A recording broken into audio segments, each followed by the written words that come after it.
Last time I won SpadePoker Tour. I am motivated. I will get the first place. They are good players. Have a nice evening. Thank you very much. He will be my enemy.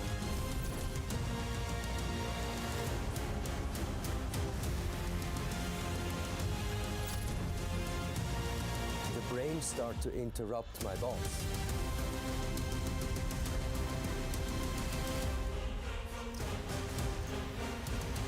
He's going to be on the top 20.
Welcome back, everyone, to the Grand Casino in Liechtenstein. My name is JJ Hazan. I will be your English commentator for this final stage of the 300k guaranteed tournament, with first prize of 58,180 Swiss francs. So it looks like just the final stages are getting ready. Chips coming out of bags, etc. I will be back with you as soon as we start.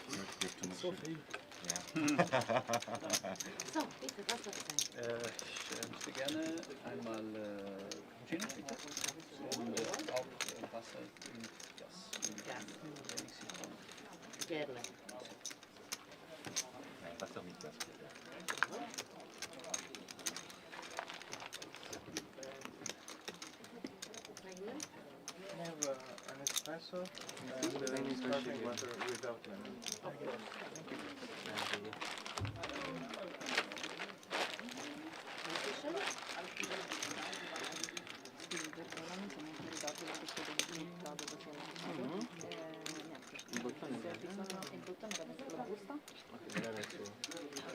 Sì, ok. Ok, non so se hai bisogno di informazioni o il cioccolato lo sai utilizzare. Questo lo vuoi già usare? Non sono ancora esclusivamente, ma lo metteremo a breve, si conviene a mettere il prima possibile perché magari hanno delle informazioni che devono portare di testa prima il prima possibile, il pannello automatico, non so, qualsiasi informazione che hai c'è a Fiorina. Bene, no, io non so. Ma che non so più, no? Tac.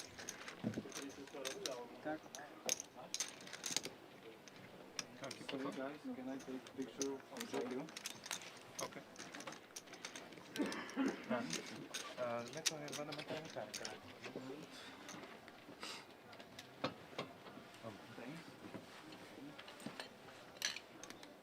Ma se lo metto sotto carica? Da qualche parte? Ah, a posto. C'è una presa. Thank you. Basta non averlo qua, uguale dove lo metto.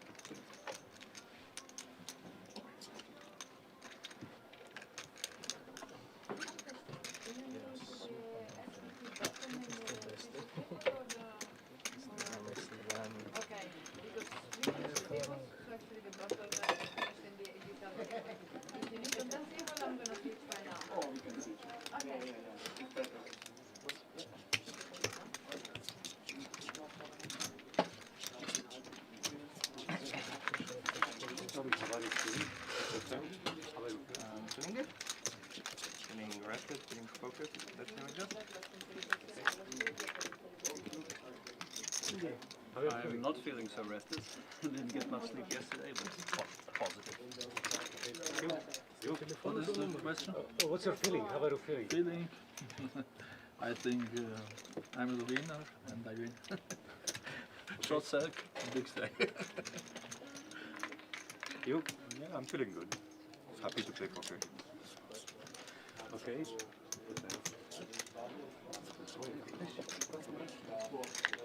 Feeling?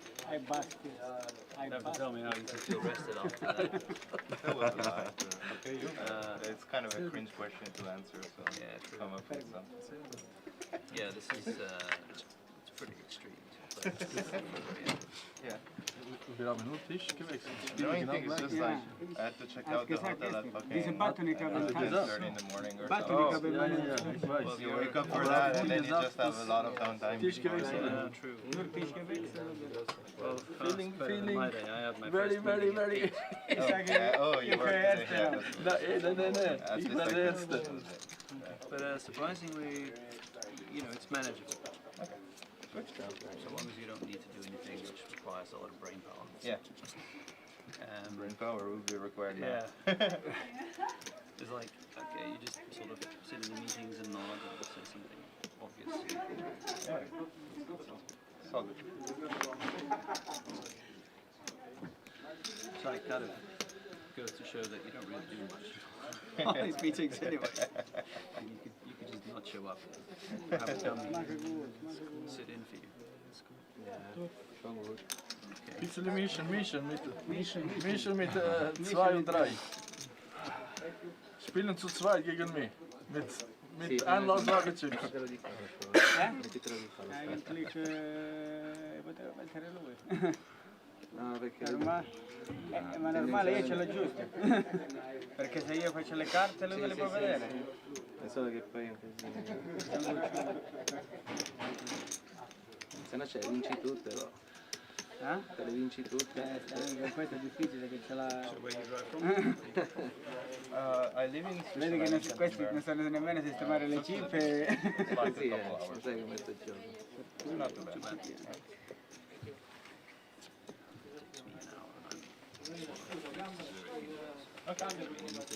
Getting here is going to be a decent hour, wherever you come from. Yeah.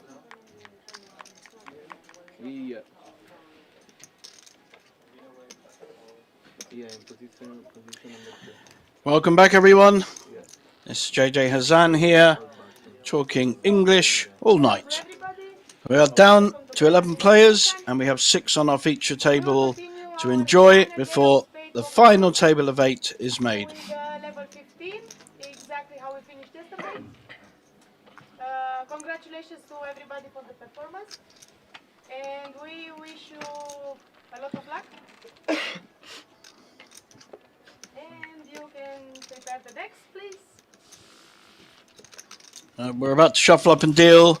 Shot clock is on. There are a few short stacks around, so I think we will lose some fairly quickly. There are some familiar faces here, but in different seats. There's been a redraw. 25,000, big gun 50,000, big gun and 50,000. So blinds are 61-20. Very steep blinds. It's going to have quite an effect on the shorter stacks that we have. Welcome everyone on YouTube and any other channels. Any questions you've got, put them in the live chat and I will do my best to answer. I have it in front of me. 5100 for 15 minutes. Because level 15. Ok. Level 15 is one. C'est 60 Io ho detto mica di 9 indietro torno dove torniamo. 50 e 100, no? 50-100 per un altro quarto d'ora. We finished yesterday with 50-100. Però mancavano 15 minuti. Però hai giocato le ultime mani, scusa, come uno flight. Abbiamo estratto le ultime mani. Precisiamo che abbiamo giocato 2 mani invece che 15 minuti. Ma Che sono stati 2 minuti. 2 mani? Sì. Potevano essere 4 però. Ma forse era 2. Lots of Italian being spoken. È finito il 50-100, doveva essere 60-100. Makes a nice change from English only at the table, I think. Widen the game of poker. I'll be playing with lots of Italians on a cruise liner from Venice down the Greek islands at the beginning of September, organised by Italian tour operator ETOP, who take tournaments to lots of places, including Bratislava and cruises. Looking forward to that. PLO 8 games, Fitten, high-low, horse, all the mixed variants at very affordable prices, and a cruise. What more could you ask for? So anyone wants information, just ask. I think there are 2 cabins left. I don't make anything, doesn't matter to me. Okay, looks like we are shuffling up and we are dealing. First hand of our final day, 11 left. Playing down to 8. Final table. I'm sure there'll be a short break when that happens. But the blinds are very high. 60, 120, 300k in the pot already. And that's why you see an ace-9. And I think he's getting all his chips in. Early ace-9. So going in. Got 1.7 million. But that is only about 14 big blinds. Let's see if there's any serious interest. That's a big stack there we've got in seat 3.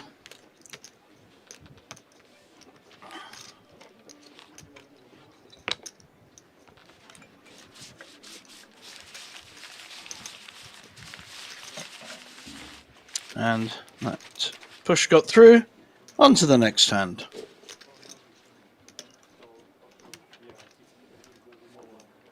Exactly. 60, 100.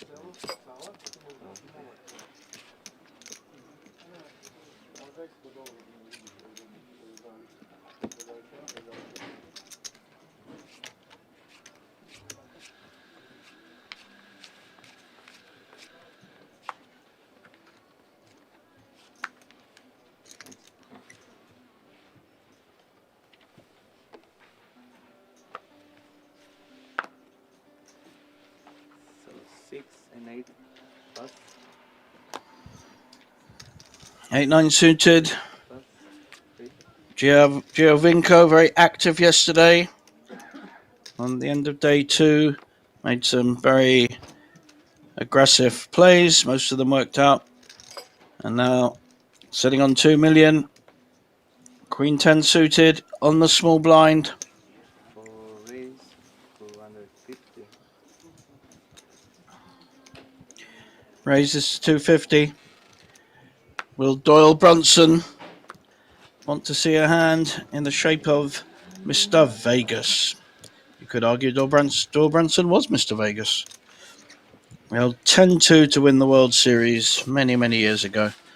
Of course, World Series currently being played in Las Vegas. A lot of poker friends from around the world are playing, so I'm very jealous. But here we are in Liechtenstein, which is almost like Vegas in no sense at all. So soon we'll get the chip stacks. I think seat 3 will be a big chip leader looking at his stack.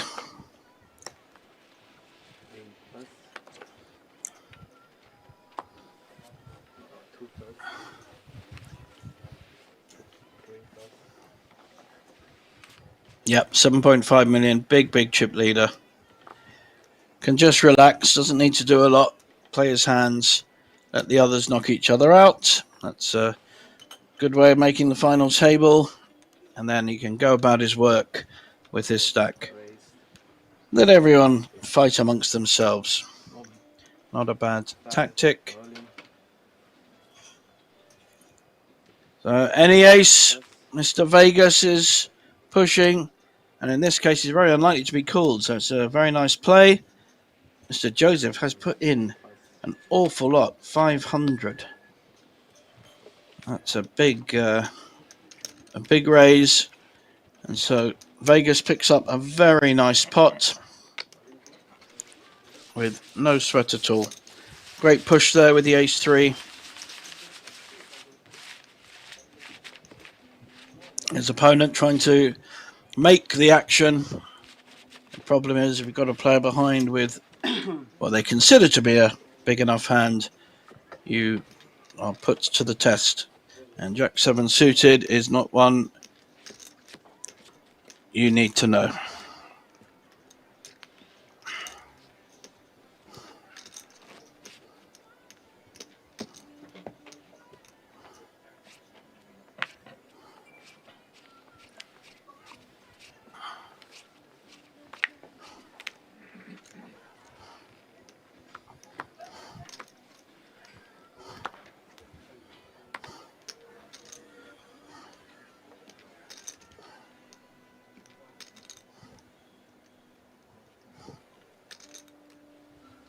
Two raise, 250.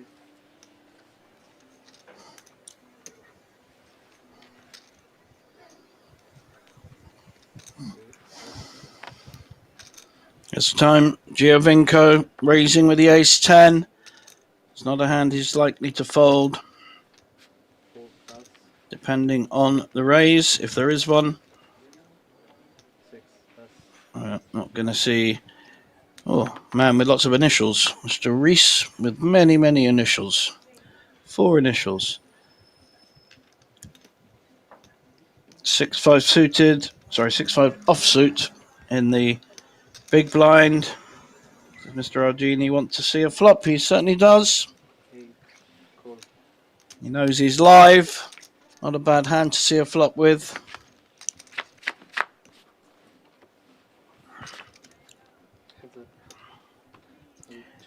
In fact, he's ahead. He's hit his 5, but a queen, 9 and 2 spades is on board. And we know that Giovinco is an aggressive player. He will not let this go lightly. Ardini played with him yesterday, so they have a fairly good awareness of each other's strengths and weaknesses.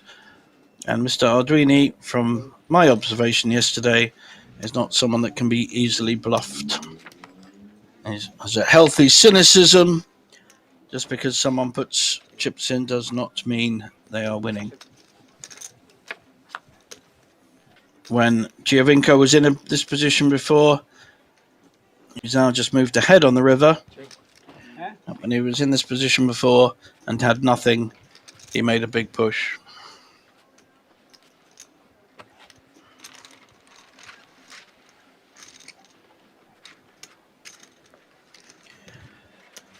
So got lucky on the end there, but I think even if he hadn't, he may well have gone all in, which has been his style.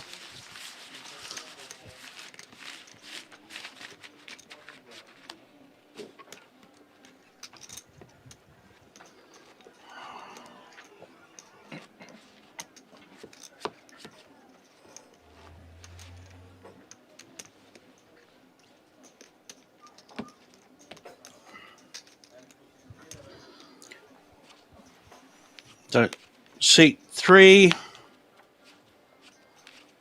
is our chip leader, Georgi Opreya, with 7.5 million.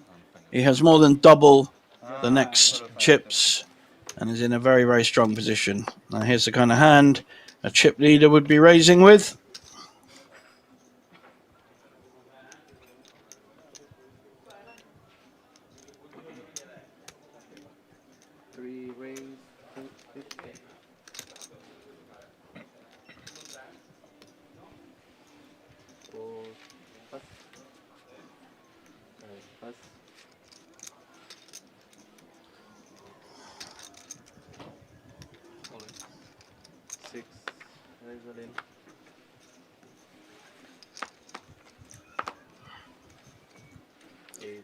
Mr. Reese with 1.8 million has pushed all in with the ace-10. It's going to make just about enough for our chip leader to pass, but he may decide that it's going to be a flip, which it is, of course. He's not that bad shape, 45% against 55, but he may decide that 1.6 million is just too much. Doesn't need to call, yeah, and sensibly, I think, folds. We have a very short stack who's on our outer table. Michelle, our sole surviving female player, is on 580,000, which is 5 big blinds, just about 4 to 5 big blinds. So that will come around pretty quickly. When she's on the big blind, she has to commit 2 big blinds. So she'll either be doubling up or getting her coat very soon.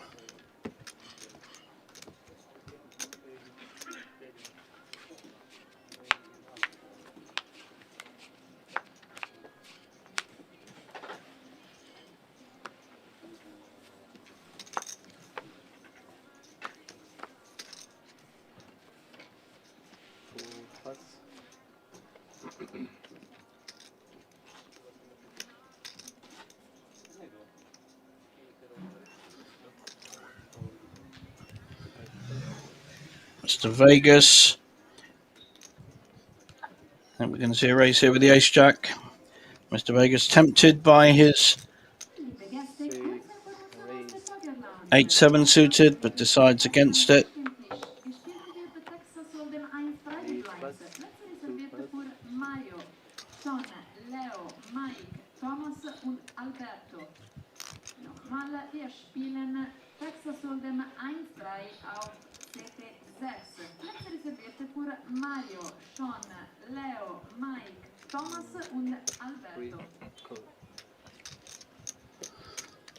Chip leader calling with the Queen 10 offsuit. Dovetailing nicely with the ace-jack. And guess what? None of them hit. A king comes.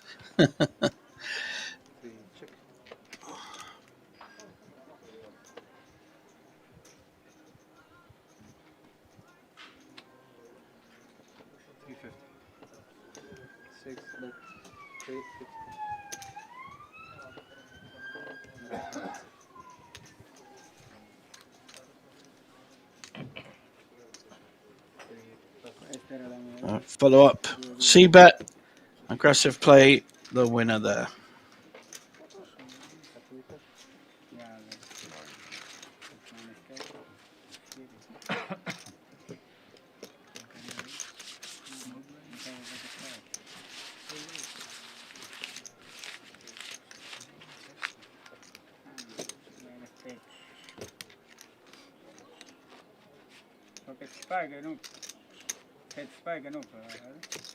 Pocket 50? Ich pocket 2. Ah. I 10. Gute Race.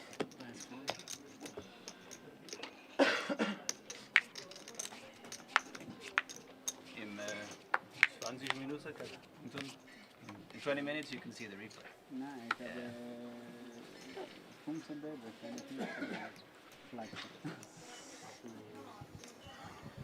5 plus.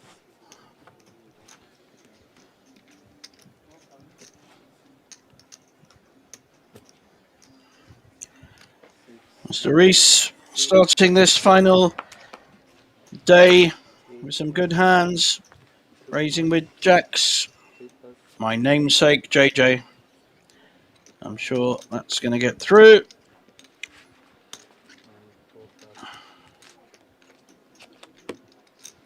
Indeed it does.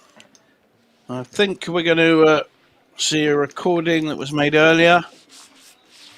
Some of the guys who were interviewed about the tournament and their experience.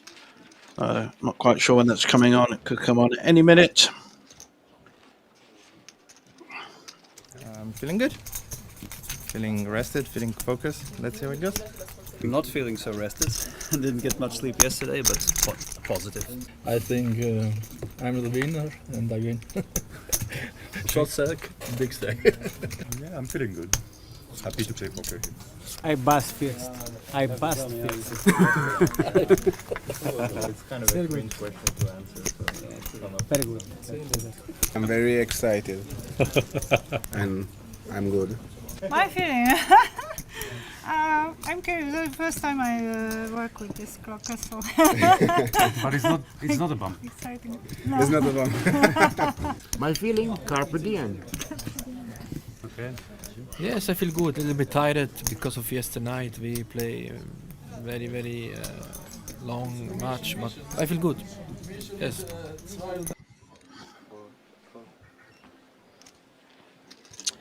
So there we saw all the players, most of them saying they felt fine but were tired. Well, I was tired as well. 4 a.m. finish, and then up in the morning to do things. So it was a long day yesterday. Tonight will not be so long. We only have 11 players left, a few short stacks, and then we will have our final table of 8.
Small blind and big blind action.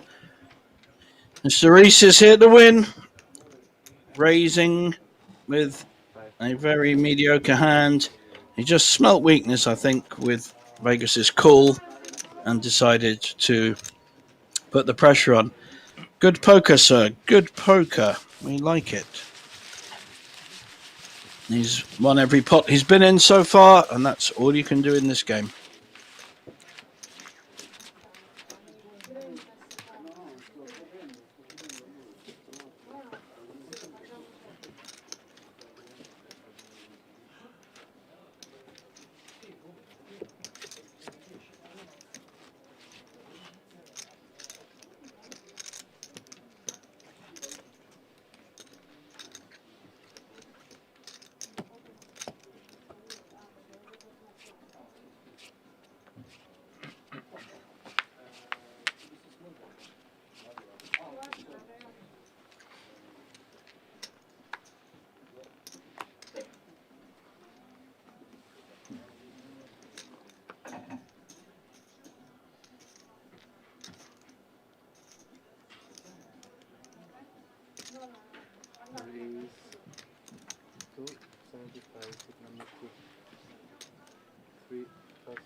This time will be a bad time for Mr. Reese to get too aggressive after Giovinco's raise. Mr. Aldrini may want to see a flop, though, with Jack 10. It's on the big blind already. It's 155 to call. He's getting 4-1 on his money. Checking both similar stacks.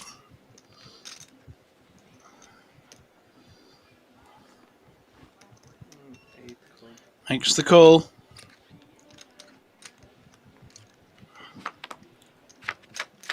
Which one of these two players is going to take this down? Looks like Mr. Aldrini has hit the jack. His check checking to induce a bet. Oh, Giambinko very controlled there. That 9 has not helped him. I think we will see a bet from Arduini. About 250 at a guess. He's got to think he's ahead. No, okay. He's giving a lot of free cards here. I was going to say, if an ace or a queen came on the end, it would be very much his own fault. But he is top pair. May not bet it. Almost small value bet. Quite a big bet. Bet 375. Looks like it's a half pot bet. Yep.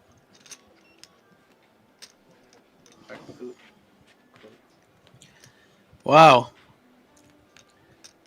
Hero call with the ace high. That's because of the line that Mr. Arduini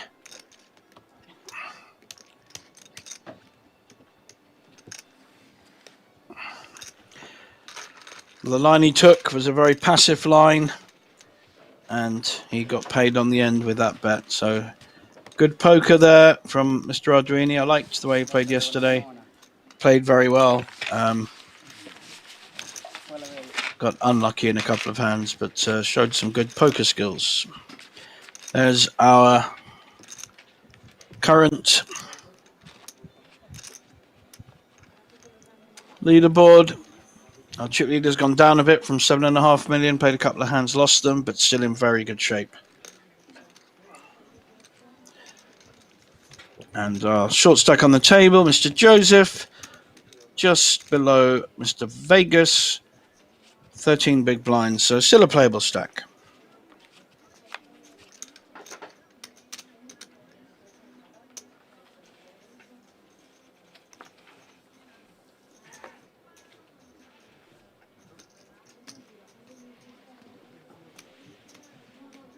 Yes, seat number 2 is moved to another table. I don't know if you know.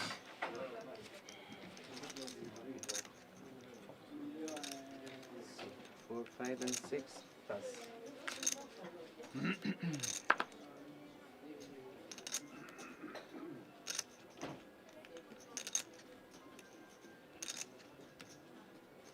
Eight call.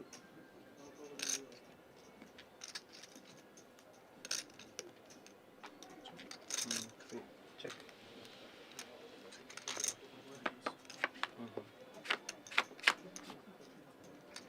Heads up.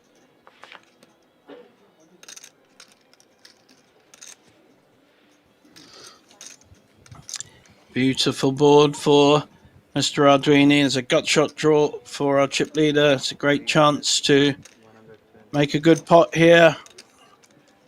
He's hit his 8 with a 7-8. Very small bet. What we call highly suspect. A suspect bet. May well induce the raise.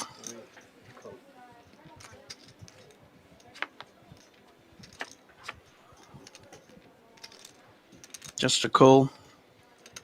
Queen 9 still with a gut shot.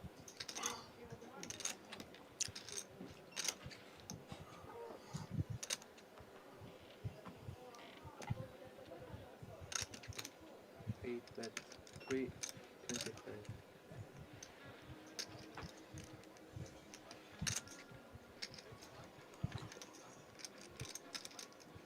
The bet is 325 into 600.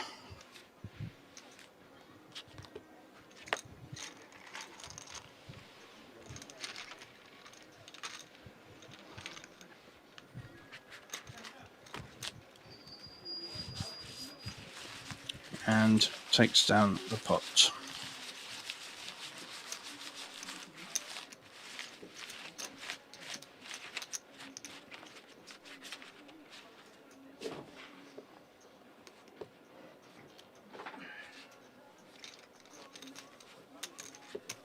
Is that the Aztec Go calendar? That's quite a piece. I'm not sure if this is the original. No, the one they have in the museum, if it's the original or if it's a repertoire. Not quite sure. I just like the look of it.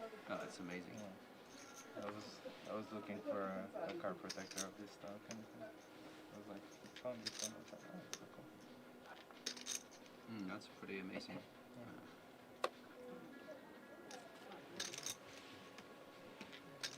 Five plus. Oh. 6 plus.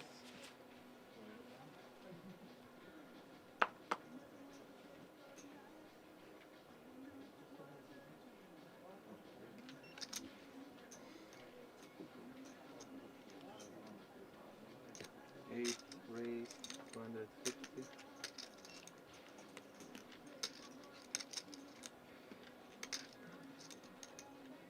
Three call.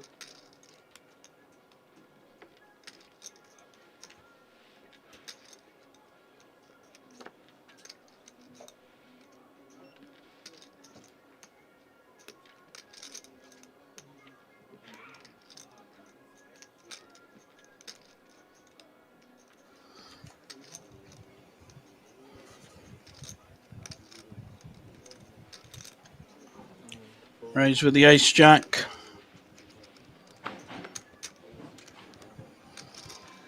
Chip leader has called with a mid ace, ace 8. Needs to get some luck here.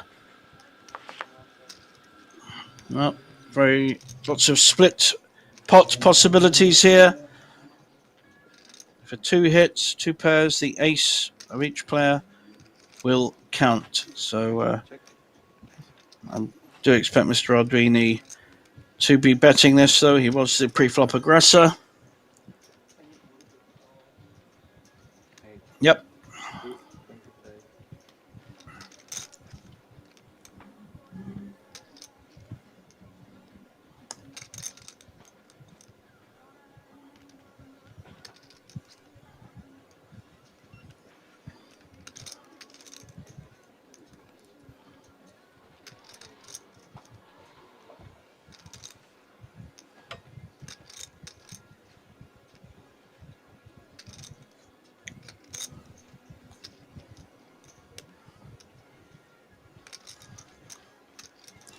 Looks like we're going to see a raise. 3 raise 475.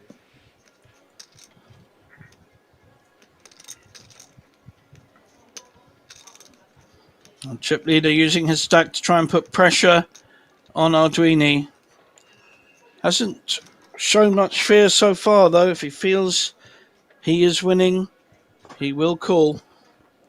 And that's exactly what he's doing. He feels his ace jack is ahead despite the raise.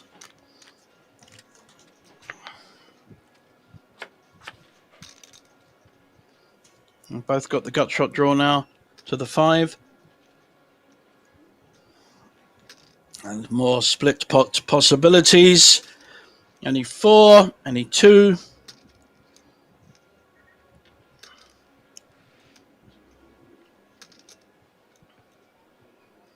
Any other card, except for the 8, the ace jack will be winning.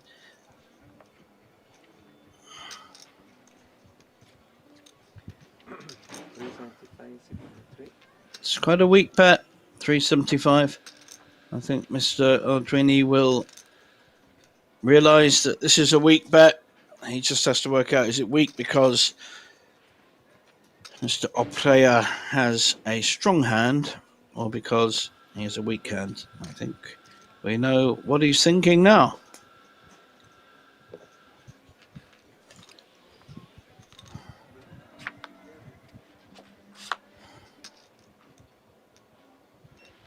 And there's the split pot. 4s and 3s with an ace kicker. They will both feel fairly comfortable about that river. I don't think they will feel, unless one of them can represent a bigger pair.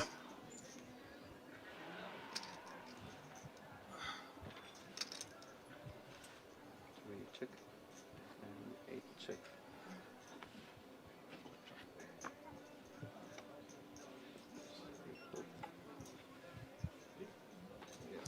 Mr. Ardrini smiles inwardly. He knows that he got very unlucky there.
Aldrini with another ace, albeit a small one.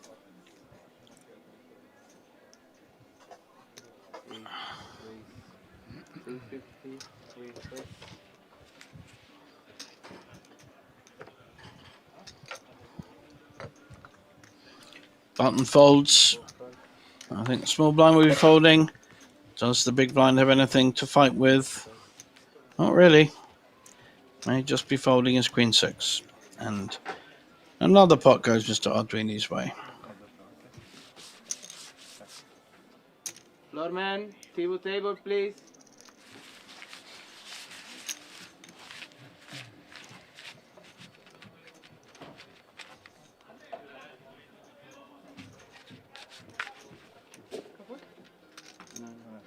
Ci puoi mettere i tagliamo per favore?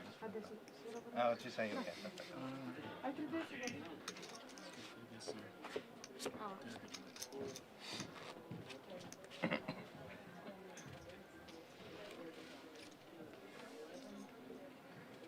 working on it.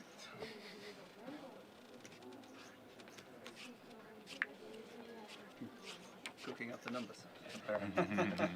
I mean, they should be the same as yesterday. Yeah. Please don't You want to check. Right. That would be an interesting development. Not a good hand for seat 8. Raising here. Should be raising the same kind of amount as he has been. It disguises your hand. I'm sure we'll see a call here with a queen 10. Chip leader, queen 10 suited.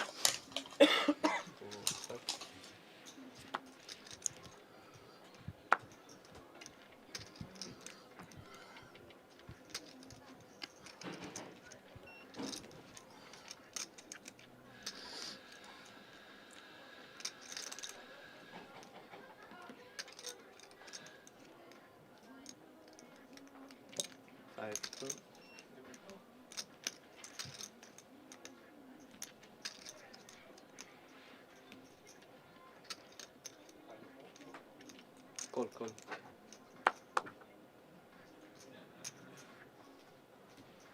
And 6 call. And some very interesting calls here. Two of them with lovely low cards, 6-3 suited, 5-4 offsuit. They're looking to hit a low flop against two likely high card opponents. 6-4-9. The 6 is hit, the 4's hit. The jacks are still winning. We could see someone out here if they play this too aggressively. Interesting hand. When you play low hands and then hit, it's hard to get away from it. De Vegas is first to act on the small blind. He checks. Dangerous board though. 2 clubs and 2 connectors. 4-6, 6-9. And lots of cards could have hit this board. Check. Both players playing this carefully. What will Mr. Aldrini do? Also a dangerous board for him, but he has the overpair. He has to find out where he is. Yep, here comes the bet. 1.1 million in the pot, and we see a reasonably strong bet. 425, so nearly half pot. That will put the pressure on the others, and they've only just hit this flop. So I think we will probably see 3 folds unless one of them wants to go ballistic.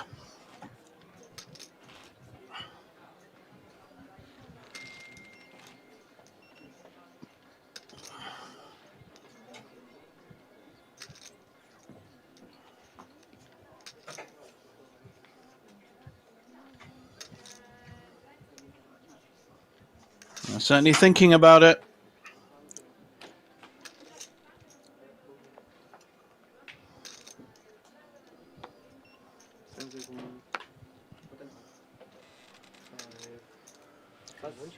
Vegas wisely folding, and I think we will see the same by Mr. Reese. He's just not hit this well enough. Bottom pair, yeah. Nice hand there. Lucky enough to get 3 callers, so he's won a very nice pot of just over $1 million. Very well played.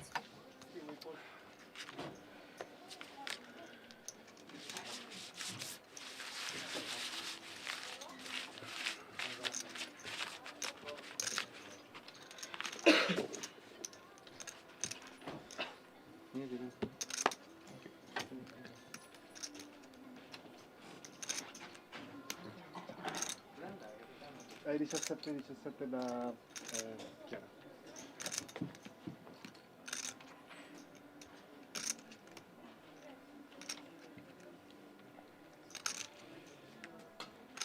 Hello guys. Hey.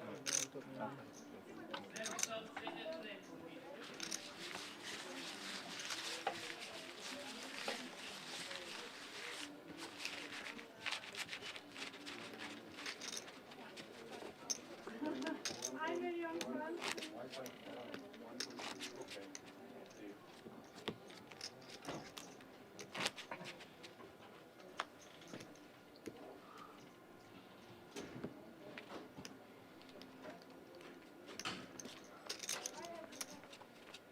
Sehr geehrte Gäste, unser heutiges Closet-Turnier startet in circa 10 Minuten. Das Verein beträgt 130 Franken und jeder Spieler startet mit 20.000.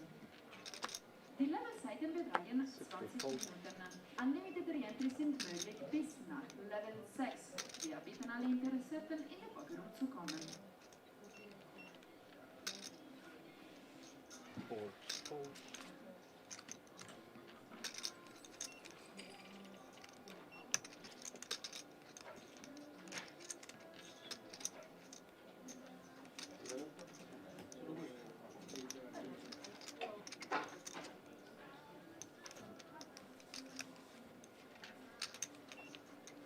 Raise to 300.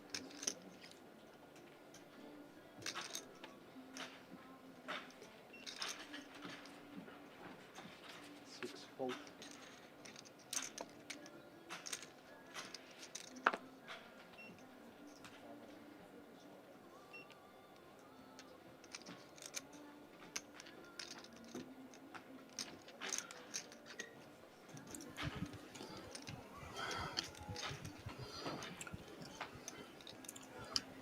Raise with the King 8 suited.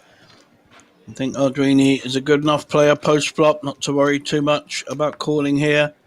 Seeing a flop, assessing where he is. I do like the way he plays. Very considered, very careful. Also very lucky. He seems to hit most flops one way or other. What will Vegas do here? There's 780k in the pot. He has twice that in his stack, and he's hit his 8. But there are 3 clubs on board. Very dangerous flop. 2 checks there. We have a gut shot draw for Ardrini as well as a top pair. Will Vegas see his checker's weakness and bet here? If he's watching earlier, he'll have seen that he often slow plays his hands. And here comes the bet. So he's got the information he needs. May well get a call, though, because of this slow played flop.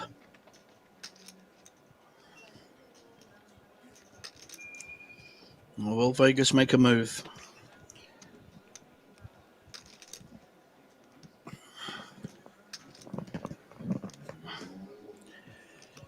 Looks like he is counting out the 375.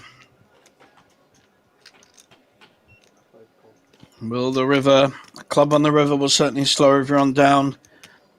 An 8 or a king for Vegas to take this pot. It's already 1.5 million.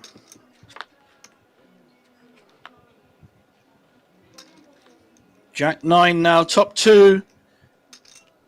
He's going to be even more confident, although the Jack does make a straight, so he may decide to play this conservatively with either a check call or a small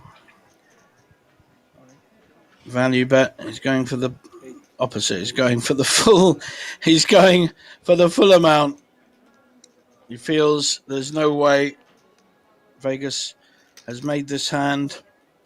It's quite dangerous because it does make quite a few hands. It makes straights, and there's a flush already there. But anyway, Oh no, we could be in trouble here. We are going to lose Mr. Vegas. 2 pairs against a hero call with third pair. Well, in the interview earlier, he said he was here to win it. I'm afraid, my friend, you are out the door. Poker's a harsh game, a vicious mistress, and sometimes you can just get smacked. However, he has picked up a reasonable amount for his game, so he's finished in 3,600 francs, finished in 11th place, and we are 2 off the final table. We will soon have someone brought to the table because we only have 4 here and 6 on the outer table. Tournament director will be organising that. And Mr. Somebody else win a hand around here? Think that's possible? Seat 8 has just increased his stack significantly and is now looking. He's just under the chip leader. There he is, 37 big blinds, Mr. Arduini. 6.1 million. Started an hour ago with half of that amount. All playing well. And 8 big blinds, though, our short stack on the table. He's not really had any hands to get busy with.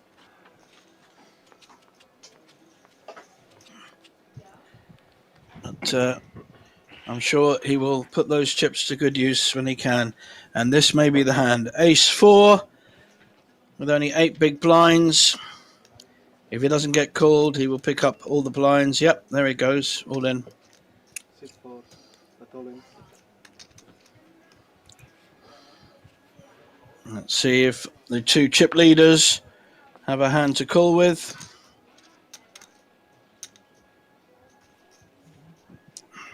Queen 6, not a great hand to call with. So short stack increases his stack by about 50%. Yes, sorry. C3.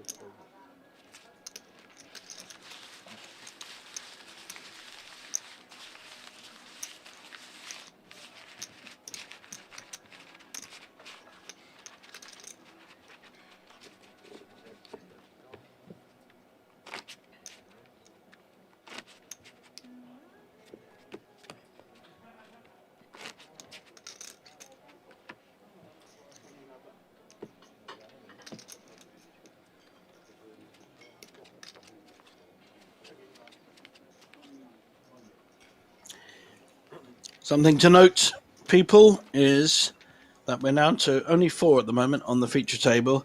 So the hands you have go up in value.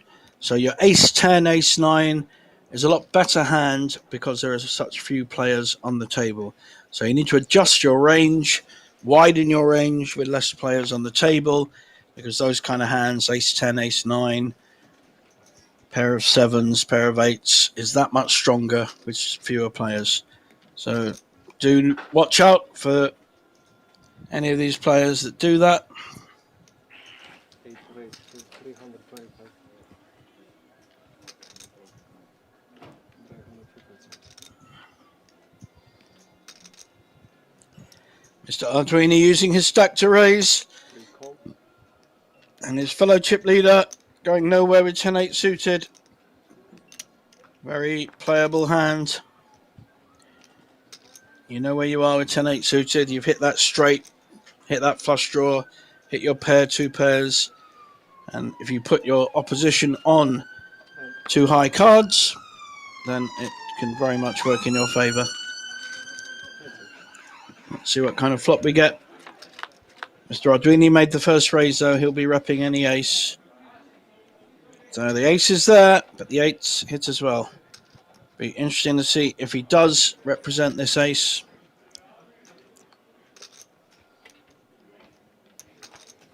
First to act with the 10-8. Check. And the raiser. Good aggressive poker, this. Representing the ace. Will Mr. Opraya believe him?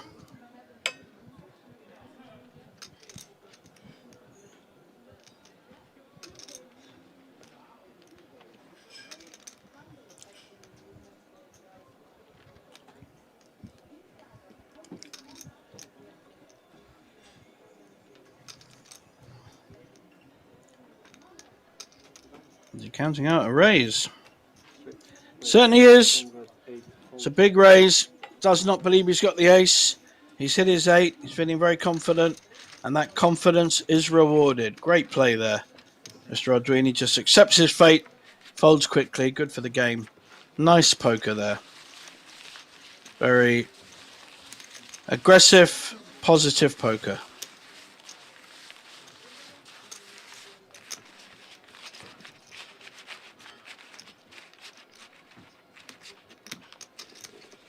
This is a brutal 400. Normally that's like Yeah. a pre-final At table 900. 900. But this prices table like is that, not yeah. equipped for it. I don't know what, honestly, I don't know what the best solution would be. So we are down to 9. Put 9 people here.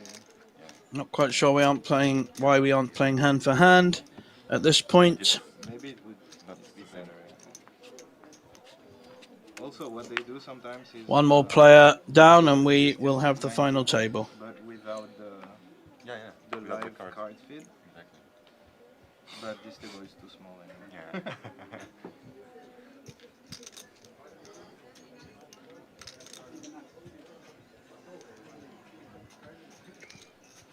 Raised to 325.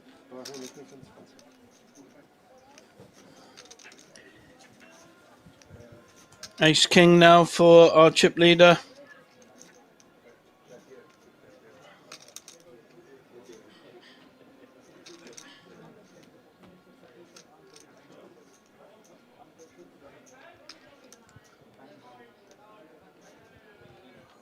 I think we will see a re-raise here against Ardwini.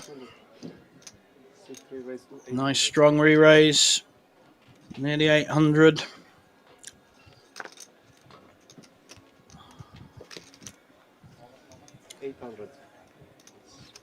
Or exactly 800. Ardwini will probably be folding his 10-7. Nothing wrong with the raise, but he will know that his opponent is not doing this lightly. On the other hand, you know where you are again with 10-7, similar to the 10-8 of his opponent in the last hand.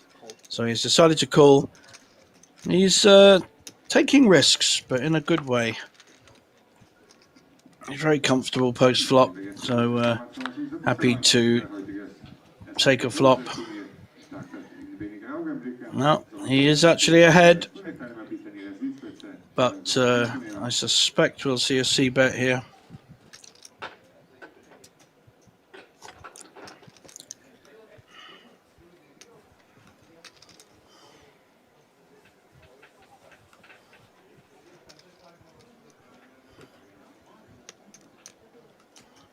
Bet 375. 926.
Bet 530. 8.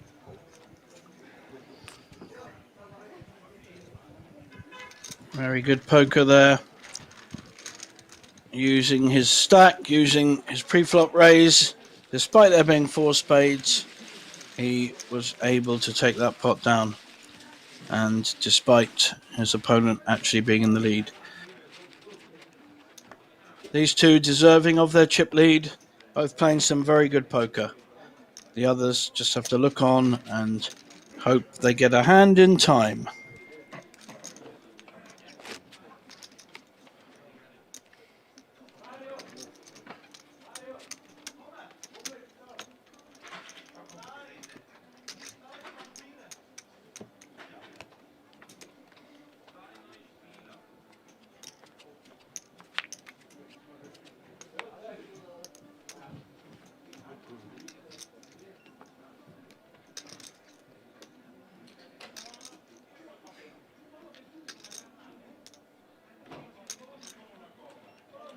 raised to 375, 375.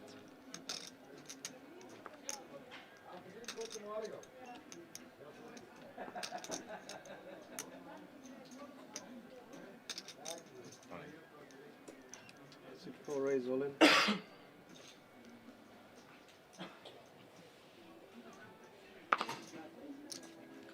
8 fold and 3 fold. So should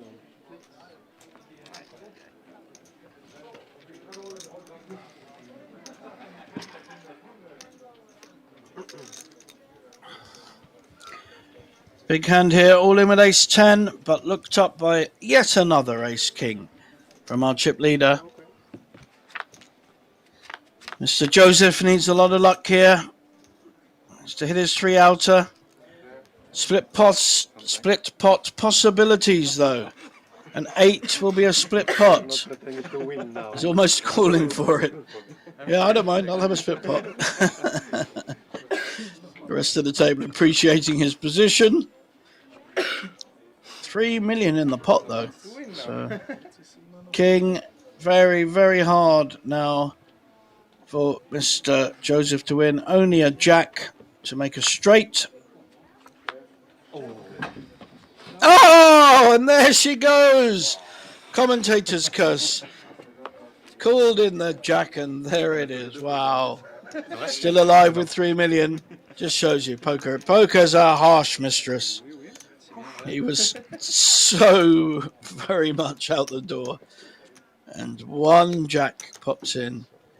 A wry smile from our chip leader, and he hasn't reacted badly. We like that. This is a lovely, friendly tournament. Spade Poker Tour. The 4th event in the Spade Poker Tour, and the biggest one so far. 300,000 Swiss francs guaranteed. And 58,000 up top. Fantastic value. And that was a really interesting hand.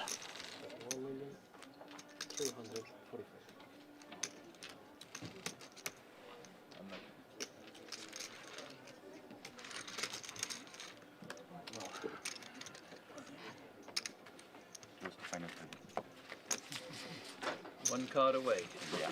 With the 2 10s out.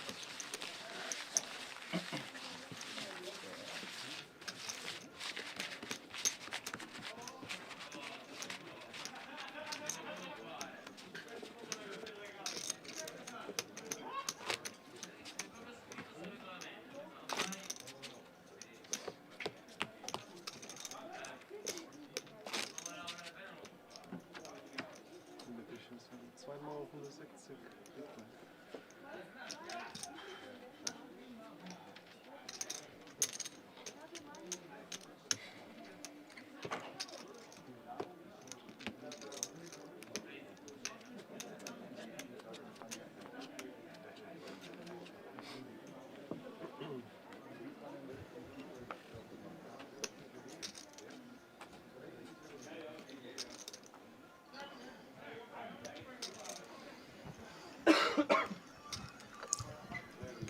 Mr. Joseph now has chips he can play with, and he is making a raise with ace 8 under the gun.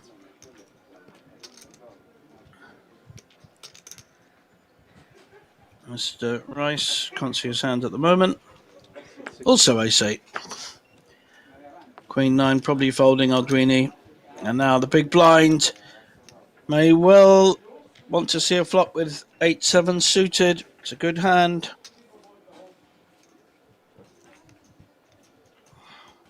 May decide to re-raise.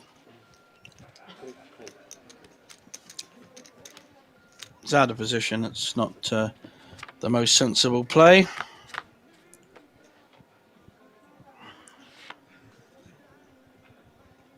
And the top pair has been hit, ace 8. And there are only one spade on board, so I think this will go check bet, fold.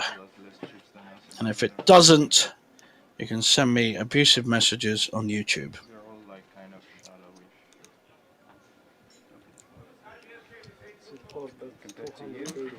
just general direction. I don't even felt. have that much now. I have like 3.4. Just barely above average. I lost a couple of minutes. Yeah, true. Quite sure what our chip leader is thinking about here.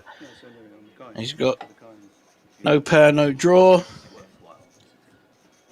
Just using his time bank up. Oh, wow. Okay. Yeah, Looks like he is going to make the call. Looking to beat his opponent on a later street. 580. And a raise, in fact. Making a very strong raise.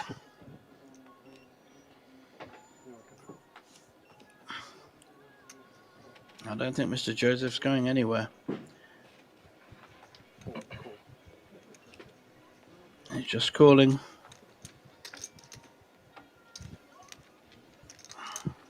Assessing the situation, not putting all his chips at risk. It's a very good card for the ace-8. It's created two pairs with a king kicker. It's improved his hand, unless, of course, your opponent has a 9. In which case, you're in trouble. Right, see this check. Although Mr. Oprea has picked up a spade draw, this could be dangerous. Oh. If a spade came there would be trouble.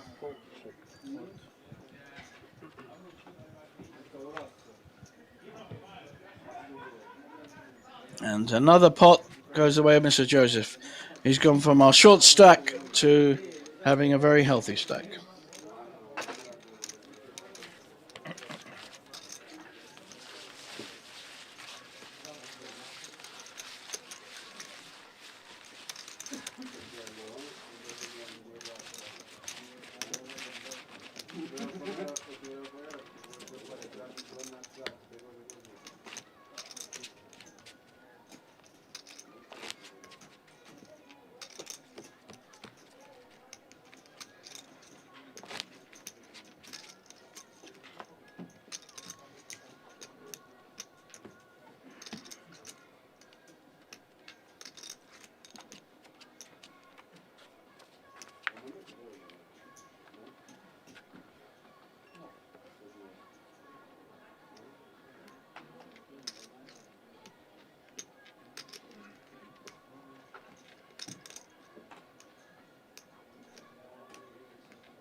Folds.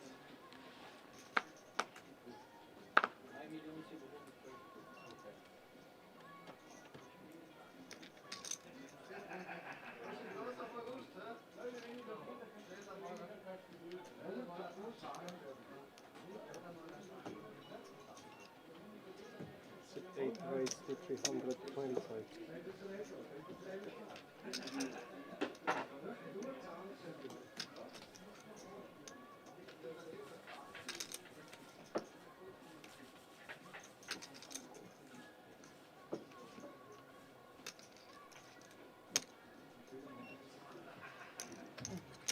Three call.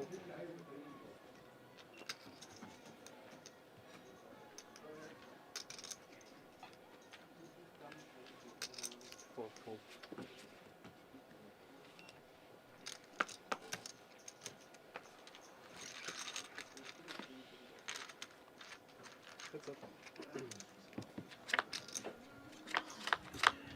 Queen Jack very much dominated by the Ace Jack. It's not a great board for either hand. This may go to the aggressor. Three check.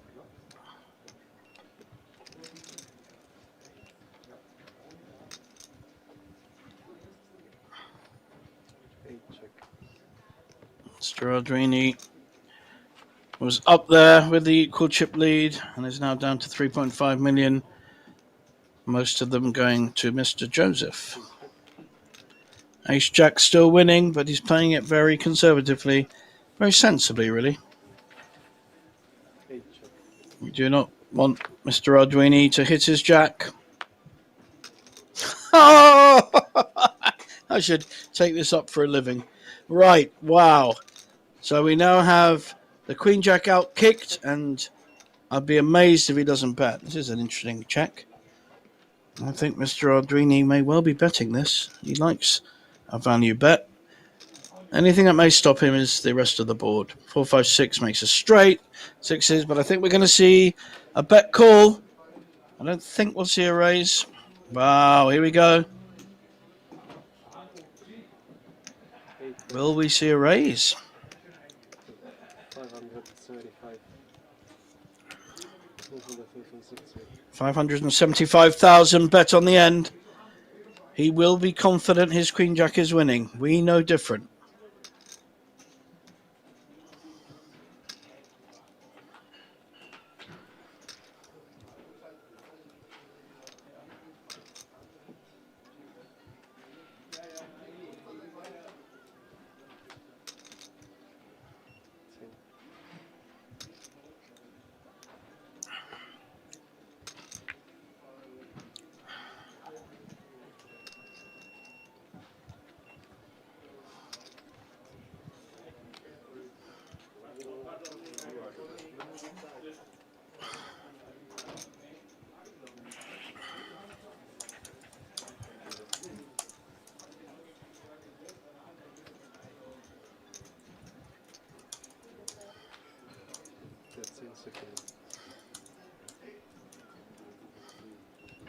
Straight raise.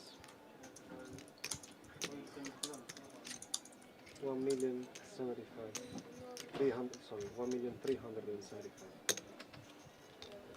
8, make the call.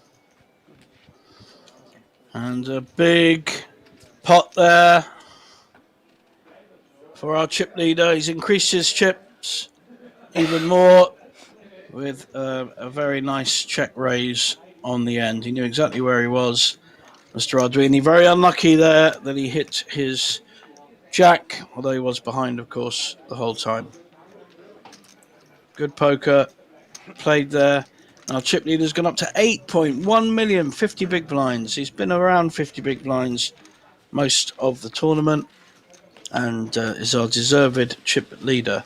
Mr. Joseph has made the move upwards and is now on 24 big blinds. And our other two players are in the near danger zone, 13, 14 big blinds.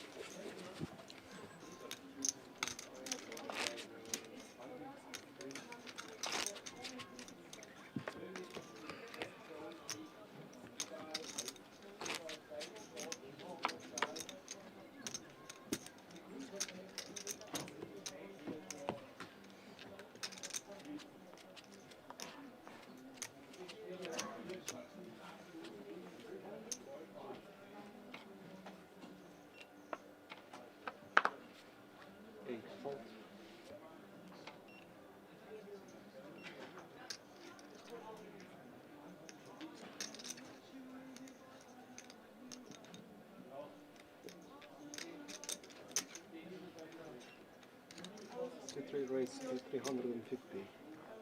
550 seconds.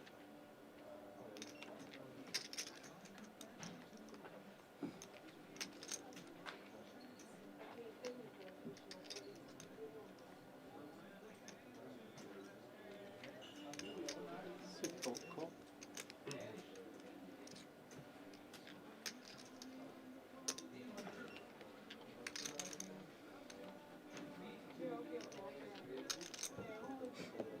Six call.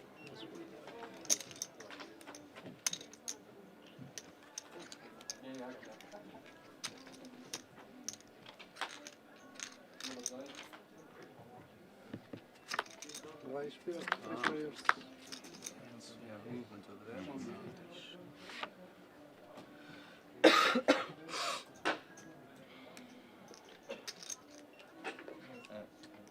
Fold. Check.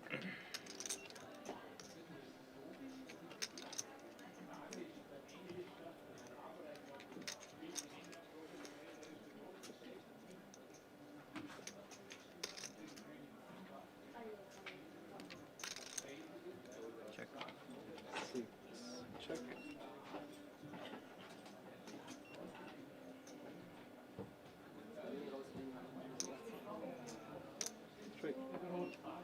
bet to 250.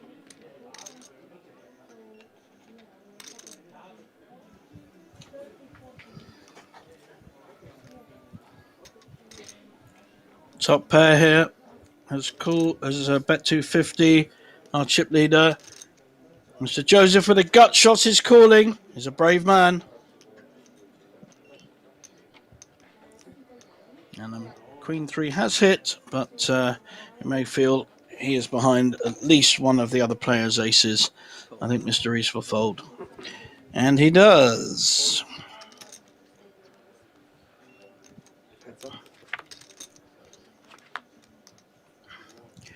Well, he hit the magic jack before, and that's what he's looking for again. I'm pretty sure he'll be up against another bet. Can it become more expensive?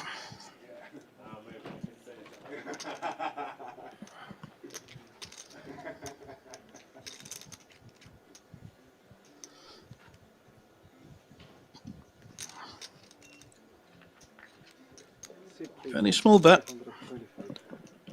Only 325 into 1.7 million. Certainly inviting the call. Is he getting odds to hit his jack? Going to cost him 300 into 2 million. He feels it is. He must know he's behind. Does not want to hit his king or 10. And now has completely missed 2 ways of playing this.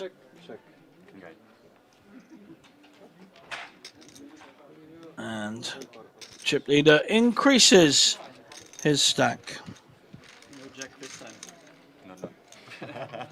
No jack this time. So everyone recognizing how lucky he was in the... Myself on the back. Folding the queen. Not a very hard fold. 3.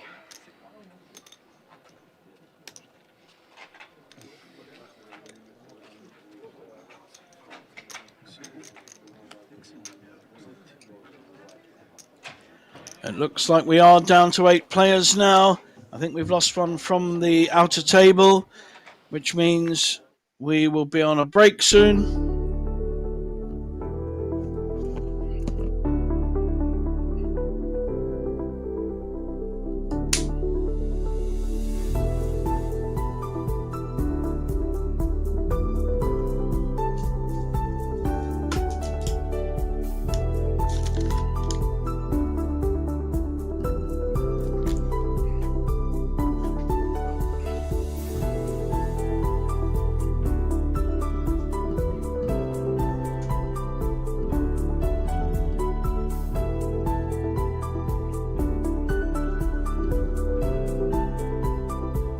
Wir haben das kurz ausgerechnet.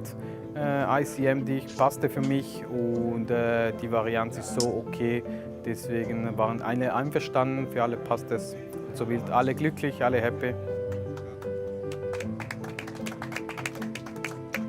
My brother and my dad came in to support me, which is a very great thing, and they're having fun as well. Die erste Person, die ich angerufen habe, war meine Freundin, weil die war zu Hause. Sie hat geschrien, das war überhappy, sie war mehr happy als ich und ja, hat mich gratuliert. It's crazy, it was a really nice tournament. There was over 400 people who played the game and now I'm on the second place, so everything is fine, everything is cool. Ich bin sehr glücklich und happy, auch die Trophäe nach Hause zu nehmen zu dürfen. Ich habe andere schon zu Hause und das wird natürlich auch dort hingestellt und ich bin sehr glücklich, das auch und stolz natürlich, und das auch meiner Partnerin vorstellen zu können. I'm looking forward for the next SpadePoker tournament and get the first one.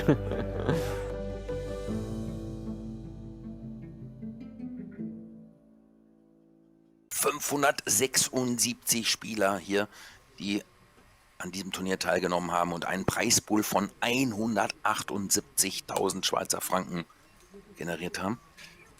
Und Marcel Scherer hier, UTG mit 550.000. Also, ja, 4,5 Big Blinds. Mir gefällt der Move, ehrlich gesagt, denn er bringt sicherlich den ein oder anderen hinter sich direkt, der bessere Hände wegschmeißt. Und mit etwas Glück schmeißt vielleicht der Big Blind auch dann, oder hat keine gute Hand.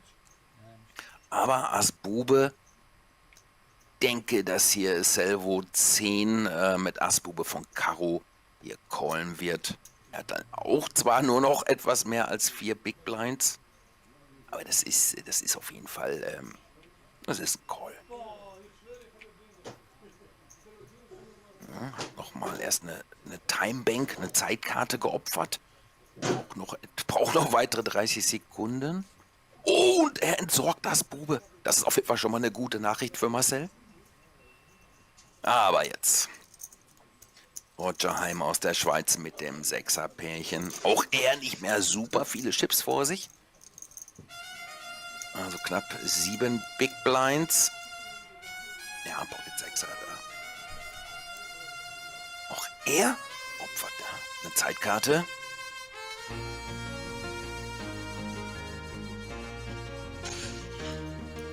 Ja, Marcel.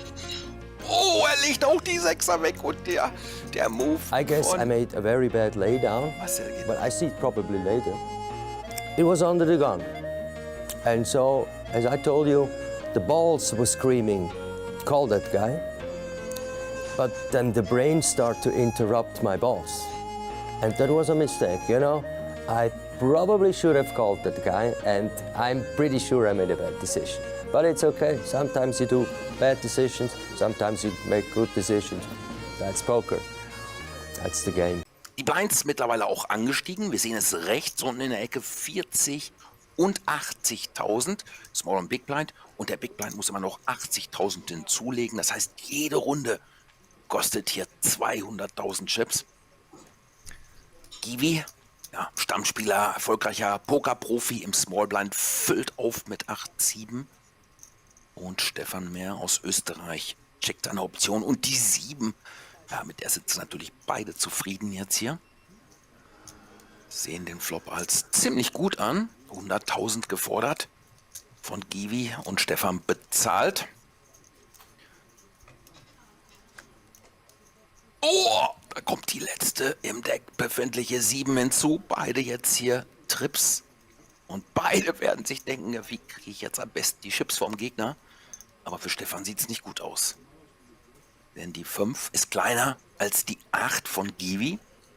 Gibt natürlich auch ein paar Möglichkeiten zum Splitpot. Und natürlich die 5 zum Sieg. Es kommt ja noch eine Karte.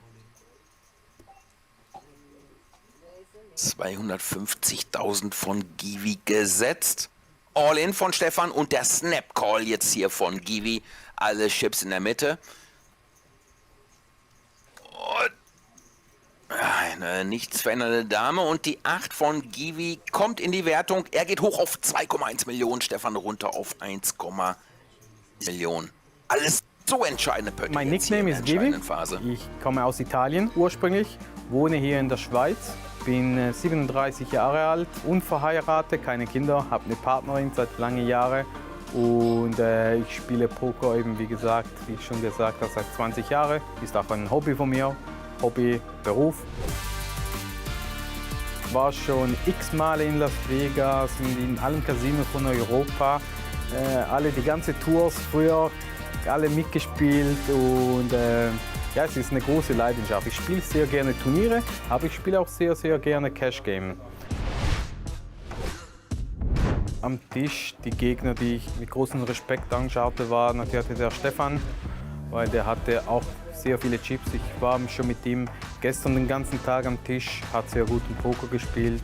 Der Ramon spielt auch sehr solide und ja, und der Said kennt man, der hatte auch schon mehrere Turniere gewonnen. Ja, das sind so die 3 Spieler, die man mehr im Auge betrachten muss. Ja.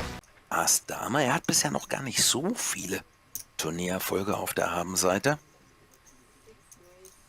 Also mehr ein Freizeitspieler mit Ass Dame und dem Race auf 230.000. Links unten Unter dem Bild des jeweiligen Spielers sehen Sie, wie viele Chips die Teilnehmer noch hinter sich haben.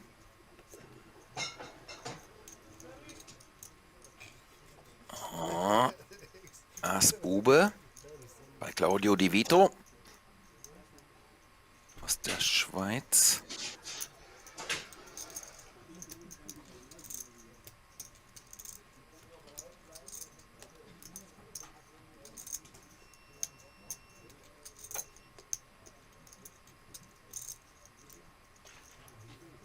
Und vielleicht nochmal zu den Chipfarben. Die gelben, das sind die 25.000er, die beigen, das sind die 5.000er, die beige-blauen. Und er geht all in mit Ass Bube. Und der Call von Stefan. So, in solchen Situationen ist es in der Regel ganz grob erklärt 70-30 immer für denjenigen, der also mit dem Ass die höhere Beikarte hat. Kommt noch so ein bisschen auf die Spielfarben immer an. Hier 66-34 ist Stefan der Favorit. Claudio braucht einen Buben. Nur kleines Gemüse am Flop. 3 Buben noch im Deck.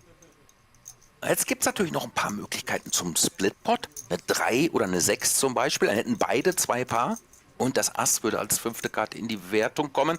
Aber die Dame hilft nicht. Und Stefan gewinnt ja diesen großen Pot hier gegen Claudio. Der scheidet aus auf Platz 20 für 1.320 Schweizer Franken.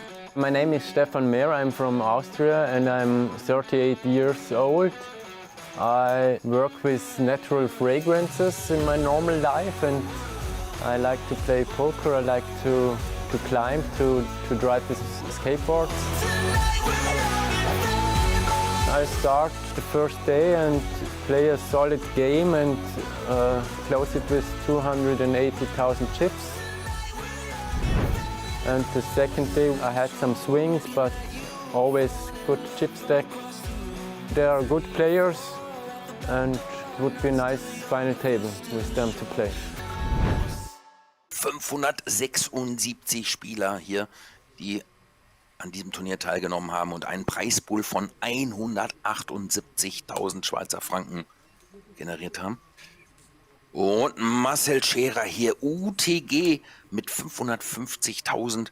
Also ja, 4,5 Big Blinds. Mir gefällt der Move ehrlich gesagt, denn er bringt sicherlich den ein oder anderen hinter sich direkt, der bessere Hände wegschmeißt.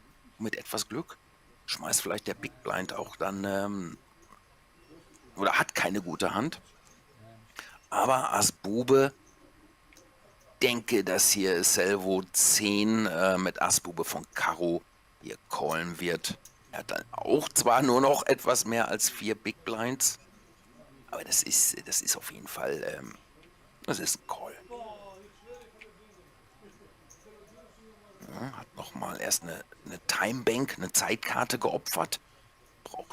Braucht noch weitere 30 Sekunden. Und er entsorgt Ass Bube. Das ist auf jeden Fall schon mal eine gute Nachricht für Marcel. Aber jetzt Roger Heim aus der Schweiz mit dem 6er-Pärchen. Auch er nicht mehr super viele Chips vor sich. Also knapp 7 Big Blinds. Ja, Pocket 6er da. Auch er opfert eine Zeitkarte.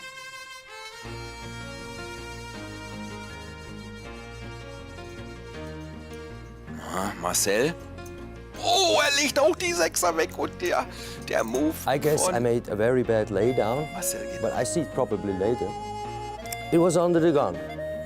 And so, as I told you, the balls were screaming, call that guy. But then the brain started to interrupt my balls. And that was a mistake, you know. I probably should have called that guy, and I'm pretty sure I made a bad decision. But it's okay. Sometimes you do bad decisions, sometimes you make good decisions. That's poker. That's the game. So, wir haben eine neue Line-Up jetzt hier. Ein anderer Tisch, der vorher außen saß, ist jetzt hier an den TV-Tisch gesetzt worden. Aber einen oder anderen kennen wir bereits. Zum Beispiel Massimo Vitoli, der hier mit 2 Big Blinds unterwegs ist. 320.000 All-In.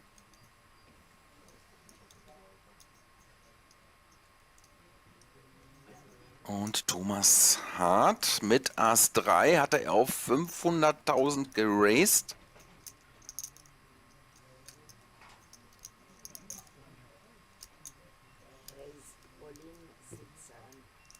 Und Nono 01.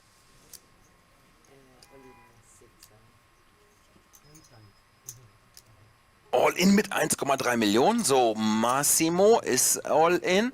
Thomas müsste jetzt noch ordentlich nachbringen, aber er passt auf 500.000 Chips, die er da investiert hat, ohne den Flop zu sehen. So, Massimo braucht Hilfe hier, ansonsten ist er raus. Aber seine beiden Karten sind live, König, Dame. Also 43%, gar nicht so schlimm. Und er trifft zwar 2 Paar, wollte ich sagen, aber sein Gegner macht die Straße direkt am Flop. Ass, König, Dame, Bube, 10. Oh, was für ein Flop. Oh, die Dame am Turn. Massimo geht in Führung und ich glaube, ja, er kann die Hand gar nicht mehr verlieren. Kein Straight oder Rollflush möglich hier. Double Up für Massimo. Er bleibt im Turnier jetzt bei 720.000. Ja. Und weiter geht's. Das nächste All-In jetzt hier von Thomas mit 660, mit 4 Big Blinds, etwas mehr als 4 mit Ass König. Ja, da will man natürlich vielleicht auch einen Call haben von jemandem mit dem Ass und einer kleineren Beikarte.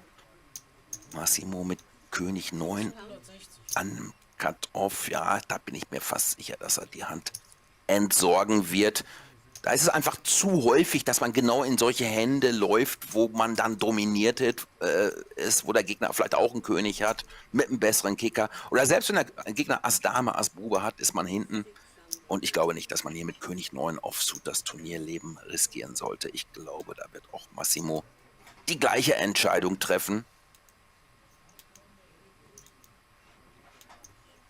Es läuft nicht immer so gut aus wie eben. Ja, da entsorgt er. Und am Button Colin Lantemann aus der Schweiz. Mit 8-3. Easy Fold. Kann man leicht entsorgen. Dame 4 im Small Blind. Er geht ebenfalls in die Mark. Und Ass 6. Und da war ein großen Said El-Yousfi in der Schweiz lebend, allerdings gebürtig aus Marokko. Er hat schon über 1 Million an Turnierpreisgeldern gewonnen. Sehr, sehr erfahrener Pokerspieler. Ja, überlegt jetzt hier. Er hat die roten Chips auch. Das sind, ich glaube, das sind die 100.000er. Muss er natürlich auch ernst nehmen. UTG-Race von einem, sag ich mal, eher konservativen Spieler. Da kann man auch mal Ass 6 weglegen, denn häufig genug schaut man genau in solche Hände, ein Ass mit einer besseren Beikarte. Aber er macht den Call. Said macht den Call. Dreht zwar relativ selbstbewusst hier um die Ass 6, aber er braucht Hilfe, 32%. Also in mehr als 2/3 der Fälle wird Thomas jetzt hier aufdoppeln.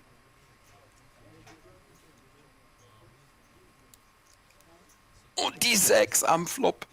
Ey, das wollte jetzt hier der Thomas nicht sehen. Er braucht Hilfe. Und zwar in Form eines Königs. Rechts oben sehen wir, einer ist bereits ausgeteilt gewesen.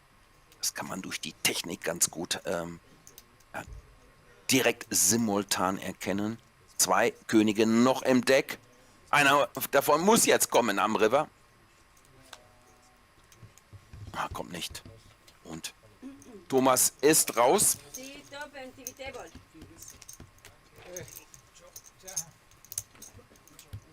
So, All-In von Marcel hier mit 630.000 und 8,5 UTG. Er hat denselben Move eben schon mal mit 3,5, da ist er gut gegangen. Jetzt wird er hier gecallt von Colin. Da musst du noch 380.000 nachbringen mit 10-2 suited. Beide nichts getroffen. Gar nicht so schlecht der Flop hier für Marcel. Er braucht eine 5, eine 8 oder eine 7 für die Straße. Etliche Outs, 37% noch. Bube gehört nicht dazu. Jetzt nur noch eine Karte. Prozente runter auf 22. Marcel wäre sonst raus. Ja, die Dame ändert gar nichts. Mit 10 hoch. Kein Paar. Gewinnt Colin die Hand und ist jetzt auf einmal hoch auf 3,4 Millionen. Das aber eigentlich auch noch einen Hauptjob hat und ja, sich für 2023 vorgenommen hat, mal die etwas größeren Felder zu spielen mit Buy-ins. Ja, um die 300, 400, 500 Franken oder Euro. Ja, und wie man sieht, hier sehr erfolgreich. Und Said stellt da mal eine ganze Ladung an roten Chips rein. Er setzt quasi Small und Big Blind unter Druck, weil er den größeren Stack hat.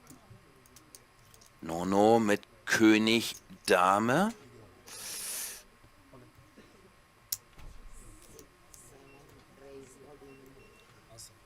Er geht auch all in. Er geht all in mit 1,3 Millionen. Und Said zahlt nach. Also Ass 2 bei ihm ja und König, Dame bei Nono. Sein Turnierleben von Nono 1 ist on the line, ist in Gefahr. Er braucht Hilfe, aber 45%. Ja, das sind halt die Glücksmomente. Hier, diese Dinger, die muss man gewinnen, wenn man vorne in Turnieren landen möchte. Und König, Dame, Top 2 für Nono. Sehr gut sieht es aus jetzt hier für ein Double-Up. Dann wäre er bei 3,2 Millionen. Oh! Mitten rein der Bube für die Straße. Said geht in Führung. Jetzt braucht Nono wieder Hilfe in Form eines Königs oder einer Dame oder Ass zum Splitpot. Und Nono ist raus auf Platz 10. So, wir sehen unten rechts die Blinds. 100.000 und 200.000. Der Big Blind muss zusätzlich nochmal 100.000 reinlegen. Das heißt, jede Runde kostet alleine 400.000 Chips. Sandro Muscarella aus Italien, ich glaube in der Schweiz lebend, Cut-off gepasst. Und das der Chip wieder. Givi hier mit Ass 5 suited und der Erhöhung auf 500.000. Natürlich, wenn man so einen großen Stack hat, 12 Millionen, dann lassen sich die Hände schon ein wenig leichter spielen. Im Small Blind Ramon Barmettler mit König Dame suited und knapp 2 Millionen an Chips. Und da hat er erstmal eine seiner Zeitkarten geopfert. Dadurch erhält er nochmals 30 Sekunden Zeit zum Überlegen. Wir können auch nochmal auf die Chips, auf die Farben eingehen. Die roten, das sind die großen, das sind die 100.000er. Die gelben, die 25.000er. Und die beigen, die da on top stehen bei Ramon, das sind die 5.000er. So, er geht die 400.000 mit Ramon. Und wir haben Massimo Vitoli. Ja, der ist schon mit 200.000 im Big Blind drin, hat insgesamt nur 405.000 vor sich. Er zahlt dann seine letzten 205.000 mit 9,5 von Herz. Und er braucht Hilfe, ansonsten ist die Reise auch für ihn hier beendet. Ramon trifft die Dame. Und Ramon und Givi checken das hier, obwohl... Ja, das ist häufig so eine Sache, wenn man einen Spieler, ja, wenn der ausscheiden kann, dass die beiden anderen dann die in der Hand sind, vielleicht so ein freundliches Check-Check spielen. Aber Ramon sagt sich, nee, ich muss hier auch meine Hand ein bisschen schützen, die Dame. Nicht, dass du nachher noch irgendwie was triffst, das Ass oder irgendwas, was du hast. Und er spielt 400.000 an. Givi weiß in diesem Moment, dass der Ramon da was haben muss und sieht es jetzt auch. King Queen. Aber Massimo hat noch eine kleine Option. 4 Sechser sind noch drin. Eine 6 würde ihm die Straße bringen. Knapp daneben. Und Massimo wird hier Siebter für 5.120 Schweizer Franken. All-in jetzt hier von Sandro, ebenfalls Italiener in der Schweiz lebend. All-in 1,1 Millionen, also 5,5 Big Blinds. Mit Ass 8 suited. Oh, und der Big Blind Colin Landemann aus der Schweiz findet die Aasbube. Und die Reise für Sandro, ja, die scheint jetzt hier zu Ende zu gehen auf Platz 6. Wir sehen es links unten in der Ecke, 37%. Er braucht eine 8 oder eine Ladung Herzen. Kommt nicht direkt der Bube hier für Colin hoch auf 92% und Sandro, ja, er steht bereits auf.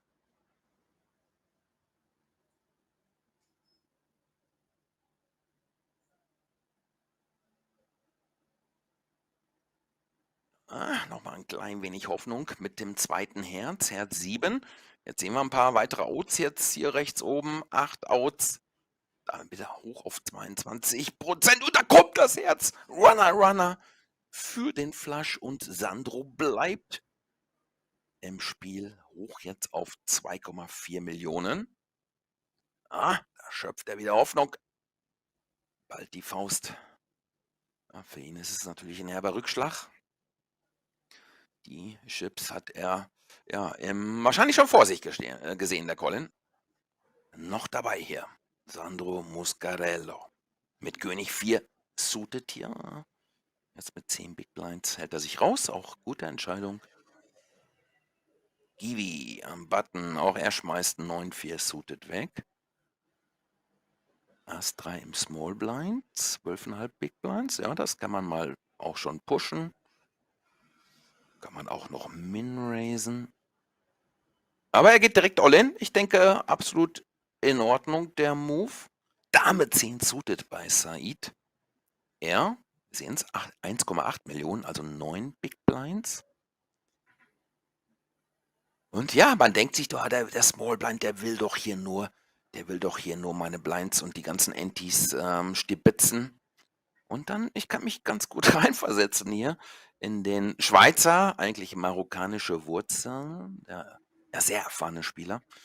Kann man sich auch mal in so einen Call, ja, schön denken, reden. Opfert erst auch nochmal eine Zeitkarte.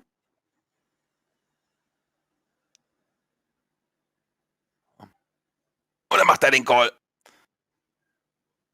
Und sieht zwar jetzt, dass er hinten ist, aber wir sehen es links unten.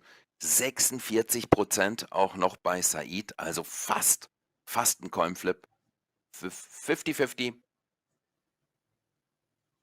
Und ganz, ganz wichtiger Pot, wichtige Karten, die der Dealer jetzt umdreht. Ja, schöner Flop für Ass 3. Said braucht eine Dame oder eine 10 oder 2 Piken. Kommt nicht. Also runter jetzt auf 5 Outs, 14%.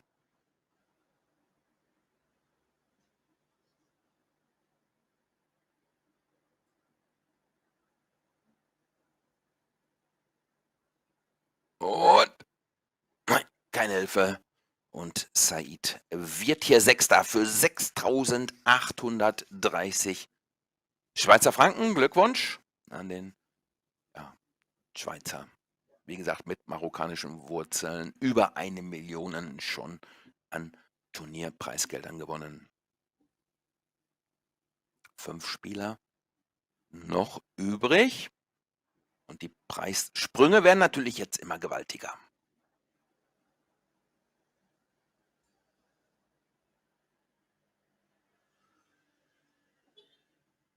Hier sehen wir, wie bestellt nochmal die Payouts. Ja, alle schon 9.210 Franken sicher. Aber für den Sieger über 34.000. Das ist die ganz, ganz spannende Phase. So, er ist relativ safe hier mit über 11 Millionen. Mit dem Race Givi auf 550.000. Ramon mit den Pocket Cowboys, die Kings, die zweitbeste Starthand. Und 4,8, also 24 BBs. Wie spielt man's? Geht man noch mal drüber? Oder sagt man sich, ich schiebe alles rein? Ja, geht. Er macht eine schöne 3-Bet, finde ich, auf 1,3 Millionen. Gibt Givi dadurch einen attraktiven Preis. Der müsste noch 750.000 bringen für 2,4 Millionen.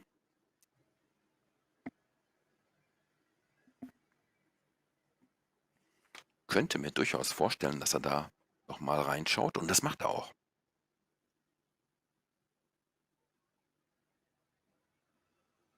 $1,3, da kommen noch 2 gelbe.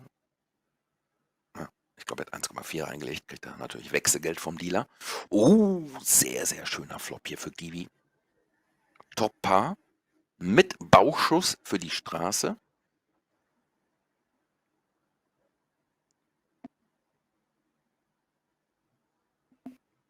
Und er kommt von vorne mit dem Schuss 1 Million. So, Ramon hat noch 3,5 Millionen. Gibt sicherlich bessere Flops für Könige, aber zumindest kein Ass erstmal da. Und ja, kurz überlegt, und dann sagt er sich, ich gehe all in. Mit 3,5 Millionen. Und jetzt ist es wieder an Givi. Wird er ein bisschen rechnen. 2,5 zu bringen. Es sind allerdings auch 7,6 schon in der Mitte. Ich glaube nicht, dass er da rauskommt. Auch wenn er ahnt, vermutlich, dass er hier mit seiner Hand zurückliegt und Hilfe braucht.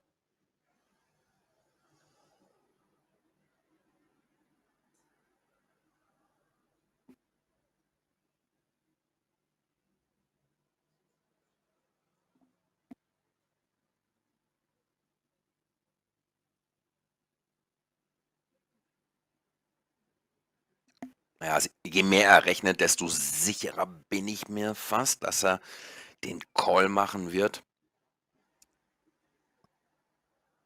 3:1 fürs Geld. Zudem gibt es ja auch noch ein paar Möglichkeiten, dass der Gegner vielleicht so eine Hand wie Ass Dame von Karo hält, Ass König von Karo. Ja, da sind die Chips auch drin und es kommt hier zum Showdown. Wir sehen es in den Prozenten. 2:1 Favorit der Ramon, aber wie gesagt, es gibt jetzt viele, viele Karten, die gut sind für Givi.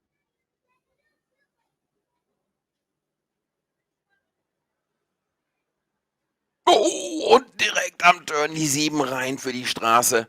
Was eine bittere Karte für den jungen Schweizer. Jetzt bräuchte er eine 10, um einen geteilten Pot zu erzwingen.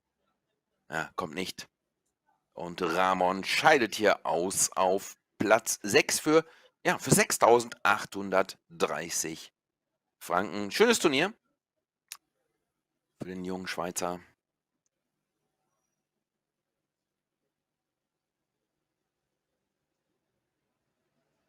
Solche Phasen gibt es auch beim Pokern, wenn es einfach mal richtig gut läuft.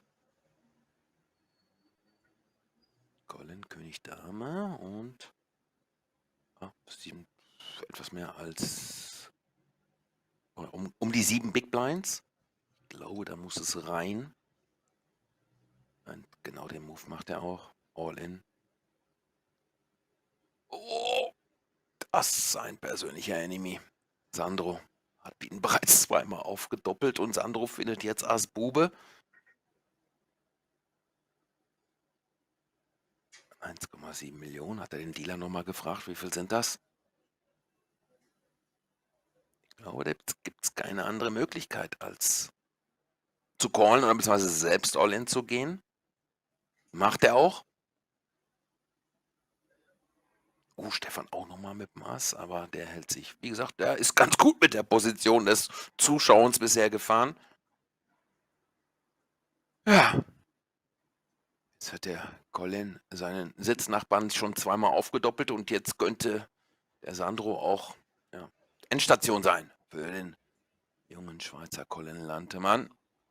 Er braucht Hilfe in Form eines Königs oder einer Dame. Kein schöner Flop. 2 Kreuzen wäre auch noch eine Option.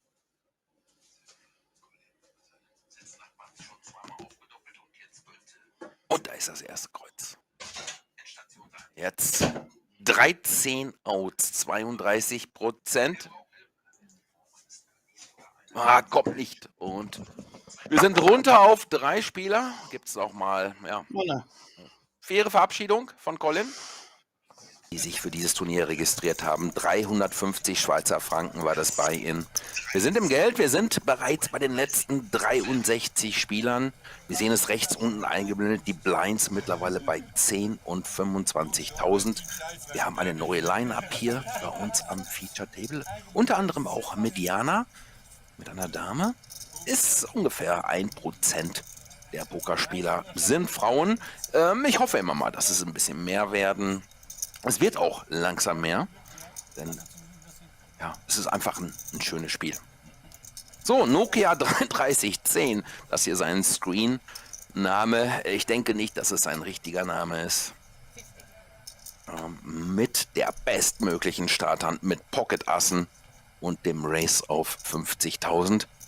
Wir sehen links unten in der Grafik immer eingeblendet, wie viele Chips die Spieler noch dahinter haben. Die Bilder, die passen jetzt gerade noch nicht, weil das sind auch die Bilder von unserem letzten Feature Table. Das sollte aber gleich auch aktualisiert werden. In den Pausen geht es manchmal sehr schnell und dann klappt das in der Zeit. Bin mir mal ganz sicher, dass das gleich korrigiert wird. So, aus Italien, Herr Krasnicki mit den Pocket 7er vom Hijack. Callt er das Race? Er natürlich mit 1,1 Millionen Chips. Ja, der Chip-Leader bei uns am Tisch. Der Fast im Small Blind. Blind mit Dame 10 auf schließt. Das Set.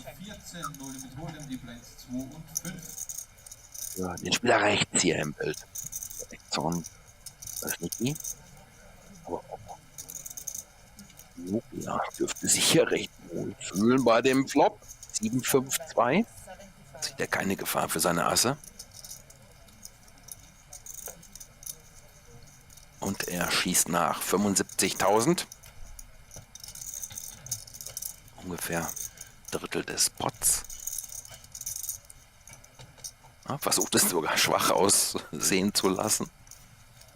Er weiß gar nicht, in welcher Gefahr er sich gerade befindet.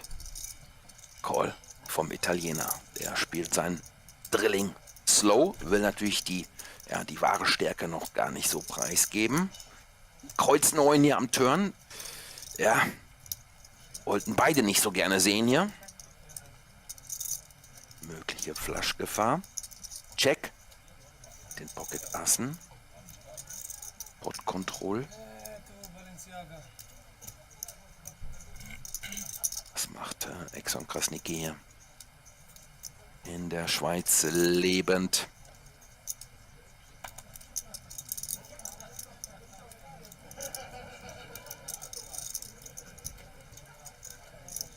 Spielt er noch mal ein bisschen an. Er hat natürlich viel Munition vor sich stehen. Er schaut auch schon auf den Stack seines Gegners, was er da noch schnappen kann. Aber check behind.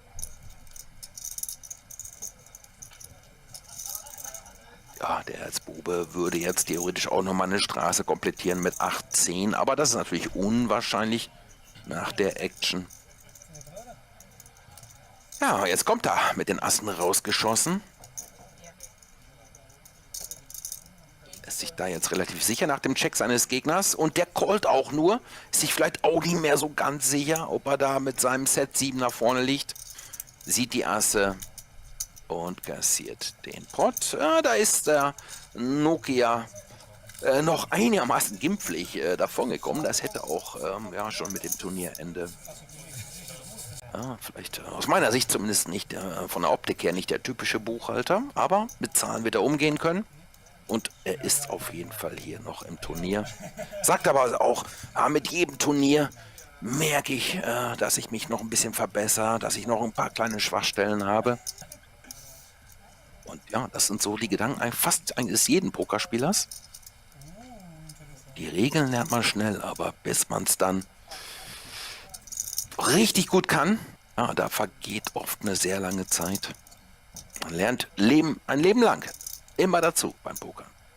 Es ist einfach ein wunderschönes Spiel, sehr facettenreich, birgt viele verschiedene Faktoren, aber natürlich auch immer mal das Quäntchen Glück, was eben auch dazugehört, wenn man ganz vorne landen will.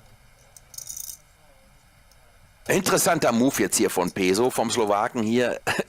Da werden sich viele sagen, was macht er denn da mit 6-4? Aber schaut mal auf den Stake. Er callt 25.000. Er hat nur noch 30.000 dahinter. Also etwas mehr als 2 Big Blinds. Und der versucht natürlich hier viele Spieler reinzulocken hier. Wenn er nämlich die Hand gewinnt, dass er dann halt dann nicht 4 oder 5 Big Blinds, sondern vielleicht sogar 6, 8 oder 10 Big Blinds hat.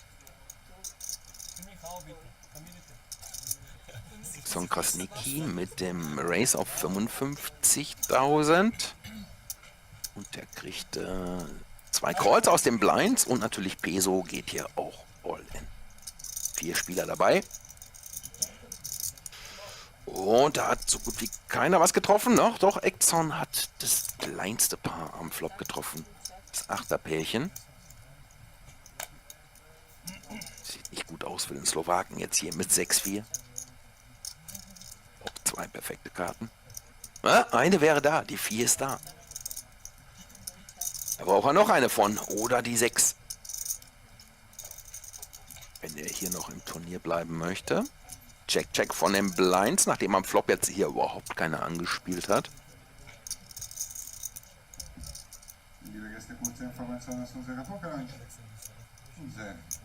Der in der Schweiz lebende Italiener denkt sich hier, vielleicht bin ich ja gut mit meiner 8 und spielt an.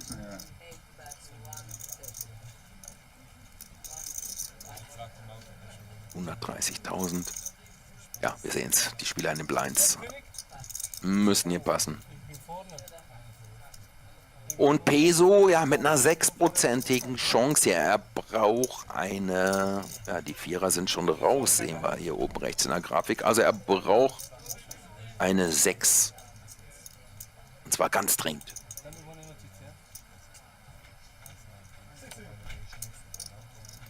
Kommt nicht. Und er scheidet aus, nimmt allerdings natürlich auch das Preisgeld hier mit. Aber gleich mal beim zweiten Turnier nach ihrem Comeback hier ins Geld. Das ist doch schon mal auf jeden Fall ein schöner Erfolg. Und es kann ja auch noch mehr werden für die Ukrainerin, die in der Schweiz lebt.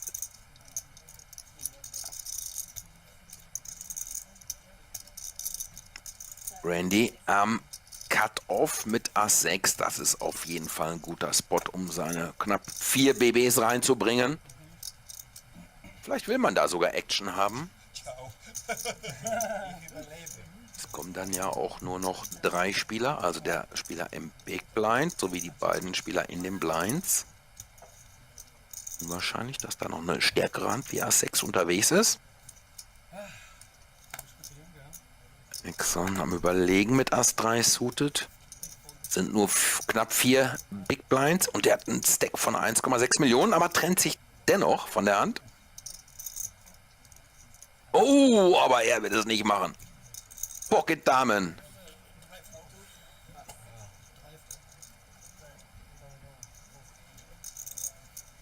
Bei Mr. Hart. Und Randys Turnierleben on the line hier. Er braucht ein Ass. Wir haben es gesehen. 1 ist bereits unterwegs. 23% seine Gewinnchance.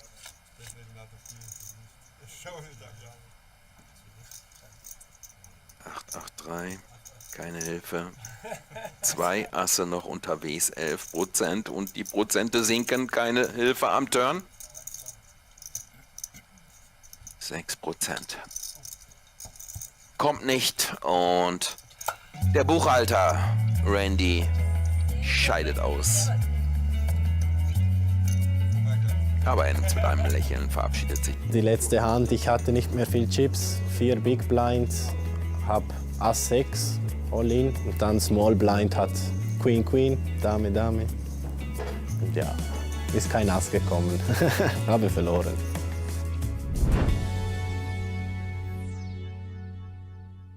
Die Blinds jetzt wiederum gestiegen auf 15 und 30.000. Und ich sage es vielleicht nochmal ganz kurz, 576 Spieler.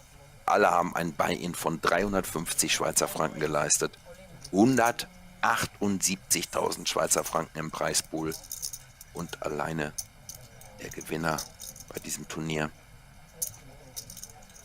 kassiert knapp 30, ich glaube sogar etwas mehr als 30.000 Schweizer Franken.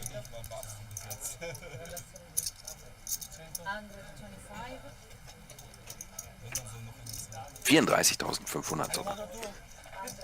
All in von Vituli und All in auch von Toni. Beide fast gleich vielen Chips, knapp 4 Big Blinds.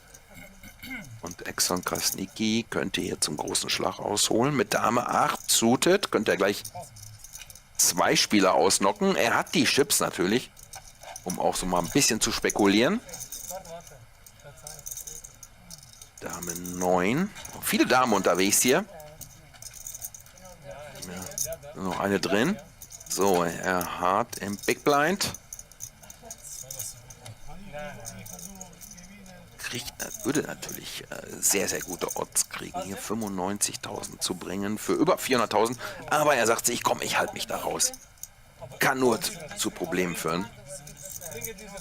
Und Showdown, das ist, wenn nicht mehr gesetzt werden kann, dann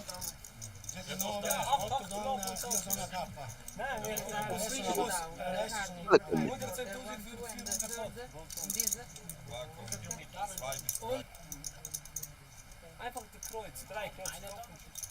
Ich habe da auch. Nur aufgeklopft und schaut. sehr schöner Flop hier. Für Vituli, König offen. Gut aus, 93%. 2 Kreuzen wären noch möglich. Aber kommt nicht. Und er ballt schon die Faust am Turn. Komm, was will am River? Er trippelt auf. Und mit 420.000 ist er wieder. Ja, für ihn, der in Luzern lebt, der Italiener, hat es sich schon richtig gelohnt. Und es kann ja auch noch besser werden. Keole mit den Pocket-Damen.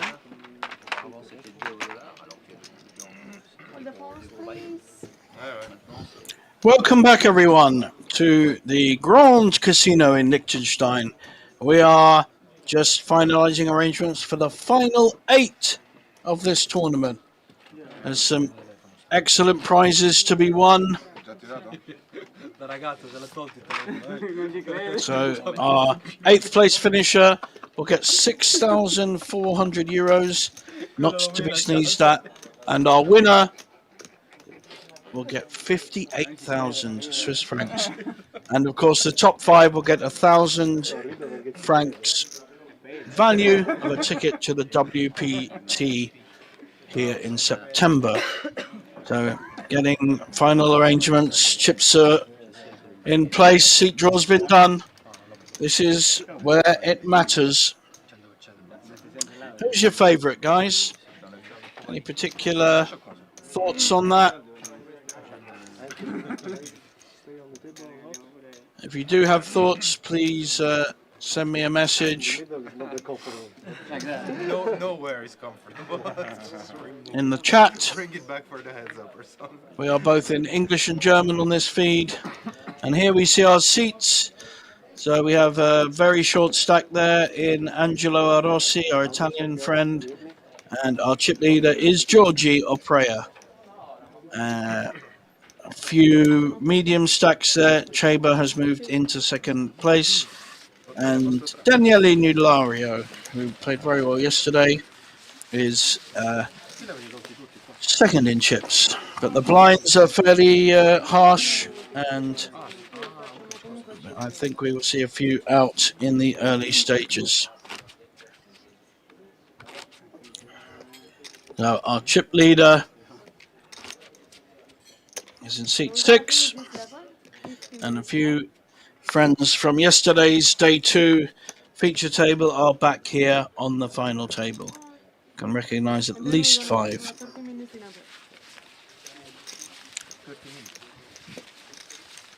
Still with the chip with the clock. I'm not sure the blind levels. We'll soon find out. Yes, he's in position number 5. Starting from position number 5. Big one, please. So Yeah. 2 times 160, please. Good luck. Thank you.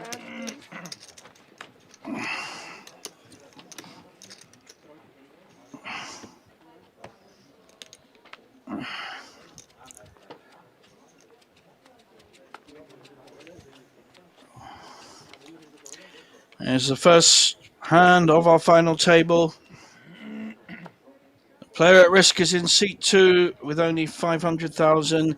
And Giovinco in seat 8 has woken up with the American Airlines. He has got aces and has pushed all in. He only has 1.3 million, which is something like 7-8 big blinds. So no choice but to push there, really. He may well get looked up here by ace-8 suited. Nope, folds. Interesting. Coming round to the man with many initials, CJ Henningsgen Garcia Reese. I think a bit of Spanish there, a bit of German. And he shows the aces. Everyone wows the fact that he's got aces first hand. Shame he didn't get a double up there with that kind of hand. There we go. That's poker.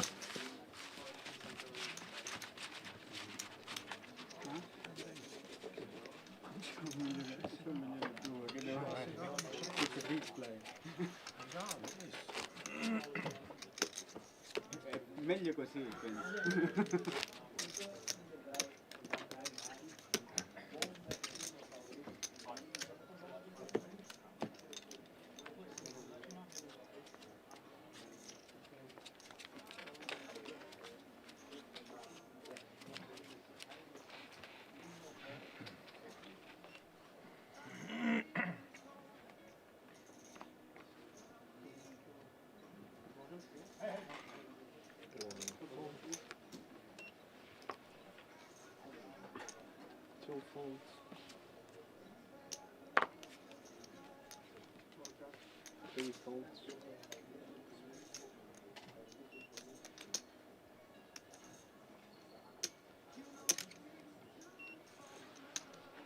Four raised to 375, 556.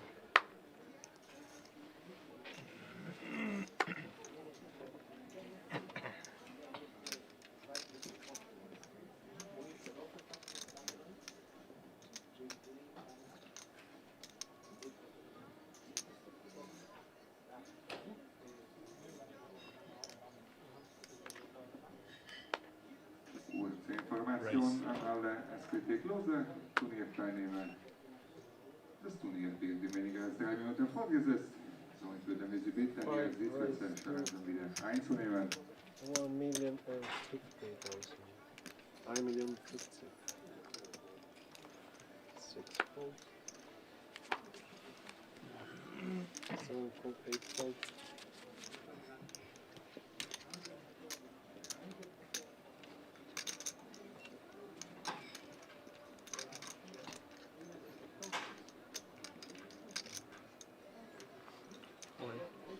Four eyes all in.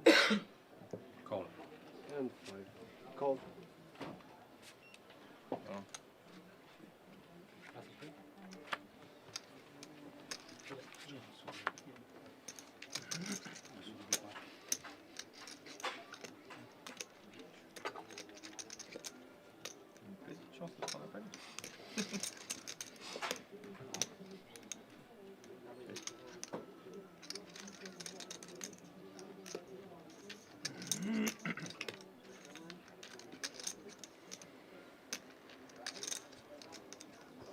Mr. Chiba will lose half his stack unless we see a very strange straighting kind of flop. Or the old king. It's always fun. Only the jack helping the straight there. Needs runner, queen 10. Or runner, kings. only 3%, and he is drawing dead now. The aces win. A lovely double up for Mr. Reese there.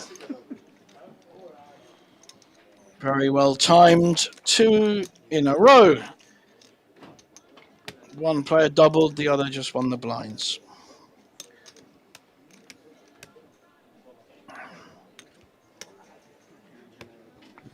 Nothing much. No one did anything wrong there. You got ace king against a short stack. You're going to be raising with it. It's just normal. Only 8 players. So just got very unlucky that you ran into aces.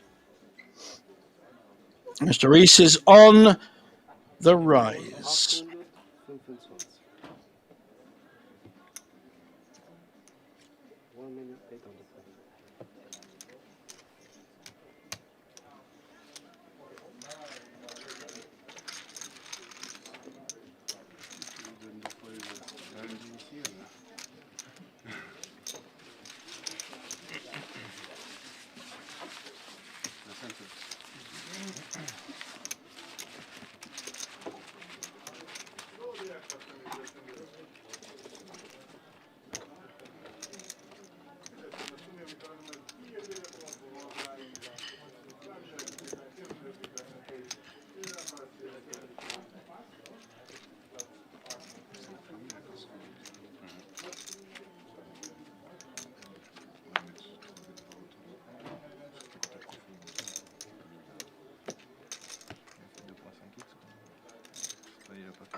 Let's do raise all in.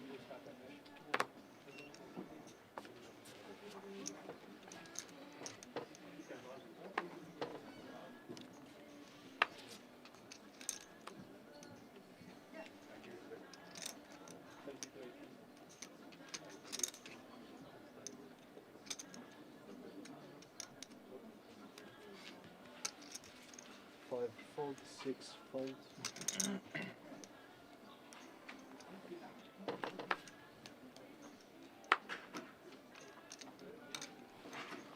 Seven fold, 8 fold. This one fold.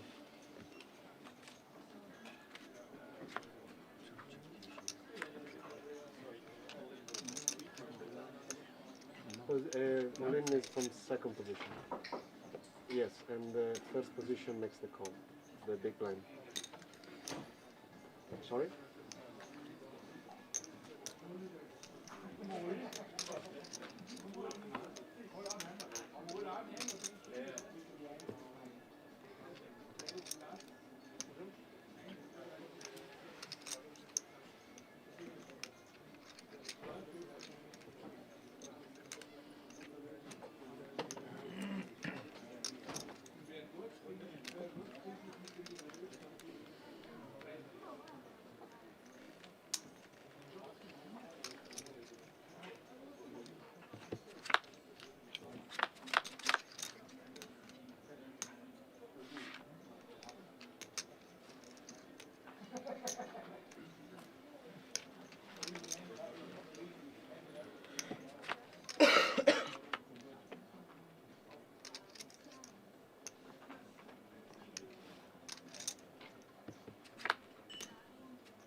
Good luck. Thank you. So we have a super race.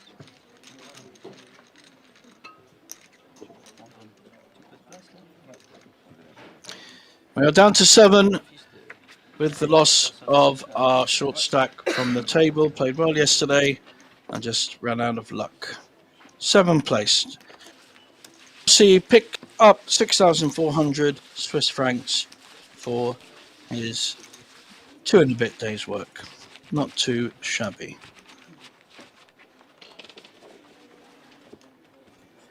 There we see our chip stacks. There's 2 in the danger zone with 8 and 11 big blinds. Everyone on medium stacks apart from our big chip leader Mr. Oprea on 59 big blinds.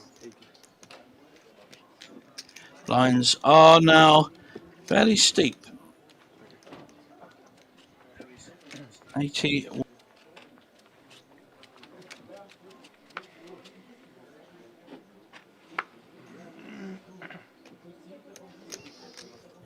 And blinds 80, 160, already 400k in the pot.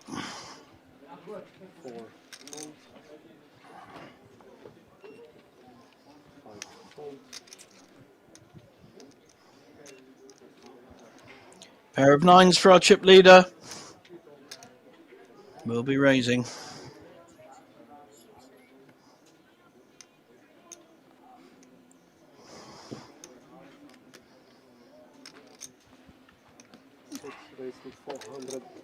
I'm guessing about 400 would be the standard kind of raise. Yep, raise to 400.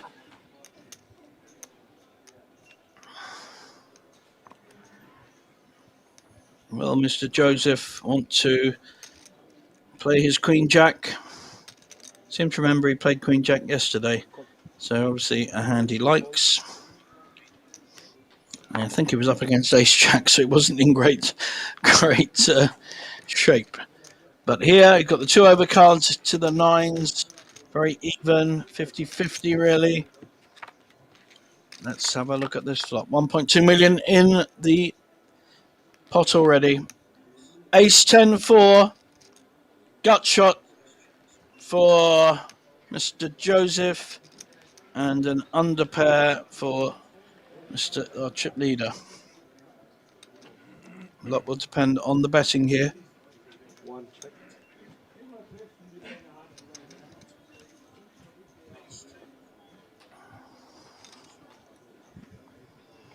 Not sure Georgie will leave it. Georgie. 325. Making a smallish bet.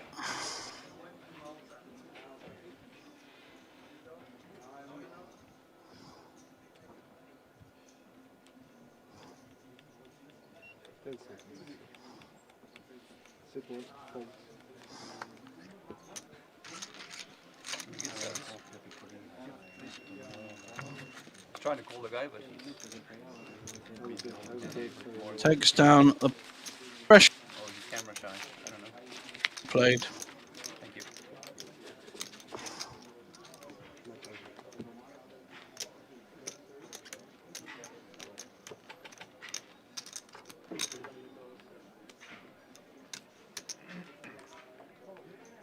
So we change.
Jeeba now having lost big pot earlier with ace king against aces.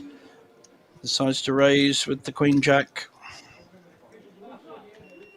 He doesn't. Changes his mind last minute. Folds. 5 pass. 6 pass.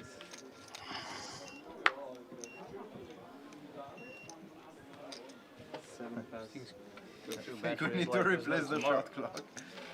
8 pass. You get a new supplier. Yesterday, the guy went through like 3 different blocks.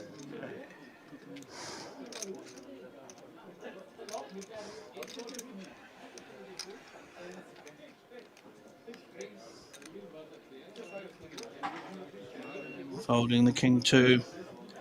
Wise at this point, although he was on the button. Just not a hand to go to war with. Looks like everyone's folding around to the big blind, who actually had a reasonable hand, ace 10. Probably would have raised with it. Sorry? Did you have better than M for all? I had a 10. Oh, that's good. Must have been better. I don't know, 10-2? Lorman TV table. It's still better. It's still better. Still better. Still better. Still crap. Still better.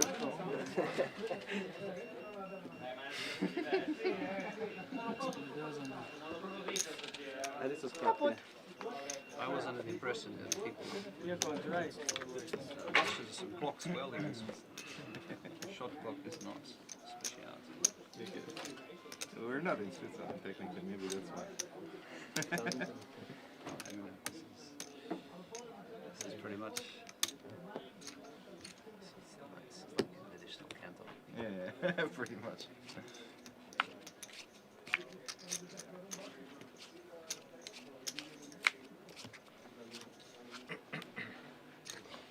Quiet about that. My defense, I won. Don't say so loud. Pair of sevens for our very big chip leader, now up to 10 million chips. Started on 7.5, so he's already increased by 30 odd %. Raising to 425 with the sevens. Bit of a bigger raise, which makes sense when you've got a vulnerable hand like a mid pair. Mr. Joseph doesn't want any of it.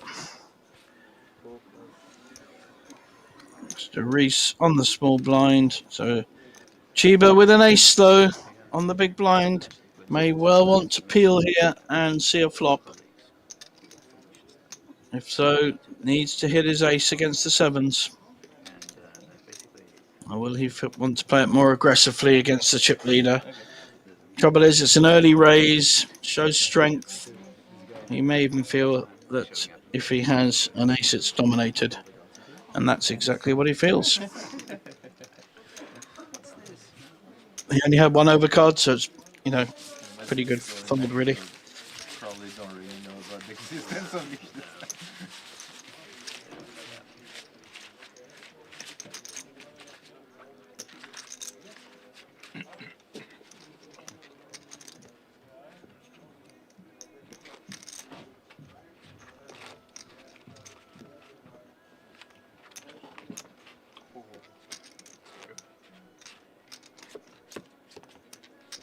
Looks like it's working for now. Then we see.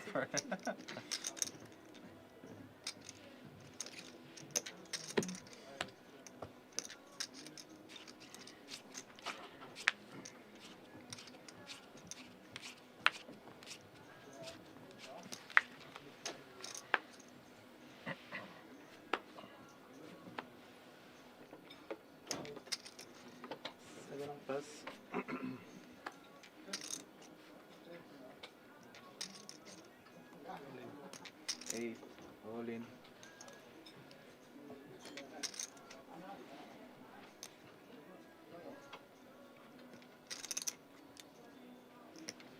One plus.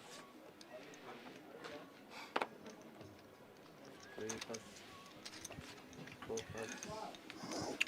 Giovinco pushing all in with the fives. Will Chiba look him up? 1.2 million. Big part of his stack. Ace-6, not a hand that plays particularly well. He won't know it, but he does have two overcards. I don't think he'll be calling, not from what I've seen so far. No. And again, probably the right fold. But this time, chip leader has a pair of sevens. He's getting a count. I think we will see a call here. It's only 1 million to call out of his 10 million stack. I'm pretty sure that we will get a call with sevens, and here it comes. It's uncharacteristic because he's overall a nice guy. but he was super tilted. So Giovinco unlucky here. His fives running into sevens. He's going to need to spike a 5 to stay in this tournament. Otherwise, we will see our 7th place finisher. Yeah, it would. Still, I'd appreciate it if you go without the comments. He will pick up a cool 8,600 Swiss francs. 348. Sevens still leading. Irony is a 7 on the turn will give Giovinco a straight draw. He does have an up and down though. It's a good card. 2, 3, 4, 5. Any ace, any 5, any 6. There's more outs than he started with. Still has 20% equity. Can he pluck it? Oh, ace 2, 3, 4, 5. He's plucked it from the sky. The rivers on this final table are very telling. We've had major survival with the river. Poor old Georgie is not too impressed by that. Probably wishes that the dealer takes a break very soon. Lovely hand, that one, and great turn with the 2. Gave him a lot more outs, and the ace smacked him in the face on the river for a wheel straight ace to 5.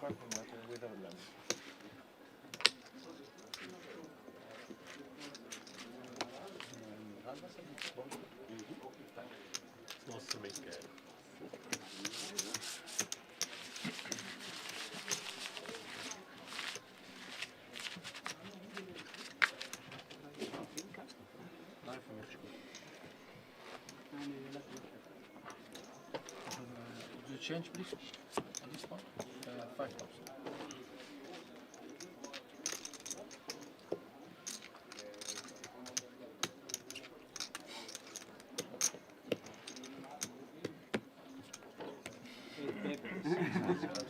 Big blind. Max 10 it's max. Yeah, I was thinking like 6. Yeah, would have been the other side of the set, of the straight. Yeah, it's not like he makes it up the straight. There's 8 a 5 buzz. and 6.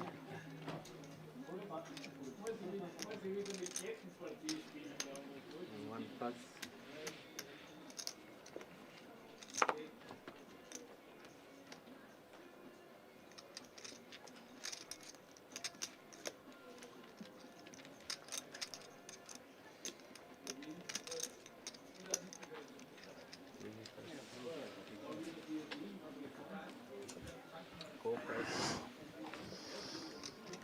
Everyone finding around to the button. Chaber with a playable hand on the button. Jack 10 may elect to raise here. Does not. I think that double up with the ace king against aces has just knocked his confidence a bit. Georgie raising with the king 10, and he will not get resistance with the 8-4. I don't think.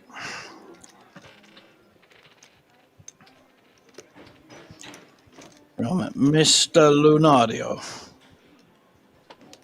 Oh, okay, I'm wrong, as usual.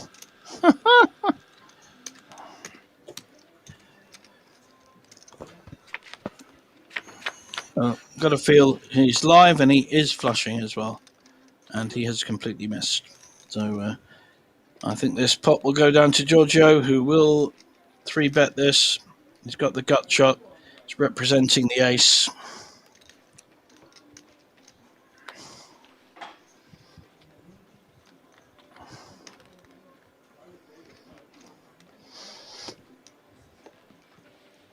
And takes it down.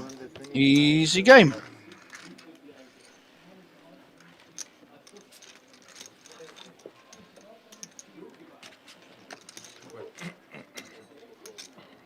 Yeah, okay, I'm gonna do, okay, a little bit more, okay.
Mr. Joseph, Loic Joseph, with the ace-10, thinking about a raise, decides against it. That's very solid, very interesting that.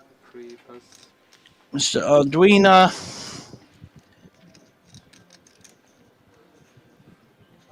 Lorenzo, back to a shorter stack from previous positions he was in, where he was the chip leader at one point.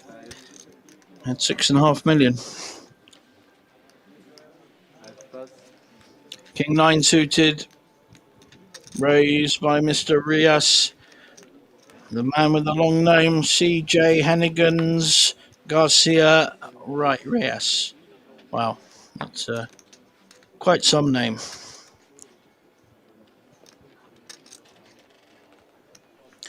He's being looked up by Gianvinco with the old 6-4 suited, which is a hand I like to play, I must admit. You know exactly where you are, and that's in the lead.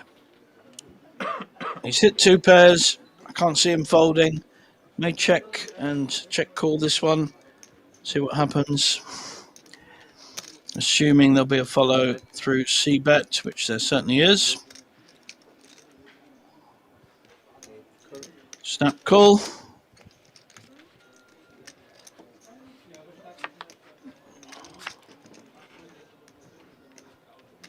Right, let's put the brakes on a bit. Made a straight, made flush. Check, check. Even worse. The 6 somehow still leading, but the board is horrific. There's everything out there. Spades, straights, straight flush.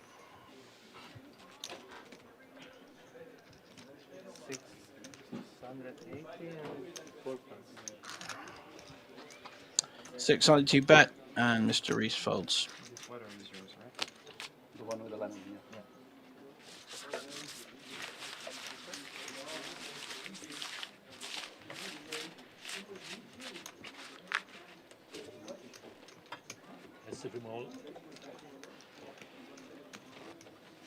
We start the final table. I had 3 big blinds, so I was under the gun with 9-10 off. I shove, and I was called from the big blind.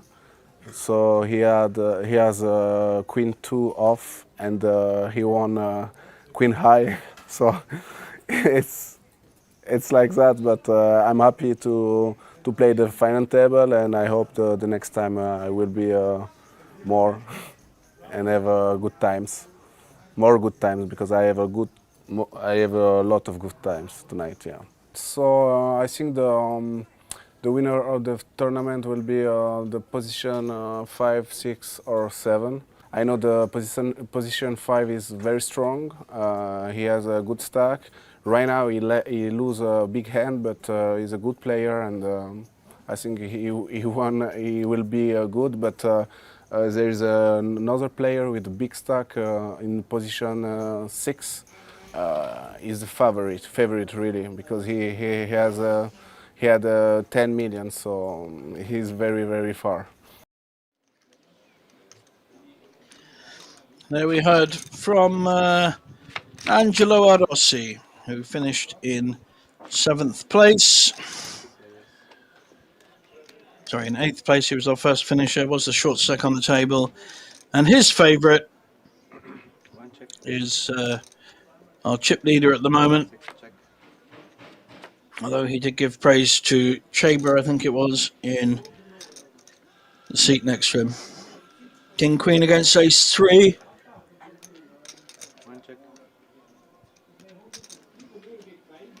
Georgie not playing this too aggressively, but I think he feels he's ahead with the Queen, but it's still a small bet. Just enticing bet. How will Loic Joseph play this Ace 3? Is he going to give it up now, or is he going to try and find a way of winning the pot? Doesn't matter how you win pots.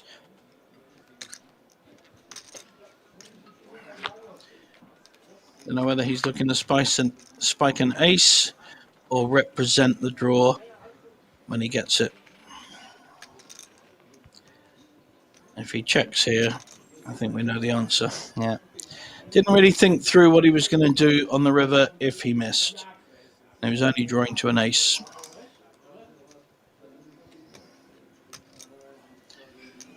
Georgie may look to get value here. Feels he's winning. 6 bet 425.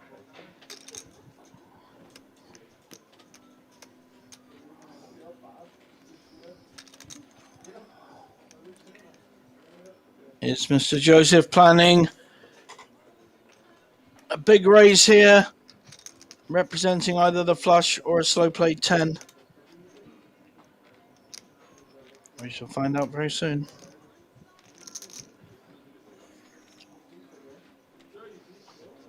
If he makes a move here, I take it all back. He's planned it ahead, but now he's folded. My previous comment stands.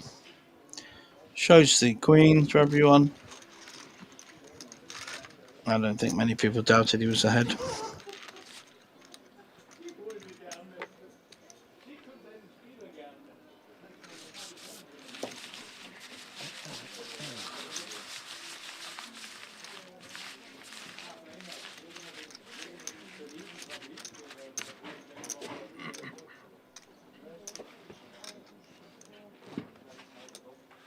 Commentating team coming up.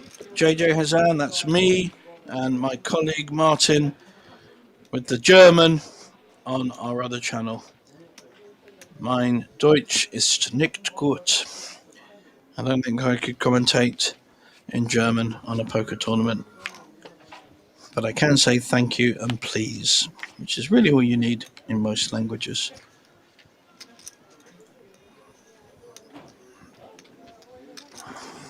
Four pass, 5 pass, 6 pass. Mr. Nonario, one of our shorter stacks, is raising with the ace-8. Needs to make some moves. Totally understand that. He's not going to find too much resistance at the moment. Small blind will fold. And what does our big blind have? Pair of sevens. Mr. Arduini.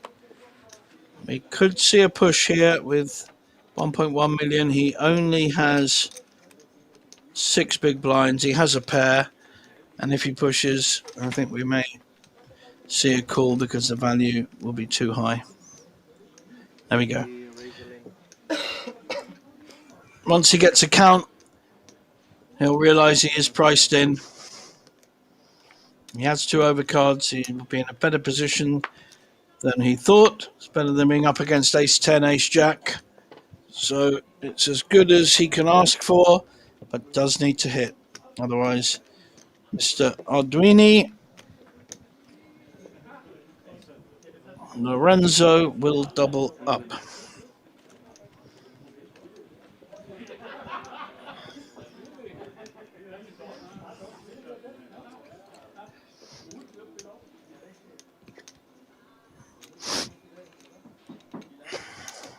It's a tough spot though.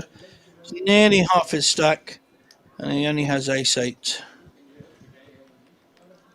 He's just looking at that now.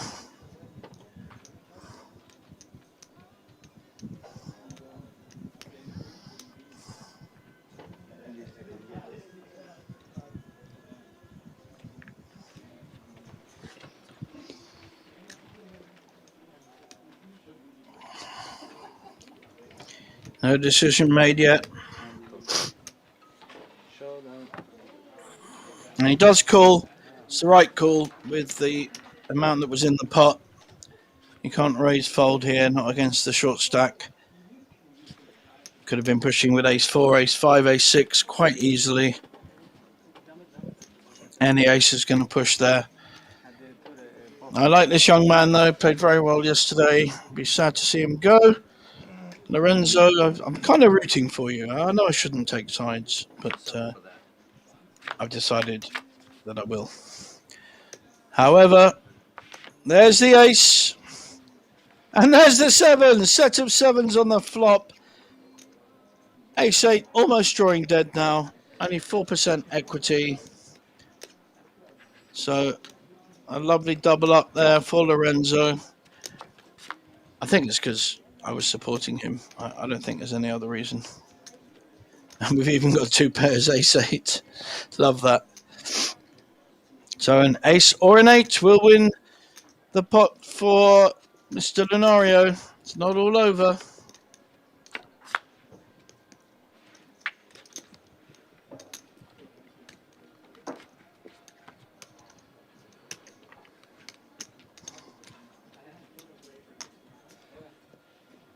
It is now. Lovely double up there. Sorely needed. Back in the game.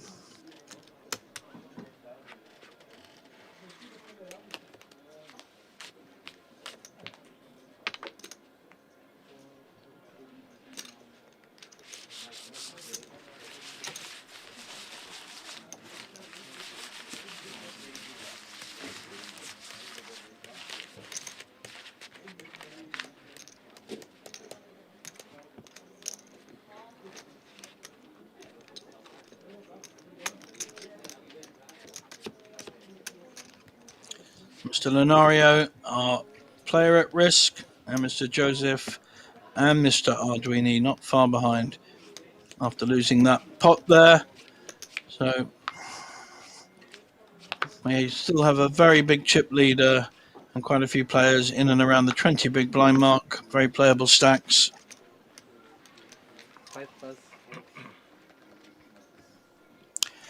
Aces again for our chip leader. Almost seems unfair. Has all the chips and now he has all the hands. Goodness me. 6, call. 7, pass.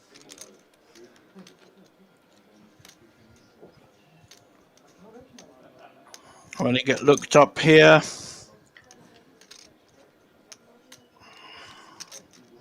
Georgie's slow playing it. Deliberately flat calling with the aces, hoping to induce a raise. And poor old Gianvinco is going to raise with ace-3 suited.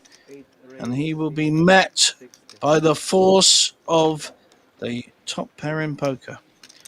Mr. Joseph will fold. 9-5 offsuit. Come on, don't waste everyone's time. There we go. 3 pass. 4 pass. Now here comes the hammer.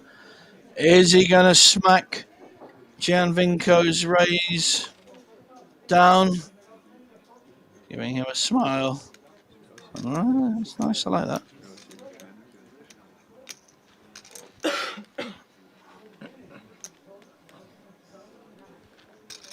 Could even push all in here.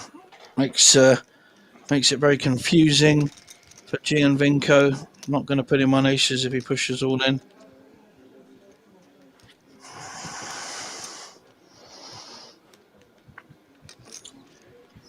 Gianvinco, longer it goes, thinking his ace-3 is ahead.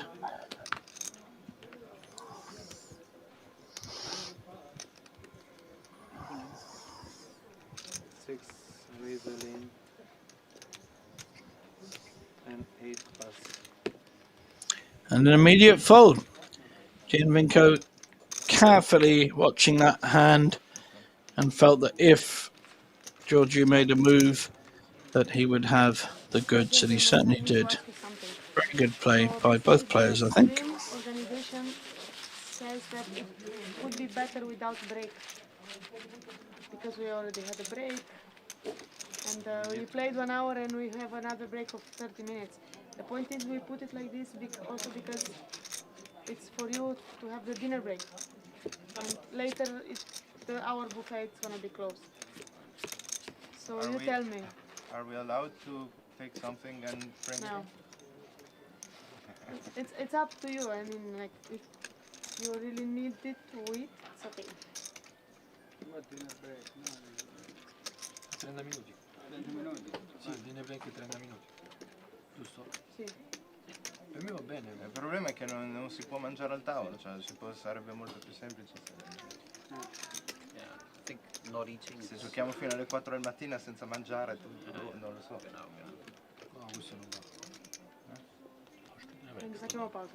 Ma magari possiamo farla più corta. We will Non make so. the break. 20 minutes then? La possiamo fare anche più tardi, non lo dobbiamo fare adesso, no? Sì, non dobbiamo. Ah, chiude, ah scusa. Sono le 9 e mezza, alle 10 e mezza non mangio più nulla.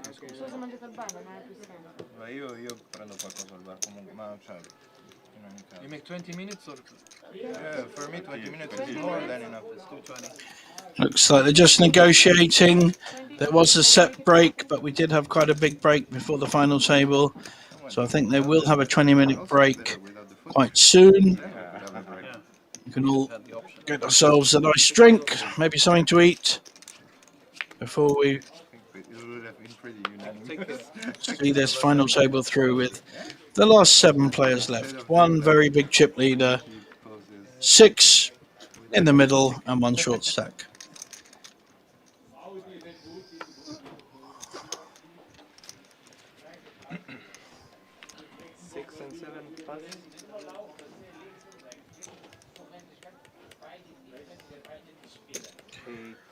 Giovinco making a play with the King Jack offsuit.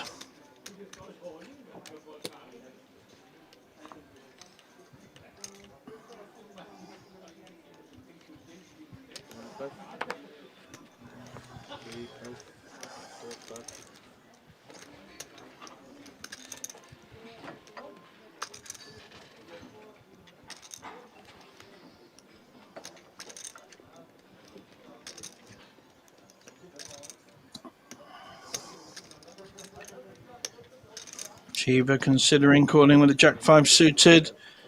He is on the big blind, so he has money invested already. Will cost him 190,000 to call. Getting 3.5 on his money, but probably wisely decides against it. Established that yesterday. Today you don't need to eat.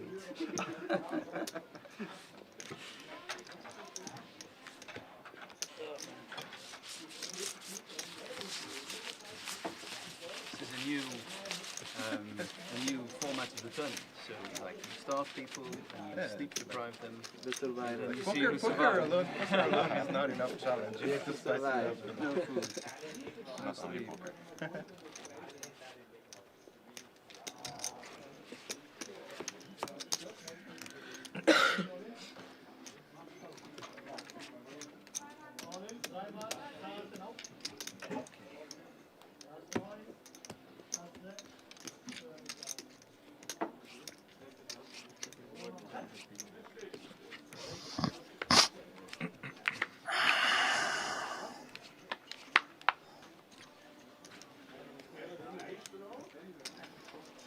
Seven pass, 8 pass.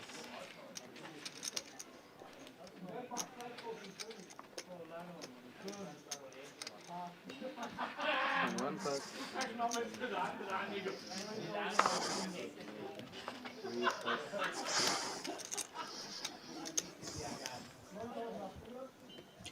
Mr. Reese raising with the Queen 10 on the button. 350.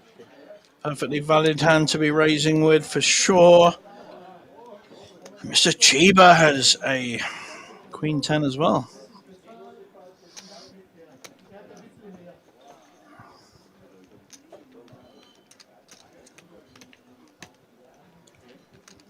Looks like he may peel. Yep. So we have a call on the small blind. What has our chip leader got on the big blind? He's got the best hand by far. Ace 10. Is he going to raise? Or just call? He's just calling. He has these 2 hands so dominated. Ace 10 against 2 people with Queen 10. Both got each other's outs. Doesn't need to do a lot. Oh yeah, I'll just hit an ace on the flop. Yeah. I wonder if he'll check this and disguise his hand. Yes, he does. Well done, sir. He's looking for someone else to bet. The Queen 10 now drawing dead. I think we'll see a small bet here by Georgie. No, opposite. We see a bluff by Chiba, who has not read the situation here. At least he's playing poker, attempting to win a pot. Got to praise the guy for that. We're going to see at least a call by Georgie. And I guess Mr. Rees will fold.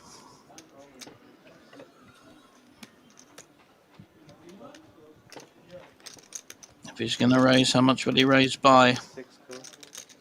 Lovely, just calling. Smooth call with the best hand, the unbeatable hand, albeit he doesn't know that. Heads up.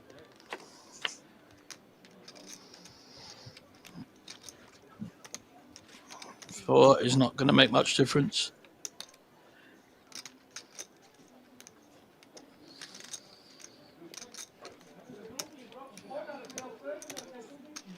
Will Chiba lead out again and try and take this pot? He knows he's bluffing. He doesn't know he's up against an ace.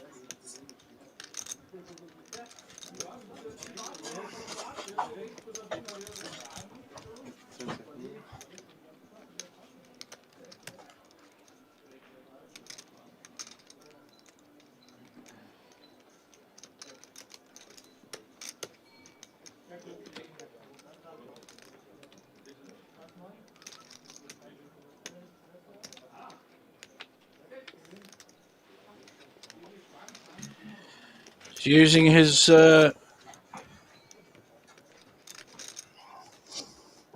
time cards. He's used a few earlier. He's in 5 seconds.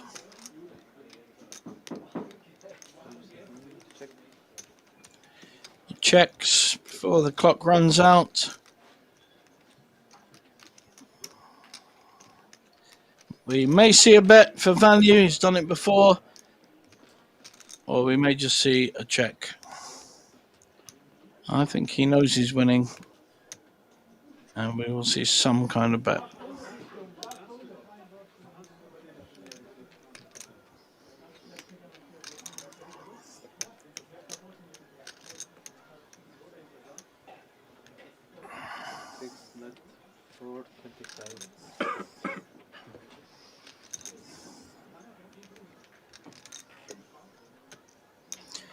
Nice small bet on the end, 4-2-5.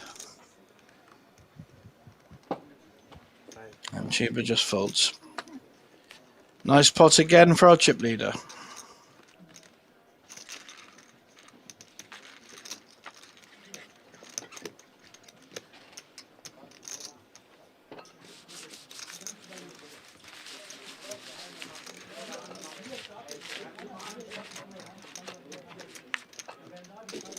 So what's the recommendation for a 20-minute dinner in this place?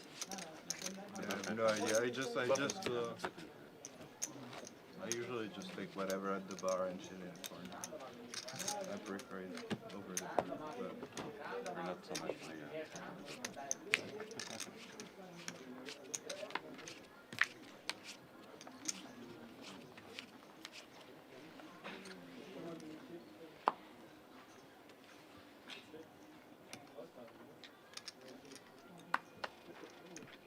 8 plus.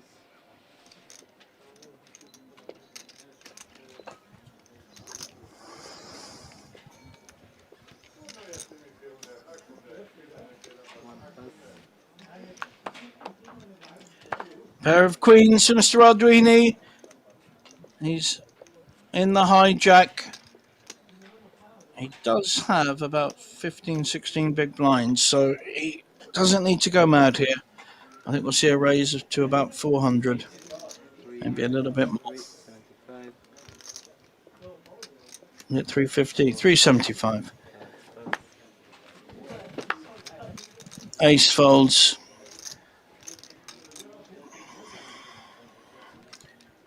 Our chip leader has 10s and could get in trouble here because he will re-raise. He has the chips. He has a big pair. I'm pretty sure he will re-raise to about 700. A call would be interesting, but I think he will raise. Yeah. There's some more chips coming in. More reinforcements. And when it comes back round,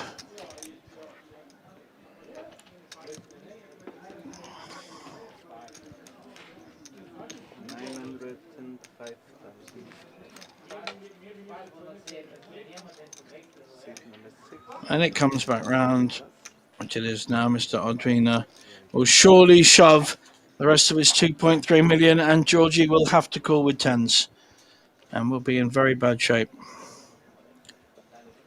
Taking his time. I do like the way he plays this boy. Very thoughtful. Just tries to work out the best play, the best way of getting the chips in this case.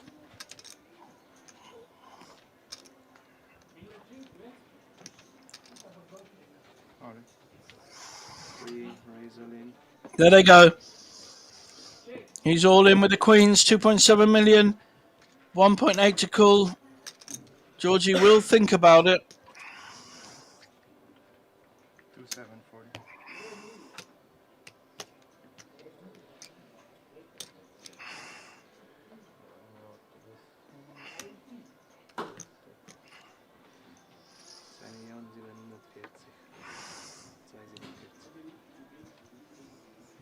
Although he's thinking about it, I'm pretty sure that the tens will have to call here.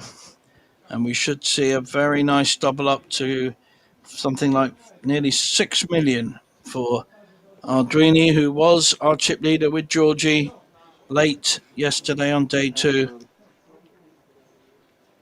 Yeah, there's the call. And he will see the bad news that he is behind. And Lorenzo very happy to see tens rather than ace king.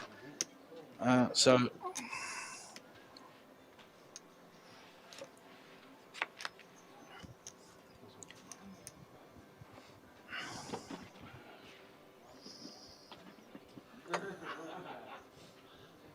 looks like he's getting his coat. We may well be going into the break after this hand. I think the other players have already left these two titans, these two warriors. And there we go. We're in the break, I think, but there's our split screen. Queens against tens. Both flushes dominated by the queens. That's a good flop for them. Makes 2 pairs. Only a 10, and there are 2 red tens left. Only a 10 will be good, and 8 or 9 will give him a gut shot draw. That's no good.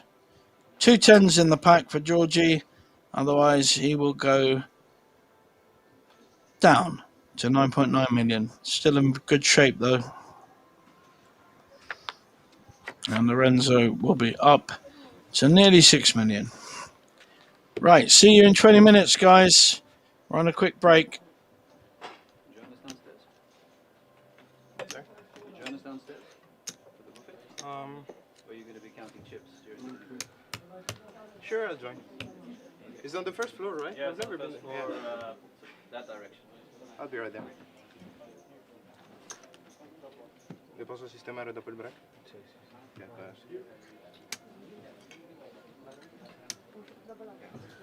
Thank you.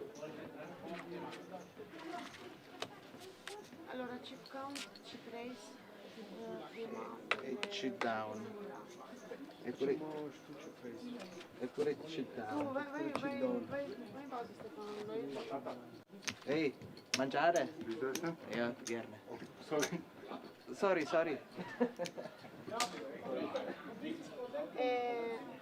Posto 6 compra, vero? Sì. 100. 100? Sì. Usiamo esatto. This player, he didn't went out.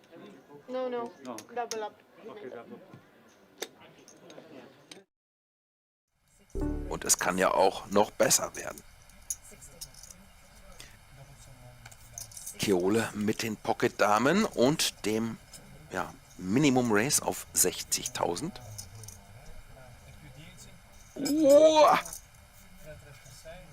Das ist ein sogenanntes Setup beim Pokern, wenn 2 absolute Raketenhände aufeinandertreffen.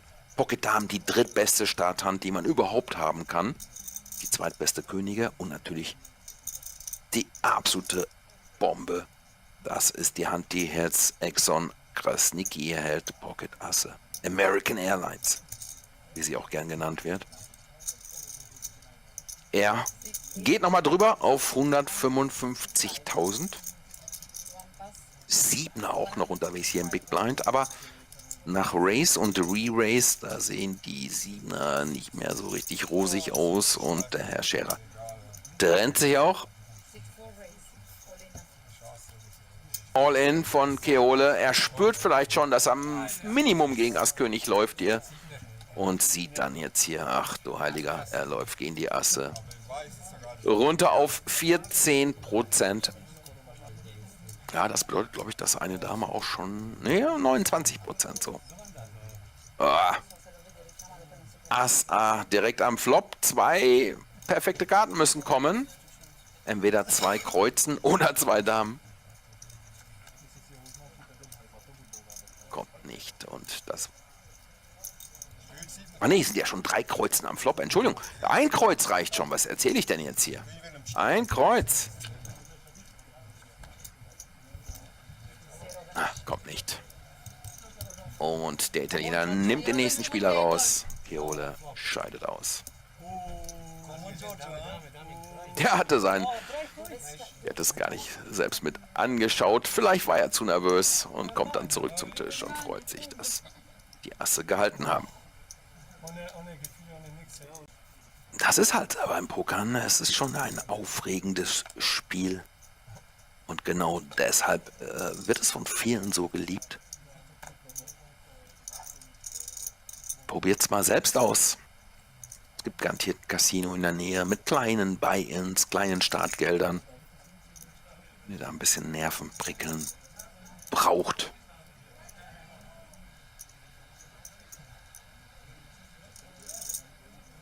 So, nochmal zu den Chips. Die gelben, das sind die 25.000er und diese beigen, das sind die 5.000er. Ich denke, wir werden im Laufe des Turniers dann spätestens am Final Table auch noch eine weitere Farbe hinzukriegen. So, Exxon mit dem Race auf 140.000. Er hat natürlich auch mittlerweile einen Stack von über 2 Millionen. Kann man mal ein bisschen spekulativer unterwegs sein. Ja, und das ist natürlich eine Hand, wo man dann mit 10 Big Blinds drauf wartet. Die Pocket Könige beim Schweizer Scherer.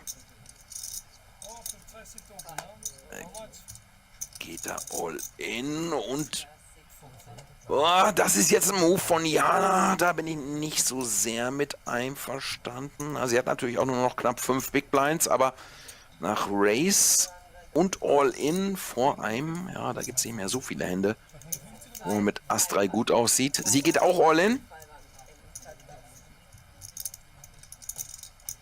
Was macht Krasnicki mit König 7 in Pik? Er könnte natürlich jetzt... Er hat wiederum die Gelegenheit, 2 Spieler gleich auszunocken. 365.000 muss er bringen. Und es liegt knapp 1 Million in der Mitte. Und es scheint ja auch gut zu laufen. Sonst hätte er nicht so einen schönen Stack aufgebaut.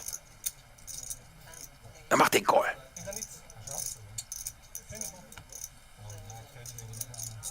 Das kommt wieder zum Dreifach-Showdown.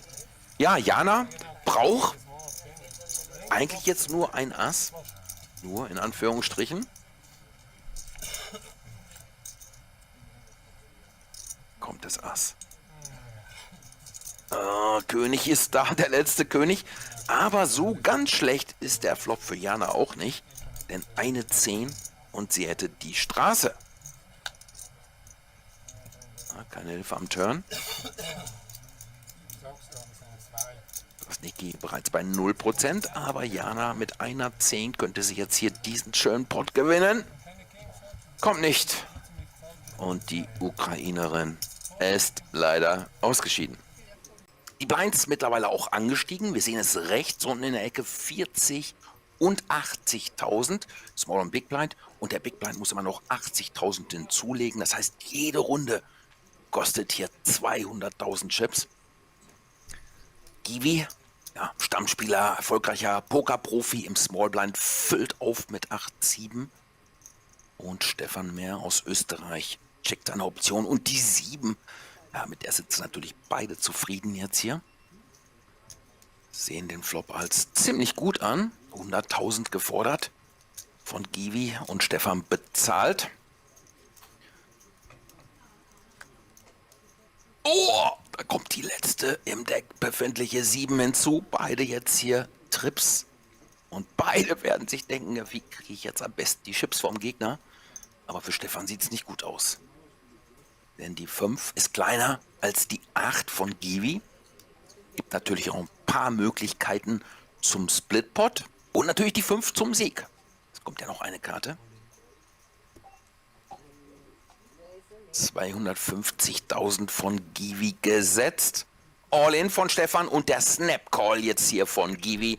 Alle Chips in der Mitte.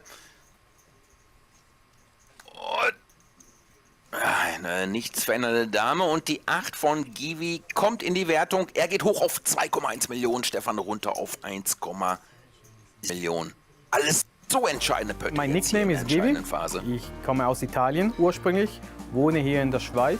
Bin 37 Jahre alt, unverheiratet, keine Kinder, habe eine Partnerin seit langen Jahren und ich spiele Poker eben, wie gesagt, wie ich schon gesagt habe, seit 20 Jahren. Ist auch ein Hobby von mir, Hobby, Beruf. Ich war schon x-mal in Las Vegas, in allen Casinos von Europa, die ganzen Tours früher, alle mitgespielt und ja, es ist eine große Leidenschaft. Ich spiele sehr gerne Turniere, aber ich spiele auch sehr, sehr gerne Cash Game. Am Tisch die Gegner, die ich mit großem Respekt anschaute, war natürlich der Stefan, weil der hatte auch sehr viele Chips. Ich war schon mit ihm gestern den ganzen Tag am Tisch, hat sehr guten Poker gespielt. Der Ramon spielt auch sehr solide und ja, und der Said kennt man, der hatte auch schon mehrere Turniere gewonnen. Ja, das sind so die 3 Spieler, die man mehr im Auge betrachten muss. Ja. Ass Dame, er hat bisher noch gar nicht so viele Turniererfolge auf der Habenseite.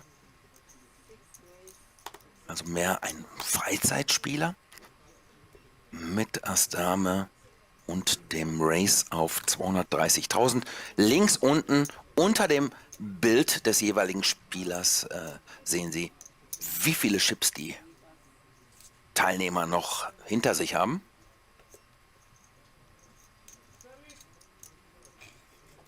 Oh, Ass Bube bei Claudio Di Vito aus der Schweiz.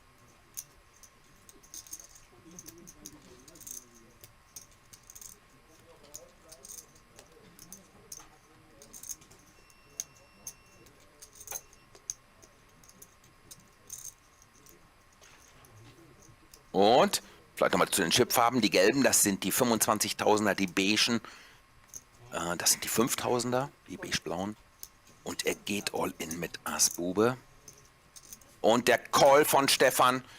So, in solchen Situationen ist es in der Regel ganz grob erklärt 70-30 immer für denjenigen, der also mit dem Ass die höhere Beikarte hat. Kommt noch so ein bisschen auf die Spielfarben immer an. Hier 66-34 ist Stefan der Favorit. Claudio braucht einen Buben. Nur kleines Gemüse am Flop. 3 Buben noch im Deck. Jetzt gibt es natürlich noch ein paar Möglichkeiten zum Splitpot. Eine 3 oder eine 6 zum Beispiel. Dann hätten beide 2 Paar. Und das Ass würde als 5. Karte in die Wertung kommen. Aber die Dame hilft nicht. Und Stefan gewinnt ja diesen großen Pot hier gegen Claudio. Der scheidet aus auf Platz 20 für 1.320 Schweizer Franken. My name is Stefan Mehr. I'm from Austria and I'm 38 years old. I work with natural fragrances in my normal life and I like to play poker. I like to climb, to drive with skateboards. I start the first day and play a solid game and close it with 280,000 chips. And the second day I had some swings, but always good chip stack. They are good players and it would be a nice final table with them to play.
So, wir haben eine neue Line-Up jetzt hier. Ein anderer Tisch, der vorher außen saß, ist jetzt hier an den TV-Tisch gesetzt worden.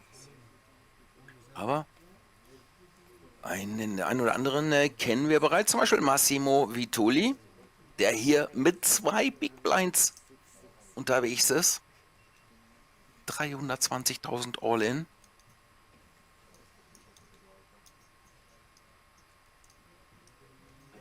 Und Thomas Hart mit Ass 3 hat er auf 500.000 geraced.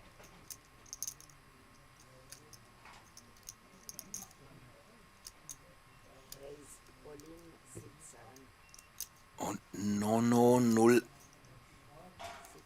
01.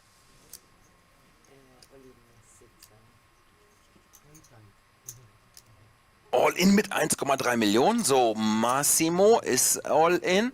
Thomas müsste jetzt noch ordentlich nachbringen, aber er passt auf 500.000 Chips, die er da investiert hat, ohne den Flop zu sehen. So, Massimo braucht Hilfe hier, ansonsten ist er raus. Aber seine beiden Karten sind live, König, Dame. Also 43%, gar nicht so schlimm. Und er trifft zwar 2 Paar, wollte ich sagen, aber sein Gegner macht die Straße direkt am Flop. Ass, König, Dame, Bube, 10. Oh, was für ein Flop. Oh, die Dame am Turn. Massimo geht in Führung und ich glaube, ja, er kann die Hand gar nicht mehr verlieren. Kein Straight oder Roy Flush möglich hier. Double Up für Massimo. Er bleibt im Turnier jetzt bei 720.000. Ja. Und weiter geht's. Das nächste All-In jetzt hier von Thomas mit 660, mit 4 Big Blinds, etwas mehr als 4 mit Ass König. Ja, da will man natürlich vielleicht auch einen Call haben von jemandem mit dem Ass und einer kleineren Beikarte. Massimo mit König 9 an Cut-Off. Ja, da bin ich mir fast sicher, dass er die Hand...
Welcome back, everyone. Final arrangements being made after our short break.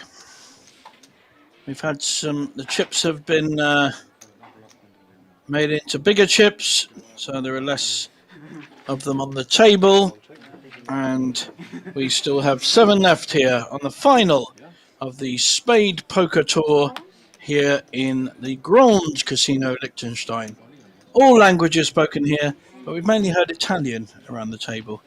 So Liechtenstein sits nicely between Germany, Austria, Italy, and I think that's about it. Austria. So German around, Italian around, but a lot of these final table lists have got Italian names. And here we see the chip value. The big ones are now in, the greens, 250,000. The reds have been in play for a while, 100,000. So we'll need to just be aware of the new chips as they go round.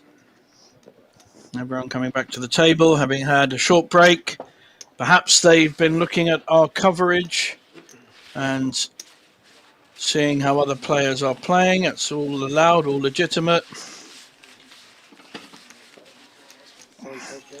Got a few comments here on the feed.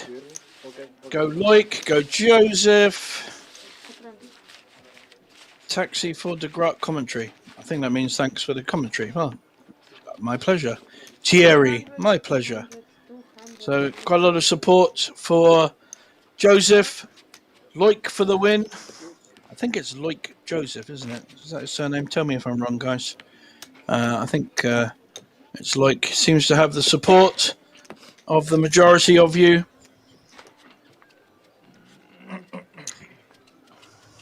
Shot clock in play. Here we go. We will be at least another 2 hours till our next break. 7 players left.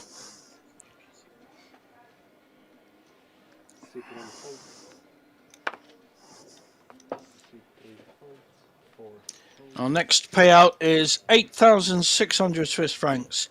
And then we get into 5 figures, 11,000 for 6th. And when the 5th place goes, they will also get themselves a WPT Prime ticket. 6-7 suited on the button for our chip leader. Still has 10 million. He lost a couple, but won them back. Min raise gets it through.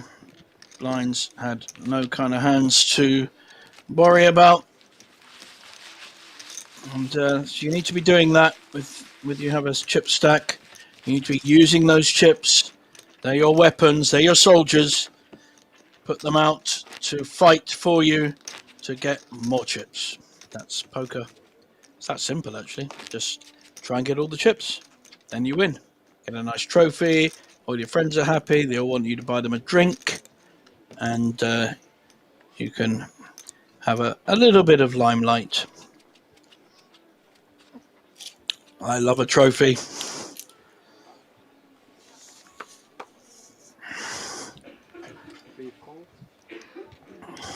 Very hard to see who's going to win this tournament if it isn't Georgie, who has been our chip leader the whole of the last few hours and a lot of yesterday.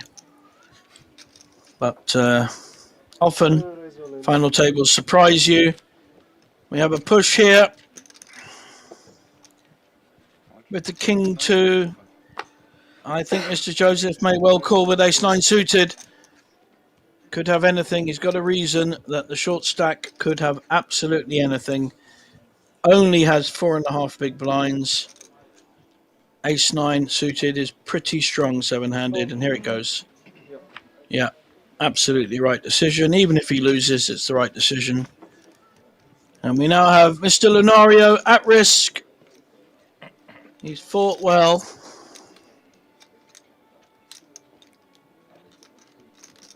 All the other players rooting for Mr. Joseph, as well as our friends on YouTube, because they would like to ladder up another place. That's a pretty good flop. 2 hearts. So that actually takes out the 2. King 2. Okay, interesting. So the King 2 is winning, but any heart, any ace, any 9.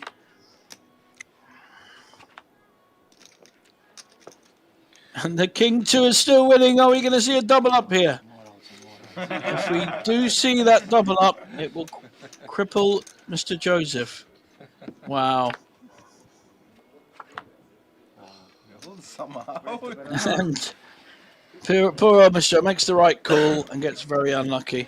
So a full double up, and we do not see a 8th place finisher yet. Lucky boy.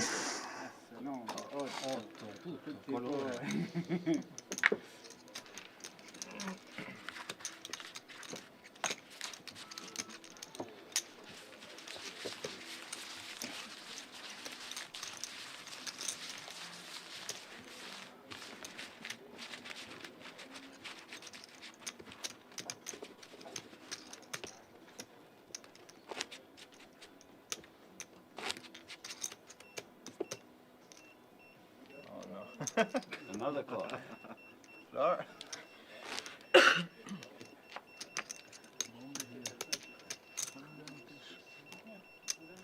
Floorman. Shot clock. That's true.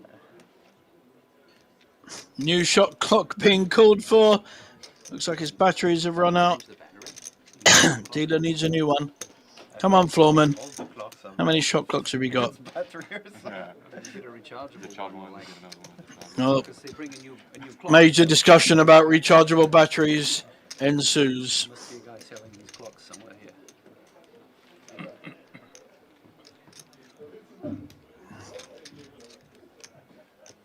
So I'll bet you this shot clock doesn't last until the end of the level.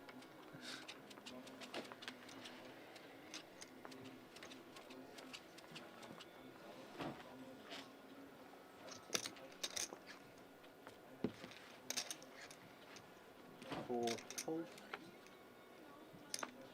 5 fold, 6 fold, 7 fold,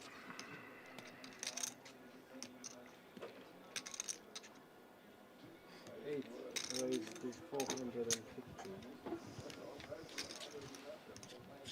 Raised to 450, but he's run into Mr. Joseph's kings. He's short stacked, so he may well get called. He only has 1.1 million. Pushes all in with a very good hand. He will get called by the Queen 10. See if anyone else has any kind of hand. He can't put in 350, then fold. And Gianvinco 1,150,000. will probably double up Mr. Joseph.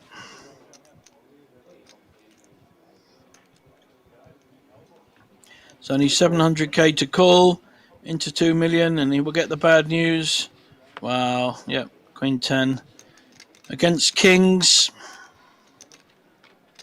80% favourite against about 20%, maybe a bit less. Here we go with our split screen. We can see both players, we can see the board.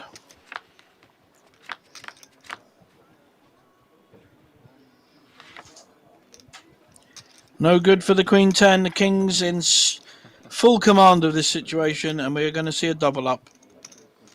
Got very unlucky with the ace-9 suited and deserves this double up. Here we go. Drawing dead. Any ace would have won that.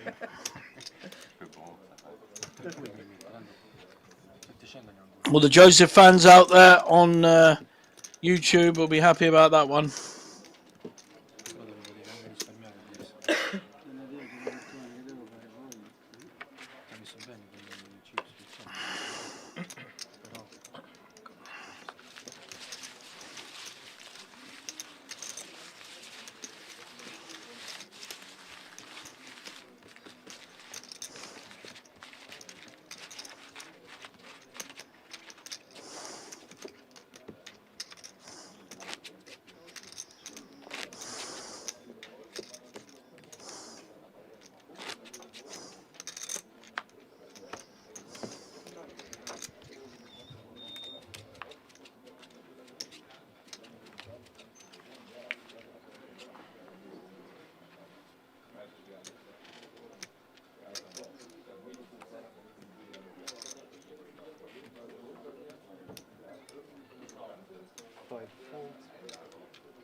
So fold.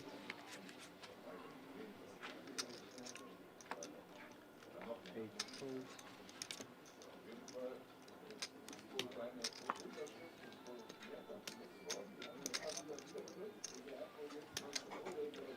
One fold.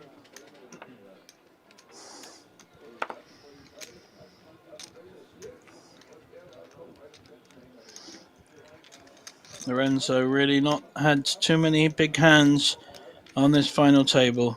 Been hard for him to make many plays. He's on the small blind. Looks like he's going to raise here. Raise to 500. Will the big blind have a hand to call? Well, he certainly does. Goes all in. King 2 suited. He's pushed all in. He's sensed weakness. He's done this before.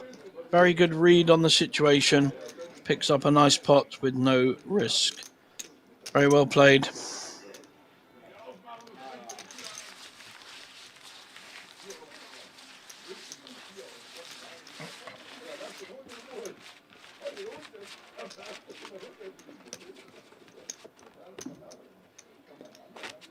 Liebe Gäste, kurze Information aus der Poker Lounge. Wir setzen da SpadePoker Turnier in noch 3 Minuten wieder fort. Wir bitten alle Turnierteilnehmer, ihre Sitzplätze wieder einzunehmen.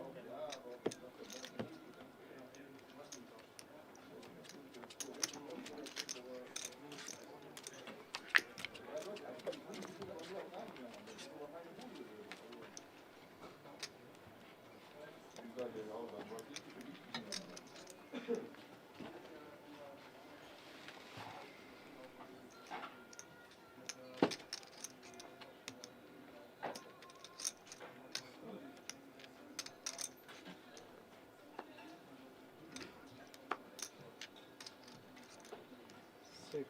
Raise to 525. Chip leader with a suited ace. Raising. This time, Mr. Leonardo with fives is folding. All perfectly playable hands, these 9-7 suited. Mr. Joseph. He does like a kind of mid-connected hand, but this time folds. Doesn't want to take on the chip leader. All wary of him. Now I hope Giorgio realizes that and starts to be a bit more adventurous with how he plays his hands. He's played very well, very solid, but he's getting almost too much respect. And I think he needs to use that to his advantage. Picks up a nice little pot there.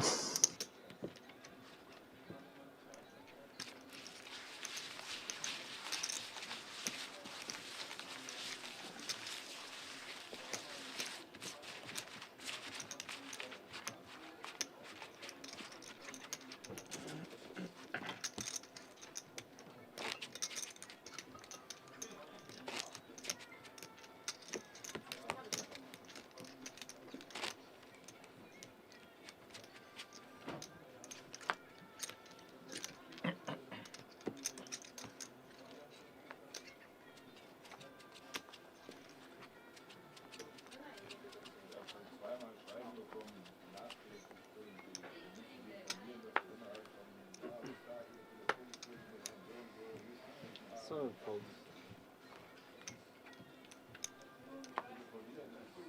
Eight folds.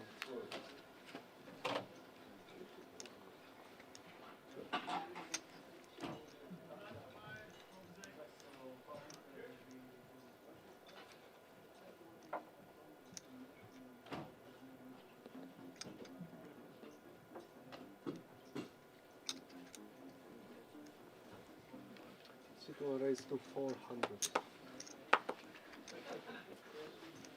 3 fold. 4 fold.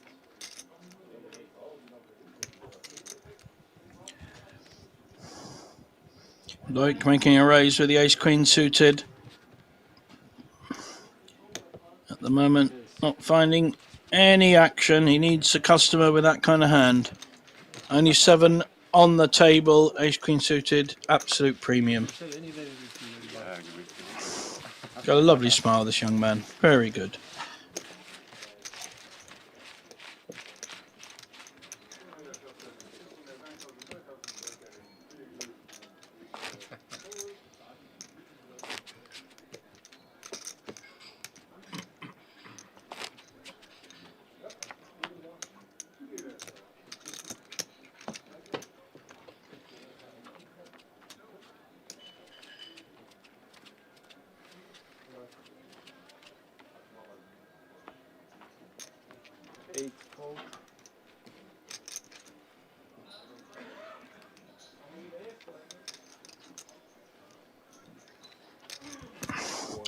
Blinds 100, 200, putting pressure on the shorter stacks as we get towards the final stages of the SpadePoker Tour. It's 300k guaranteed Swiss francs here at the Grand Casino Liechtenstein. I think Chaber will be pushing here on the button with ace-9. Relatively short stacked. 8.5 big blinds. Is he going to get looked up? Certainly not by our chip leader and not by Mr. Lunario. And I think, yeah, I thought for a minute he was getting a call, but he was just getting his big blind ready. So Chaber picking up the blinds there, sorely needed, up to about 11 big blinds now.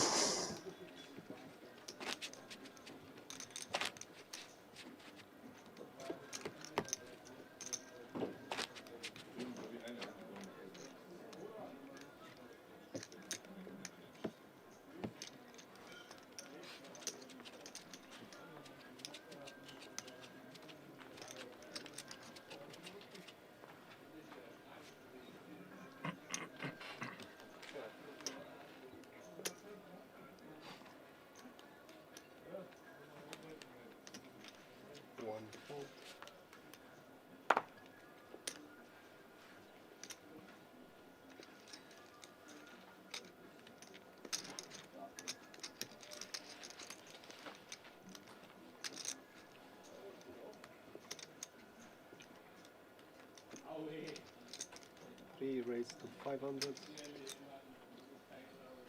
4 fold.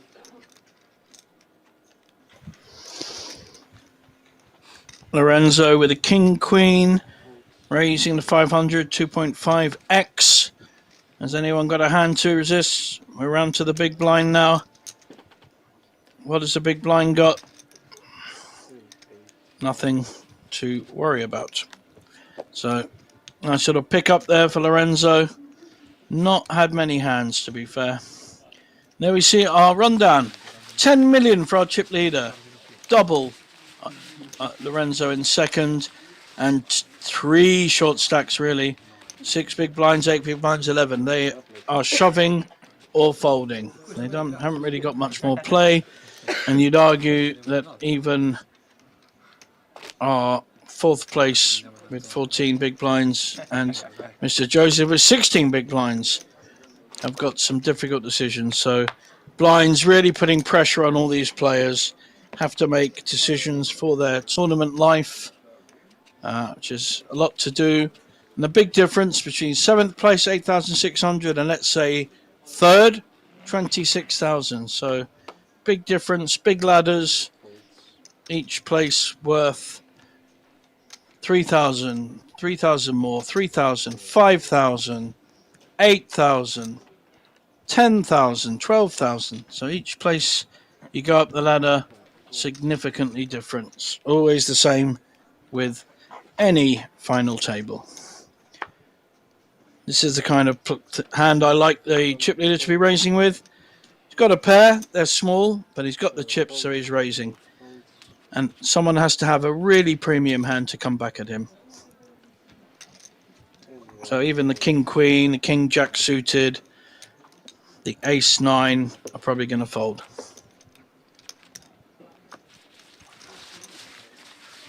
Maybe even pairs up to 7s will fold against the chip leader. I hope he realizes there's no sun inside the casino. But, maybe someone will tell him later.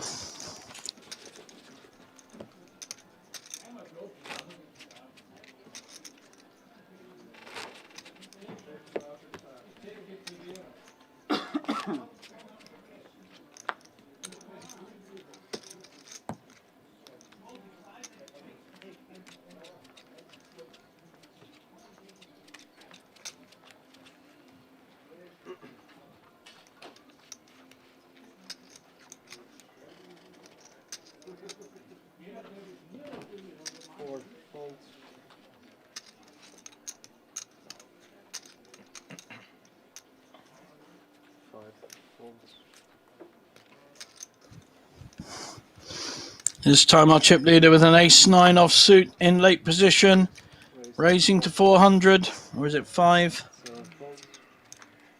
No, just a min raise to 400. But again, people need good hands to resist. And all these jack 3s and 10 4s cannot play. 7-2, even worse. So just picking up the blinds and picking off the shorter stacks at will at the moment. Georgie's getting hands, he's playing them well, and he's getting respect.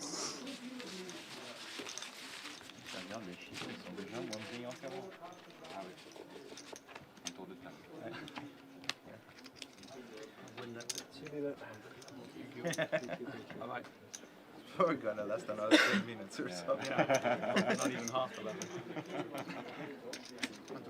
But I mean, it's got to be a pretty piece of engineering for something that has an autonomy of 15 minutes. I mean, in the 500s in France, they also use top for the day 2 usually. There's our payouts.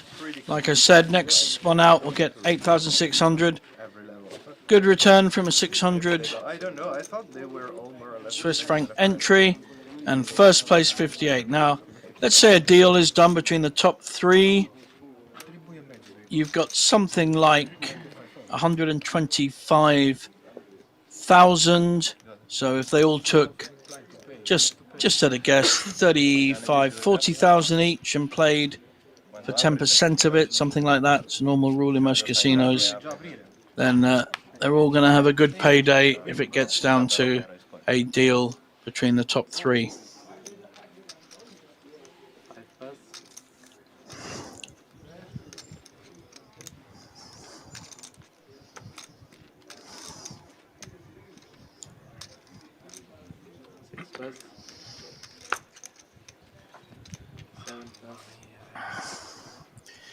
And very few big hands being dealt at the moment. The odd aces here and there.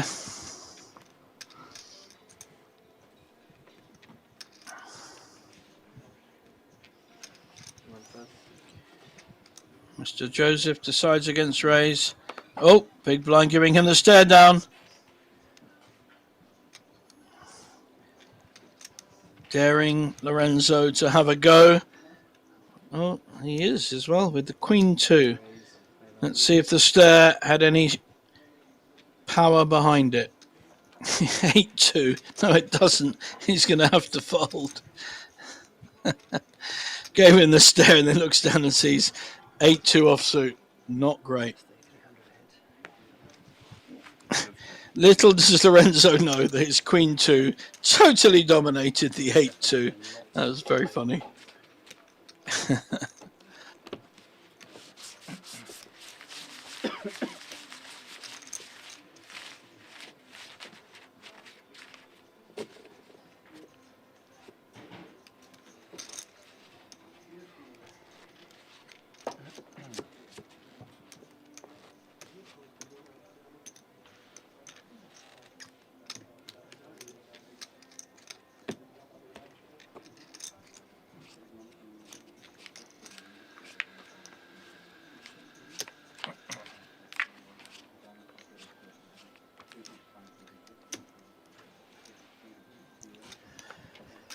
This time Georgie in early position with a pair of 7s. Will probably raise, but won't be too happy if he gets re-raised. I think we're seeing 425, is it? 525, thank you very much, dealer. So, strongish raise in early position, representing a bigger hand, but 7s is still strong. And it will take a big hand to resist him. I like the way he's playing at the moment. Just nice, level aggression. And I cannot see the big blind calling this. And we will go on to the next hand, I'm pretty sure.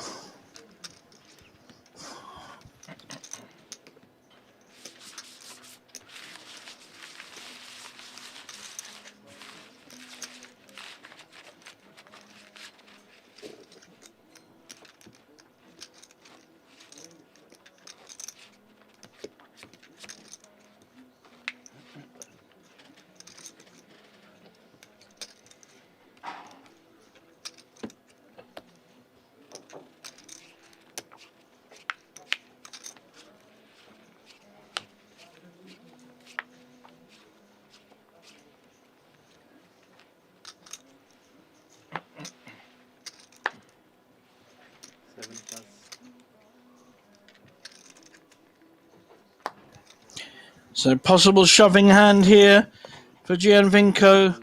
Jack 10 suited. Yes, it all goes in. Again, very hard to call with a hand that may be ahead of Jack 10, but you may not realise it.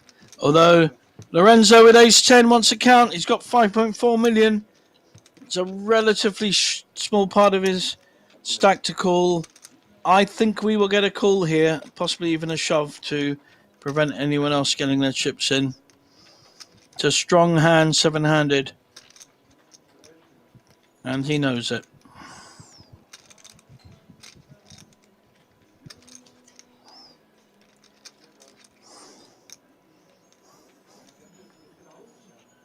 Call. Sit number 3. A call is made. It's almost stronger to call now. Will Chiba want three-way action with fives? He could be up against two overcards for sure, and possibly a pair, bigger pair. That's the problem with a hand like fives three-way. We know he was in with a good shout. And will Georgie want to come in with an ace-9? Very wisely decides against it. So we have Domination Nation, ace 10 against Jack 10 suited. Gianvinco's got a lovely smile. Is seeing the irony of it. The hand that called him totally dominates him. We're going to need to see a jack. We're going to need to see some straights or possible flushes. How lucky are you feeling? He spiked an amazing hand earlier. Well, they both hit the 10, but the jack is well behind the ace.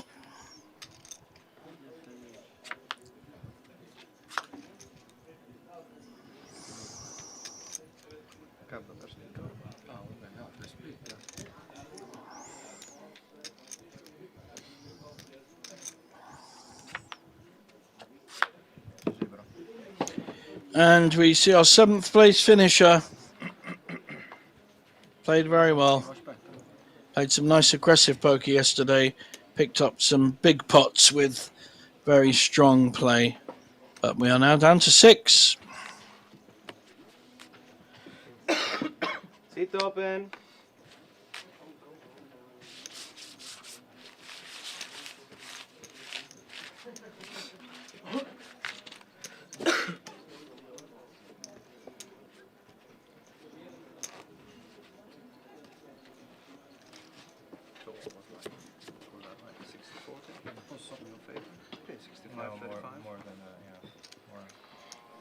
Maybe it's even closer to the same if you're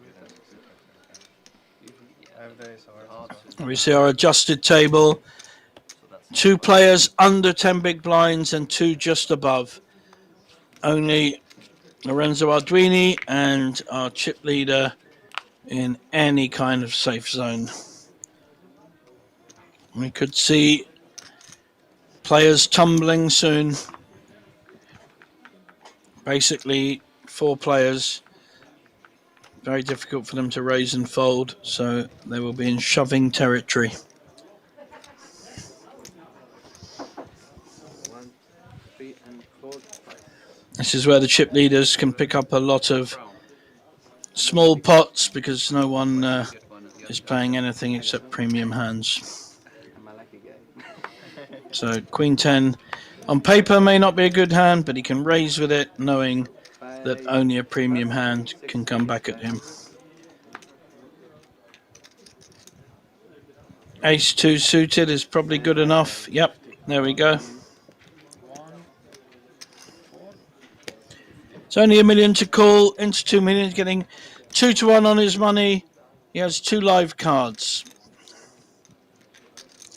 He may decide not to call, to wait for a better position.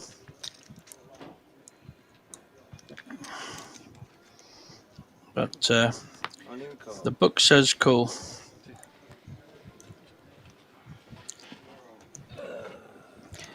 I think Mr.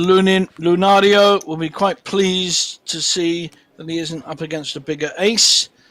However, he still has to avoid a queen or a 10. So he's 60% favourite with the suited ace. He's winning until he isn't. You said flop? Okay. Here comes the flop. Queen 8-6. The Queen 10 has hit, and there are no immediate flush draw for the ace 2. So he's got runner, hearts, or an ace to knock out this player. Very good card for the Queen 10. We're going to see a double up.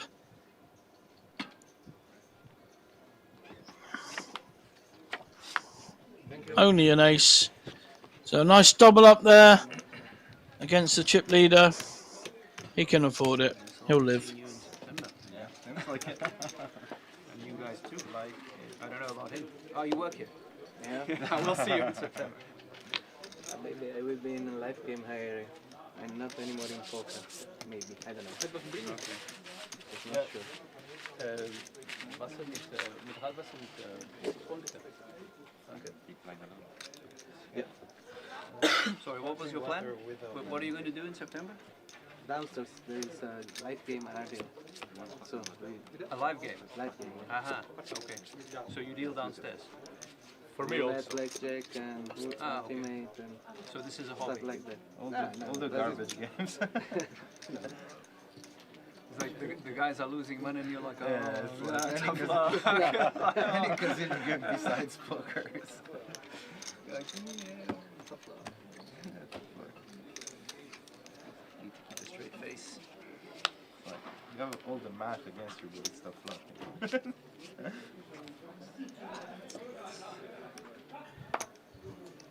5 players left here, all of whom will receive a 1,000 Swiss franc seat in the WPT Prime that will be coming here in September. So, raise by our second in chips to Jack 8 suited, but he's going to be met by Ace 9 suited. If he calls, he's going to be dominated.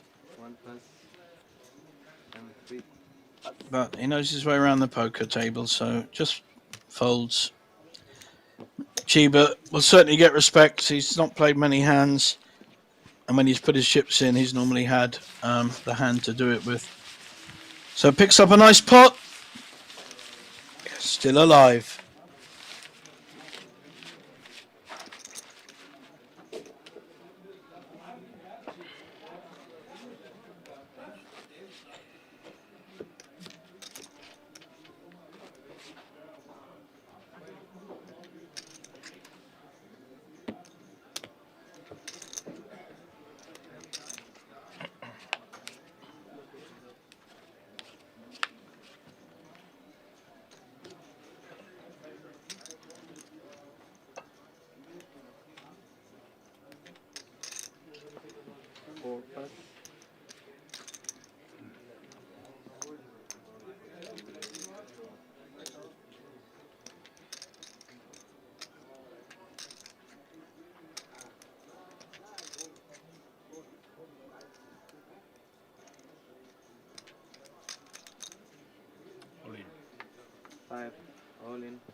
All in announced with King 9 dominating the Queen Jack. However, Mr. Joseph has Ace King and will be calling here. He will be all in with Ace King suited, and the King 9 of Shaber absolutely at risk, although he does cover the 2.2 million. So he will be crippled if the Ace King holds.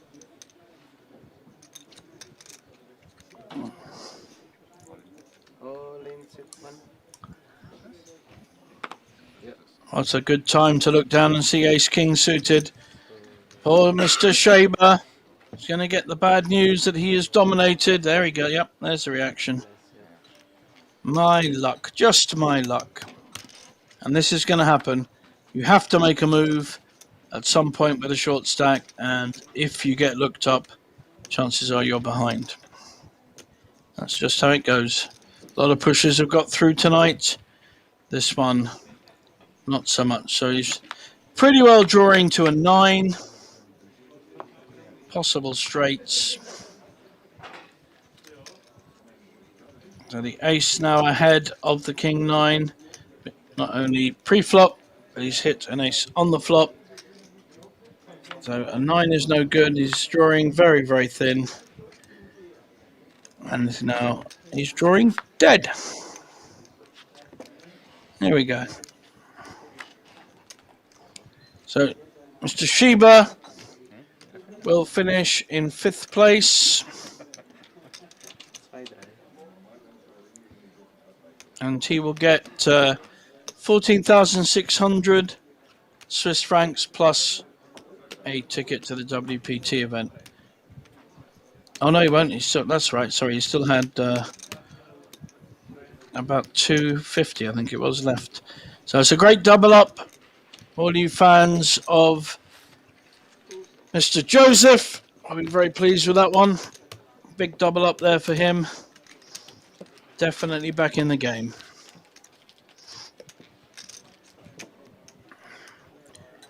So that 250,000 will be committed very soon. In fact, very next and hand after this will be on the big blind. There we see the button in the dead seat.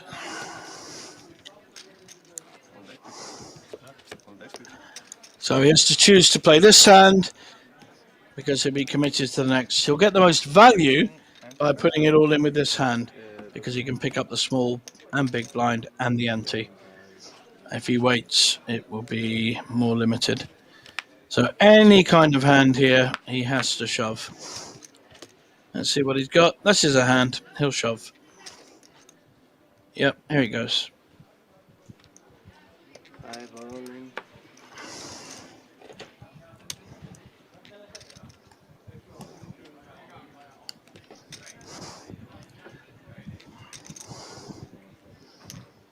Connected ace with just over 1 big blind is good. Chip leader's going to look him up. Not raising though. Nope, small raise, sorry. Try and chase out others.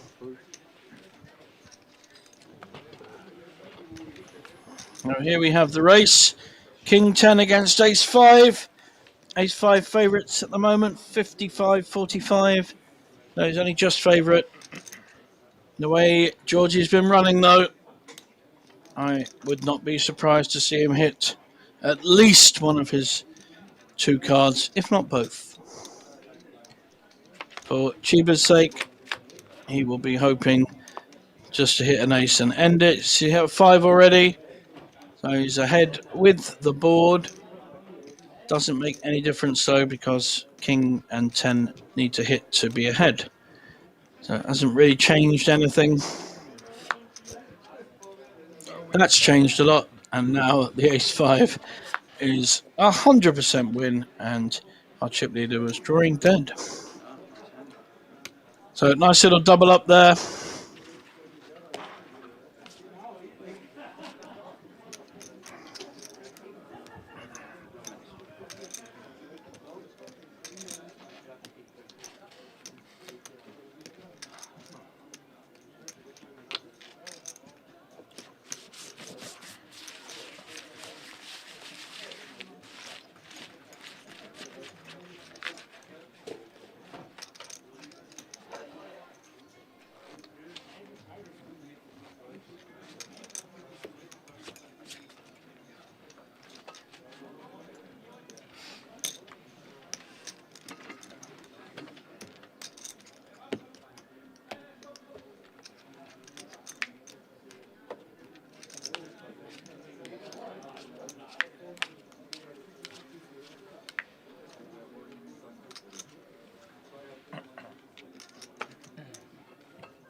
Very playable hand, King 9 suited. We will see a raise.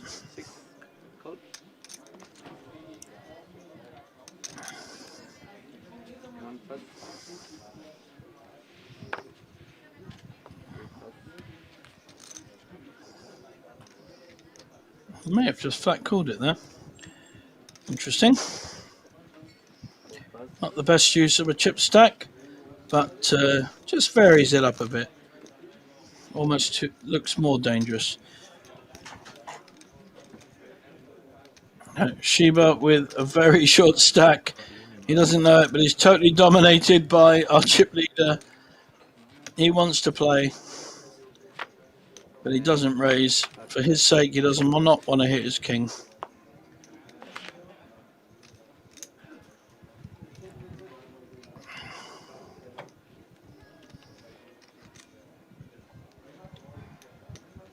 So he has a pot-sized bet behind him. Unlikely to get through. I think any bet will get called.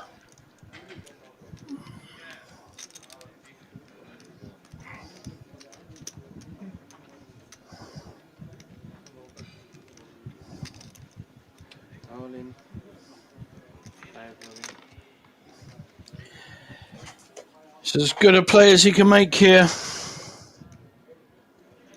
Chip leader doesn't know it, but he is ahead of him. And does have a flush draws. I can't see him folding. It's a pretty big hand, actually. So he's ahead and has the flush draw. So only an 8, and it can't be the 8 of clubs. So Mr. Shaber is looking at the hand and going, oh dear, what bad timing. Again, to be fair, he's been pretty unlucky on this final table. And the chip leader will remain the chip leader. And now he is drawing dead because he cannot hit a king or an 8. And we lose our 5th place finisher. Takes home 14,600 Swiss francs and a ticket to the WPT worth 1,100. So we are down to 4.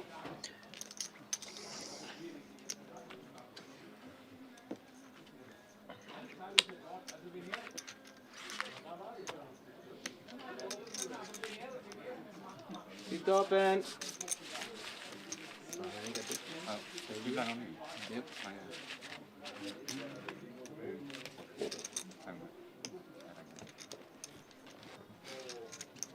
Big blind, huh? 2 plus 50. Ja.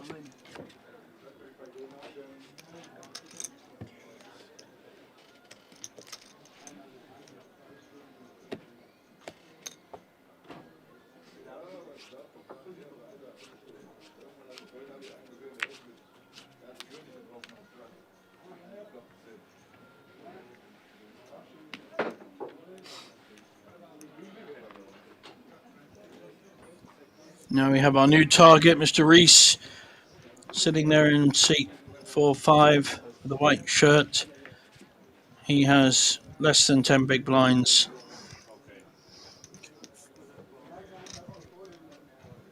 And will be the next target.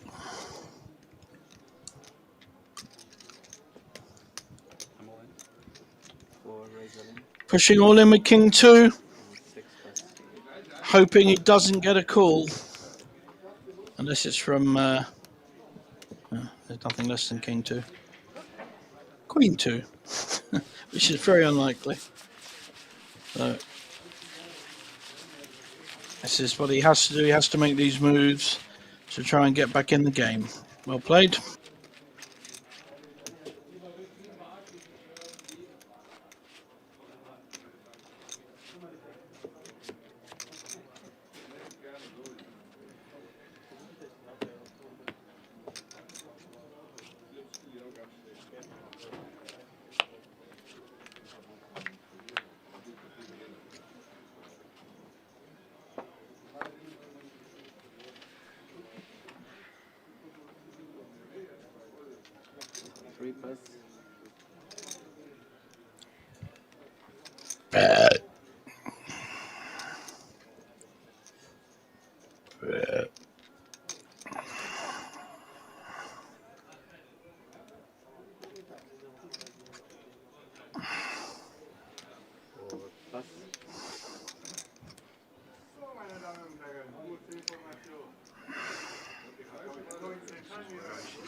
Six raise.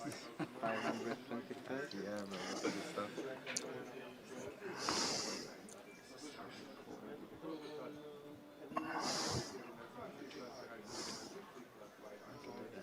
Look at the stream and have fun. Definitely we're gonna rewatch them. Chip leader raising with the ace-8. Mr. Joseph playing some poker. Calls with 10-6 suited. He knows it's dangerous, but he's here to win. He's here to play.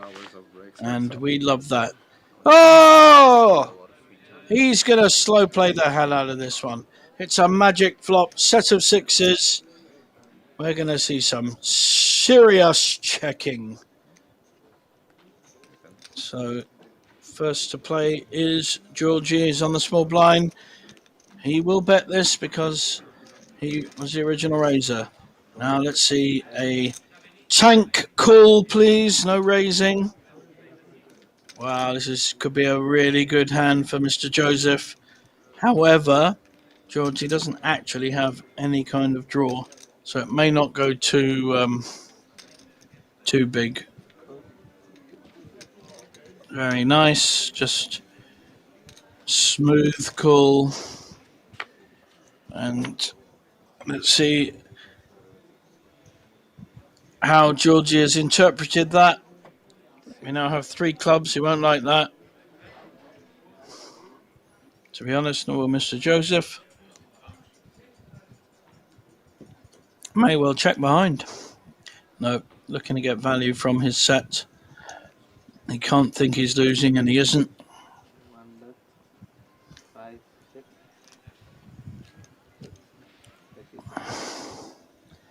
Nicely sized bet. 550 into the pot. I like that. Takes down a pot. Very nice. Very nice indeed.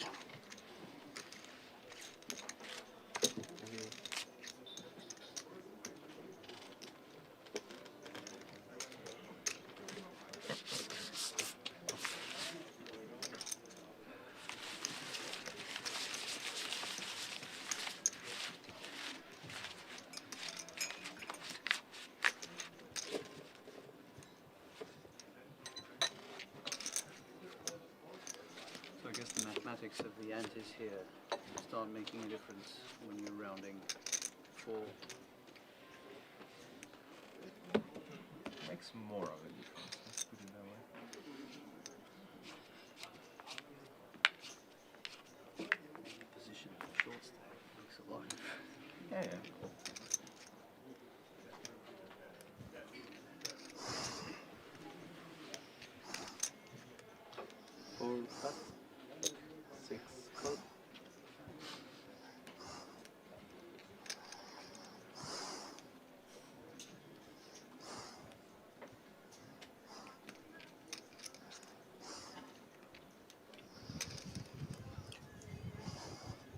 So Joseph with a pair of 5s. Will put the pressure on.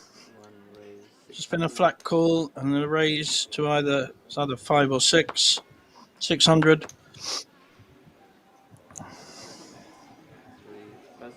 Folding his Jack-9 suited. Jack-9 would have liked to have played. An immediate fold with the ace-6. Very solid poker. Well played, Mr. Joseph.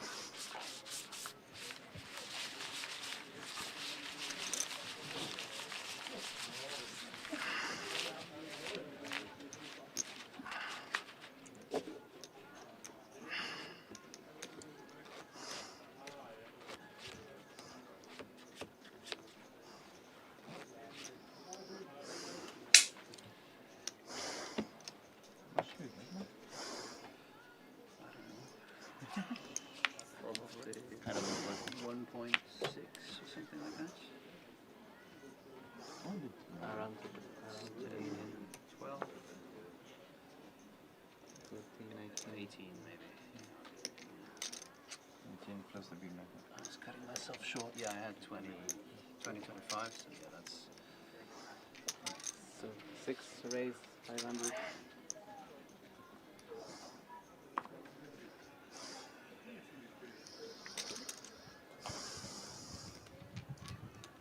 This time, same hand, ace-6, although it's suited.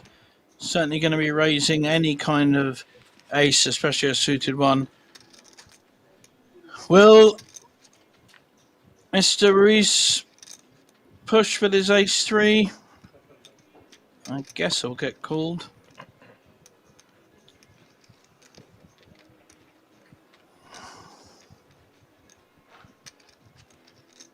That smile gave away a lot of information, though, if our chip leader was watching.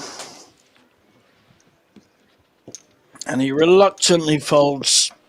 He was up against a bigger ace and probably in a lot of trouble. So I think in the end, a good fold. The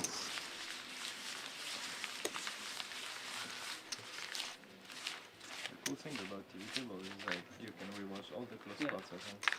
And feel bad. I feel bad. Well, no, because it's like, right decision. Maybe. Fold, but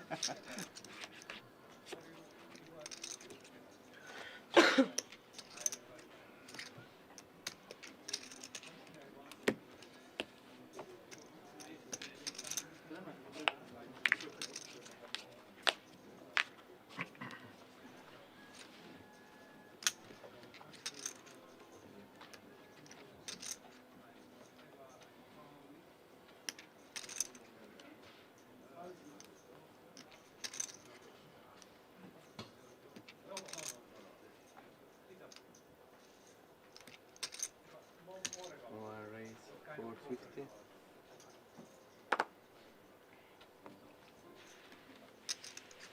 Three plus, 4 plus.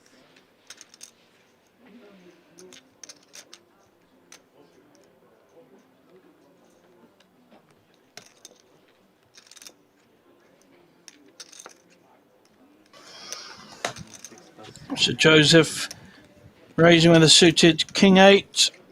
Good enough hand to raise four-handed. And the chip leader puts down his ace-3.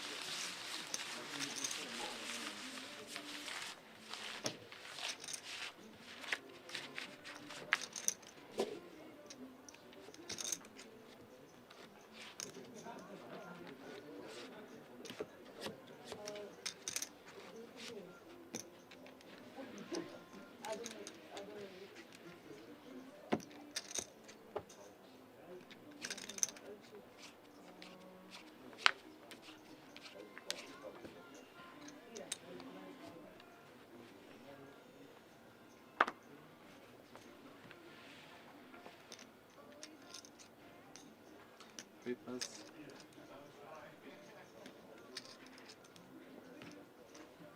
4 plus. 6 close. Flat call with a queen-6. Dominated by queen-8 suited. But no real point raising here. Playing this well. Georgie does not want to hit his queen, but he does want to hit his 6. Let's hit top pair. Backdoor flush draw for Mr. Joseph. How's he going to play it? Pretty sure we'll see a bet. 6 bet. 350. Got top pair against a random hand.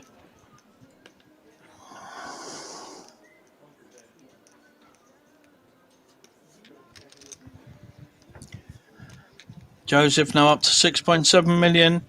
It was down to about 6 big blinds, I think, at one point. Done very well to come back. Taking the sensible option there and folding.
Big hand for our chip leader, Queens.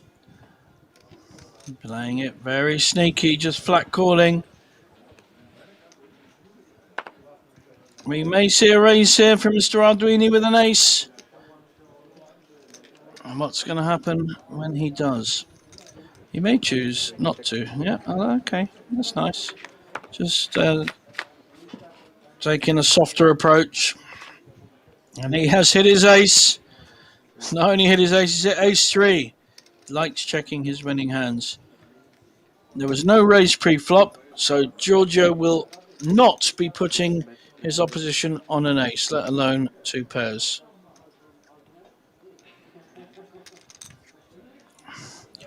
Like to see just a smooth call here.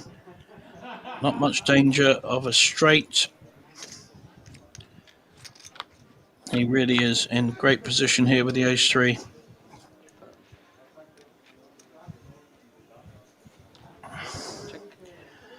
That's not a great card for the ace 3, but I don't think he's going to worry too much. And the 4 also doesn't really help, so it may slow down the action, but Lorenzo should pick up a nice pot of 1.3 million. And Giorgio is going to see the bad news. 2 pairs with the ace beats 2 pairs with the queens.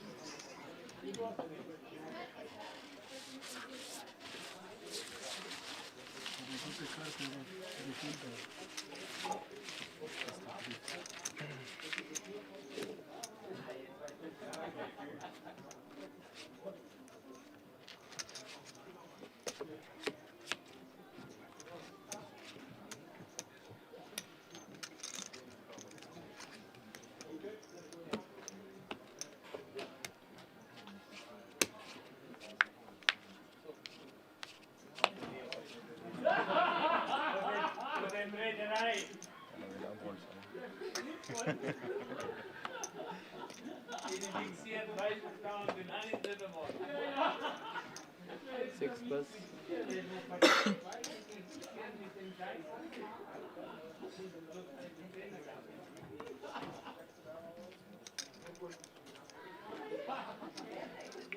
One plus.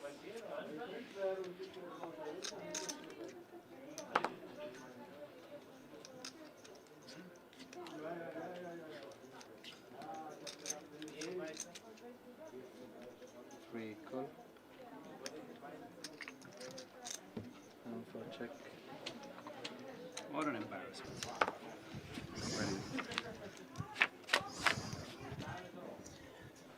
10-6 for the short stack, playing 6-2.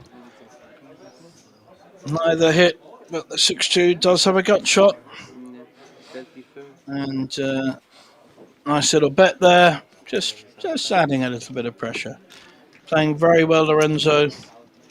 I did flag him up earlier as a player I liked from day 2. Just seems to be very much in control of what he's doing, knowing where he is on most hands and making good choices. And there's our aggression ratio, pre-flop raise.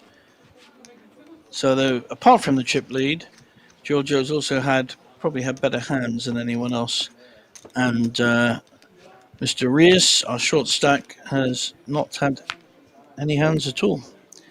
So occasionally he's had to go all in with non-premium hands.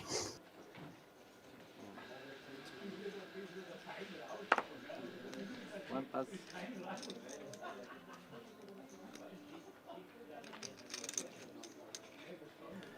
Pair of 6s here. Four-handed. Four-handed, pretty good hand. Raise to 4-2-5. So Reus will get out of the way. Probably Giorgio. He wants to see a flop with the 8-7. Look at this. This could be interesting with those cards all around each other.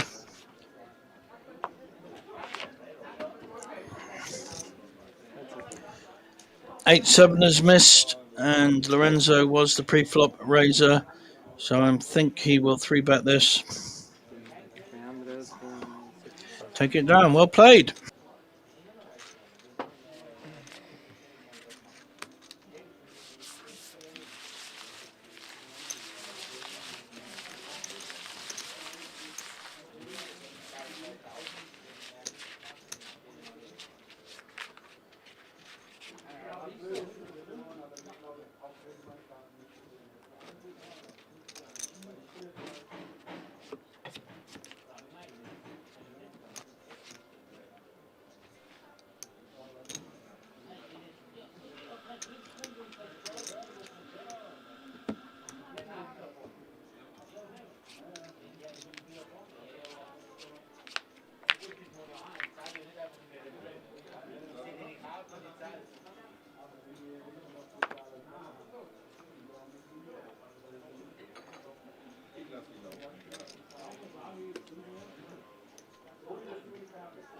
Three raise, 425.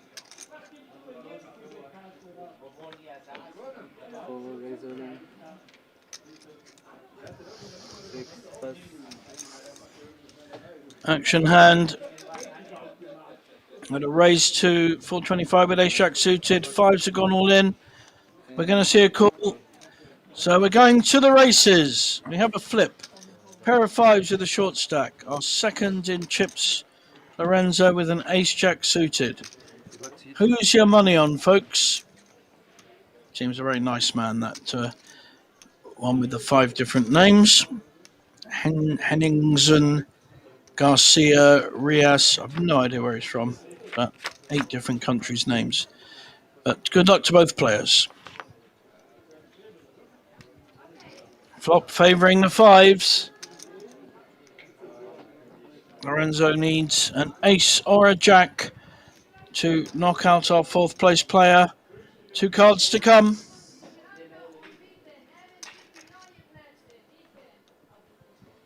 Very cool, look at him. He's been here before. Probably jinxing myself now saying that. Jack of spades was already ready. You had a deal with the devil or something.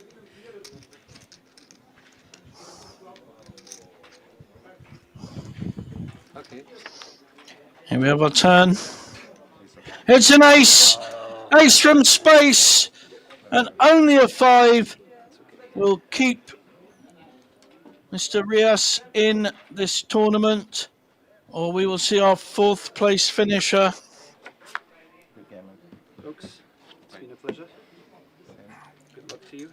4th place, 19,000 Swiss francs and a seat in the WPT. Pretty good day at the office.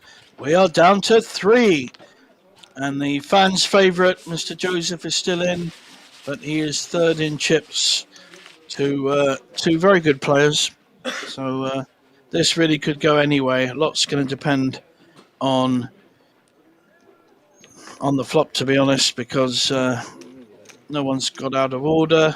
They all respect each other, and there's been some very good poker. So we are down to 3 in the SpadePoker 300k guaranteed at the Grand Casino Liechtenstein. And you can see here 58 big blinds, 46 and 30. They all have very playable stacks. So we're going to see how this one goes. I think favourite still is Giorgio. He's been chip leader and been out front since we had 20 players.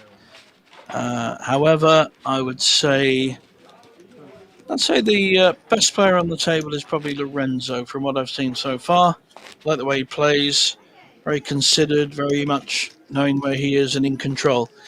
Let's see what happens. Hold on to your seats, folks.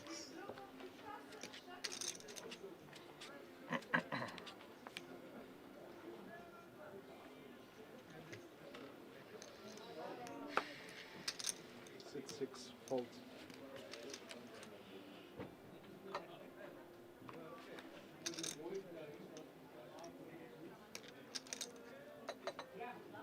Sit one call.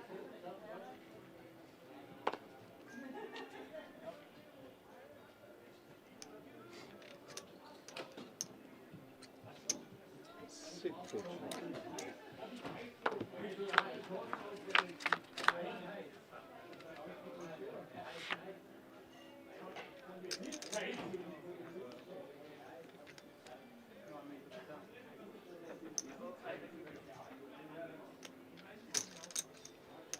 one bet 250.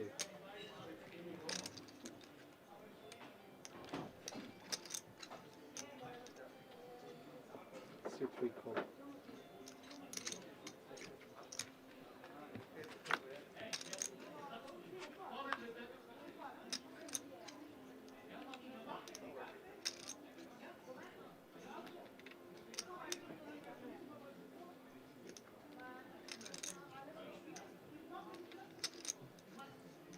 C1 check.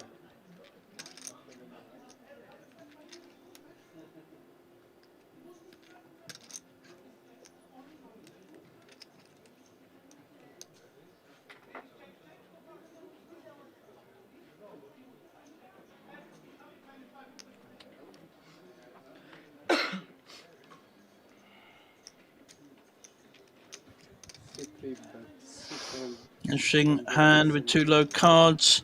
Mr. Joseph has hit his 2, but Lorenzo has hit a set of 4s.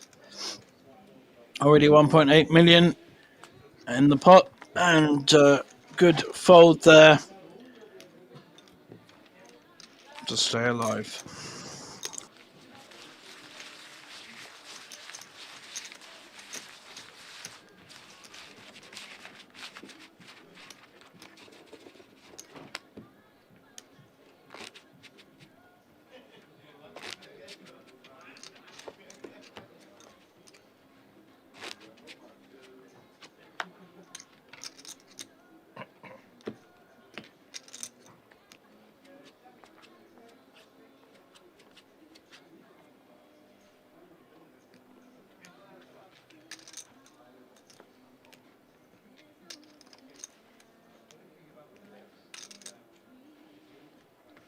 C1 fold.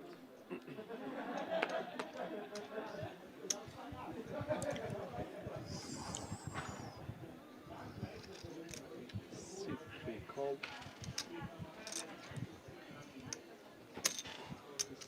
C6 check. What's up?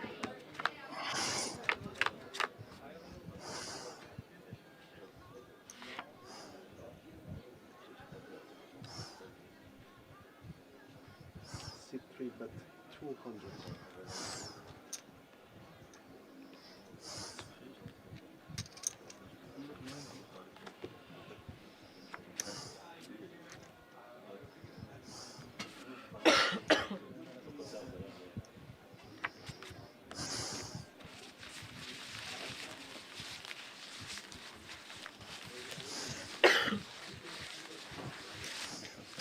Premier tournoi depuis 47 ans, tu ramènes le coach.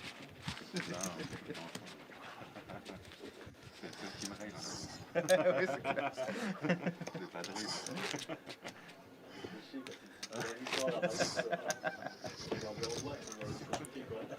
3 left.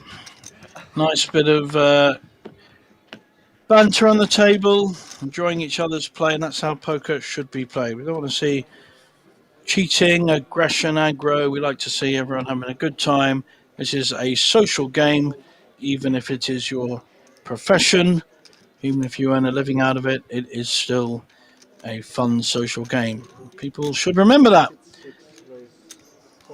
Giorgio raising with a king 5 suited, using his stack here. Now, will Mr. Joseph call with a king 7 and unknowingly be dominating his opponent? He certainly will. Interesting. If Mr. Joseph hits a king, this could be an expensive pot for Giorgio.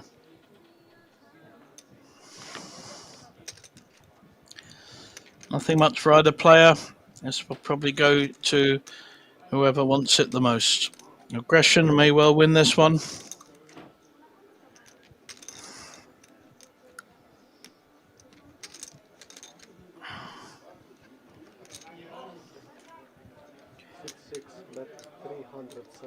C-bet made. 375. How will Mr. Joseph play this? He's missed the flop completely.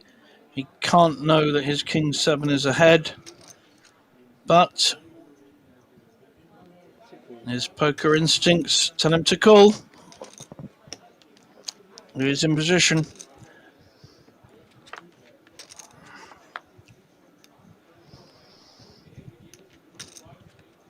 That may slow down our chip leader.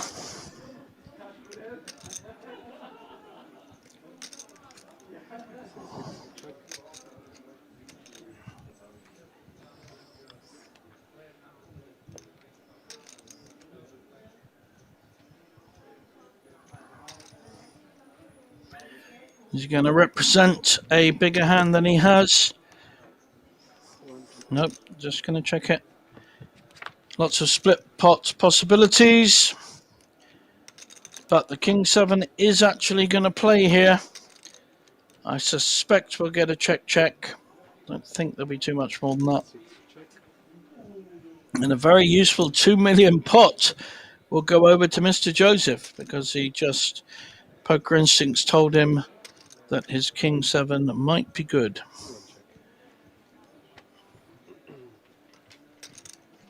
He's going to see the King 5, show the King 7, and I'm sure there will be a big smile on his face. There he goes. 2 million pot with neither player having any kind of hand.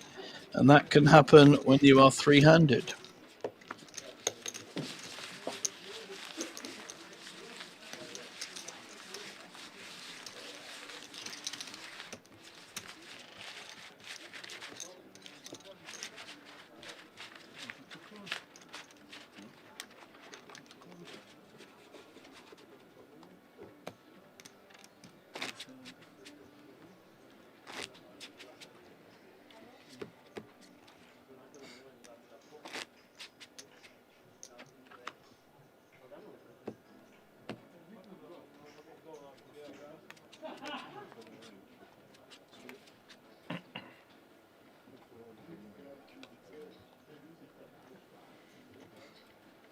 Sit 6 fold.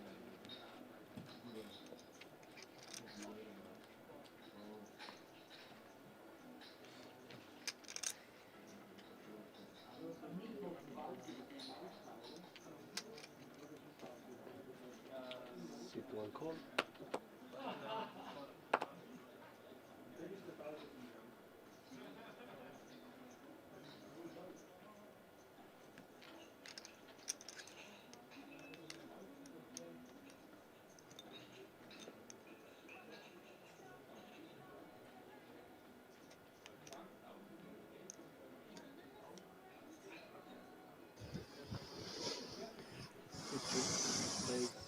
Sit 625.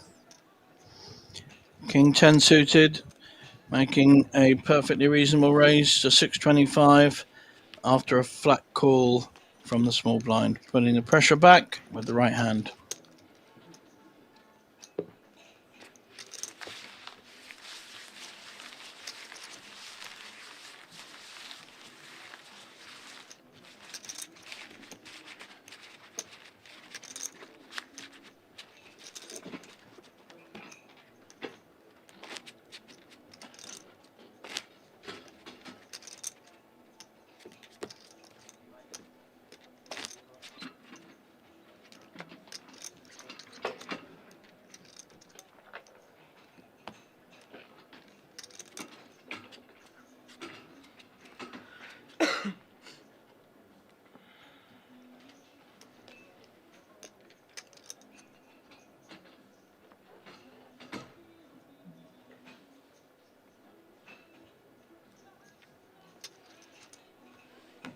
Sit 1 fold.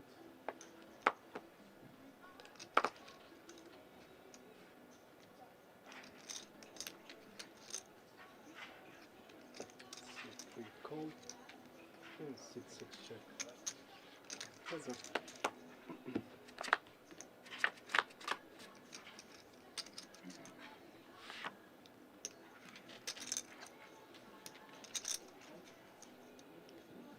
Sit 3 check.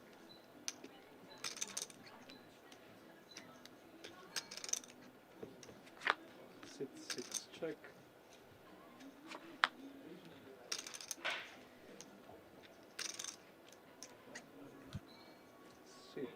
check.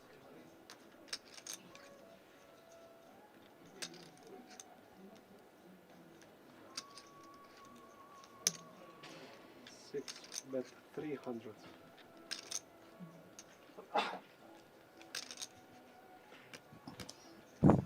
Georgie betting his second pair. Pretty sure. Well, I thought we were going to see a fold, but Lorenzo, an unbeliever, could get in trouble here unless he hits a queen, and he has not. Three check. Six check. Check, check, and the 10 will take it down. The chip leader will increase his stack by another million.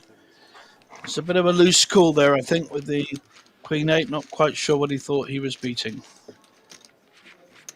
I never expected to come to the final table, because here there are many good players, and then I was actually all the times I was like I didn't had good hands actually. Maybe I had never aces or never kings, never really not good hands, but in the end I don't know why, when I went all in, except of the last one, except of the final table. When I went all in, it went up.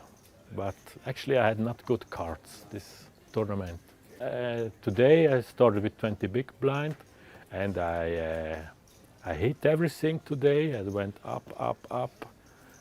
And at the final table I was the second one, and my first hand was ace king, and the other one had aces, and this was like a little, the confidence was a little bit away then. But I think that the chip leader plays very aggressive, and he had position to me, and for me it was like difficult against him. I think the number one is good, and the next one is also very good. We heard from our fourth place finisher, Chiba, explaining that, and he was right, he had very few decent hands. So here we've got a raise.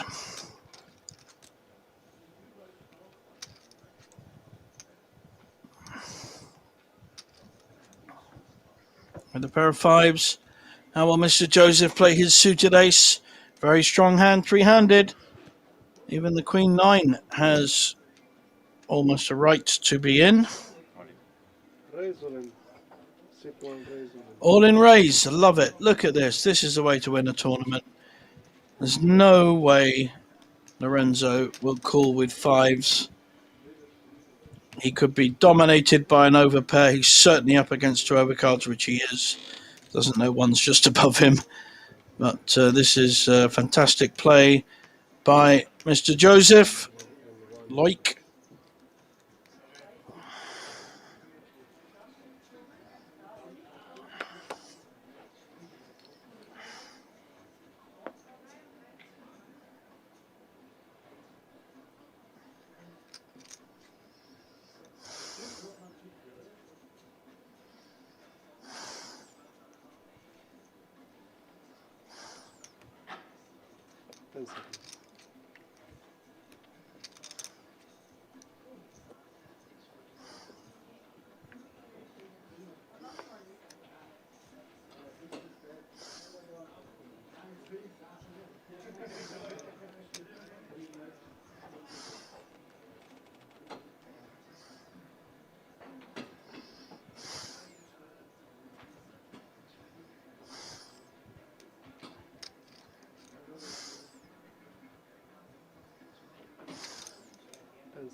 Using up his time bank. Considering calling with the fives. The queen 9 will get out the way. We're at the absolute business end of this tournament. 3 left. Big money difference. Just to put it in context, third will get 26,000, but second will get 38,000. So that's 12,000 Swiss francs difference. A big, big decision between third and second. Wow! We have the call. Fives against a6. What a hand. This is the biggest hand of the final table. Massive pot. This could absolutely define our winner. One of these two, whoever wins this pot, will storm into the chip lead. This is fantastic poker. Ace-6 suited. Bravery of going all in. And then even braver, a call with a pair of fives. We absolutely love it. This is as good as a bracelet in Vegas-ish. Here we go. Well, are the fives going to hold? Will Mr. Joseph hit some spades? Spike a 6, spike an ace. Dealer taking his time. Very, very close. Here we see the split screen. Both players up on their feet. We see a 6. The fives are already dominated. So 2 fives to hit. He's in bad shape. 85% to 15, something like that. And that's not going to help. And we are almost certainly going to see Mr. Joseph double up and Lorenzo become our short stack. Wow. Fantastic bravery to shove with ace-6 and a fantastic call, really, with fives. He worked out where he was, knew that his pair was at least flipping, but unfortunately for him, he's lost a huge pot. And now the fans' favourite, Mr. Joseph, is our new chip leader. Wow.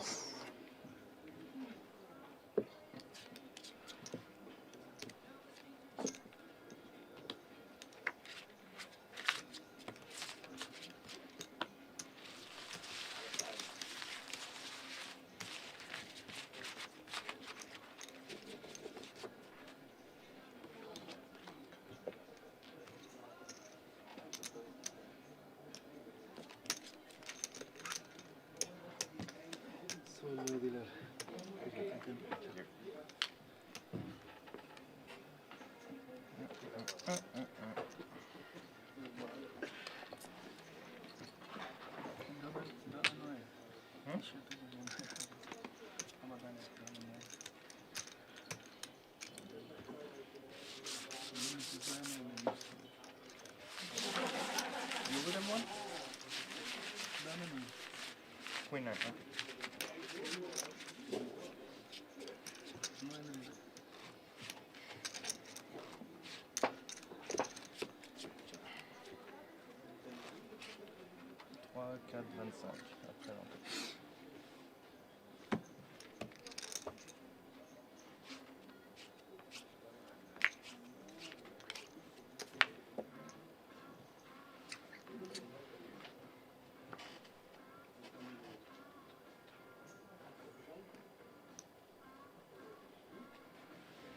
Six plus.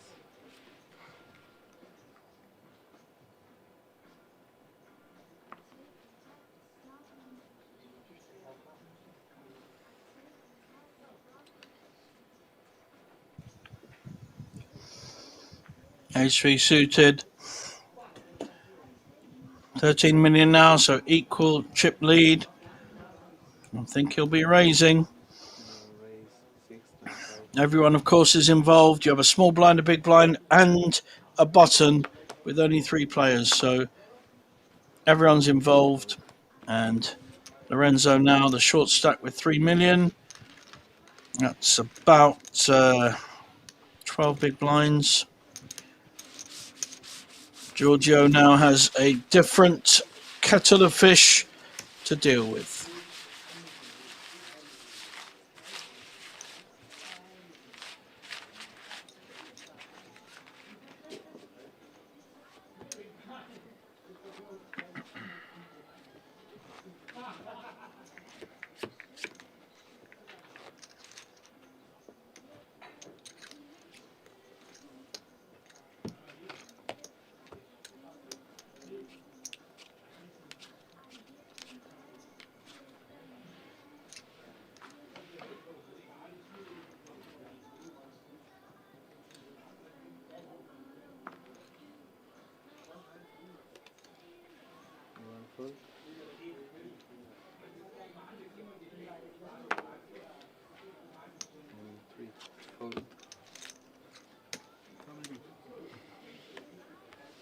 one card is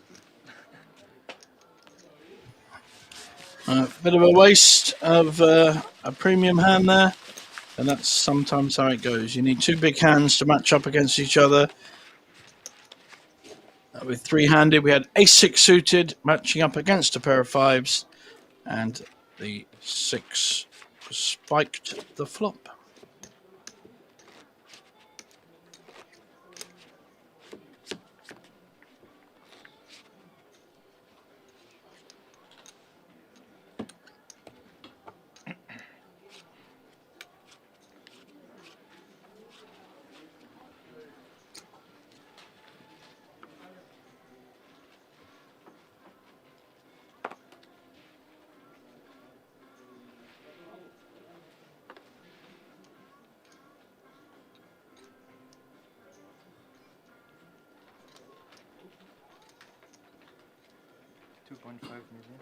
Ace-4 suited.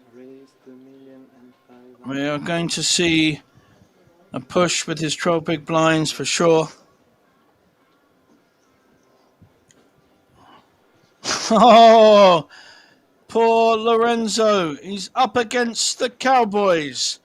Pair of kings. Pretty well only an ace to hit. Certainly get called. That's such bad timing. He's played really well. Was my favourite, I must admit, just the way he plays. I did like the way he plays.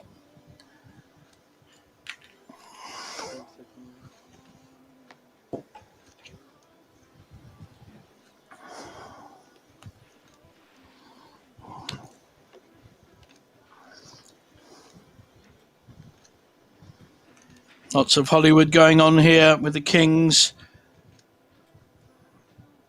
Trying to get some kind of read out of Mr. Joseph.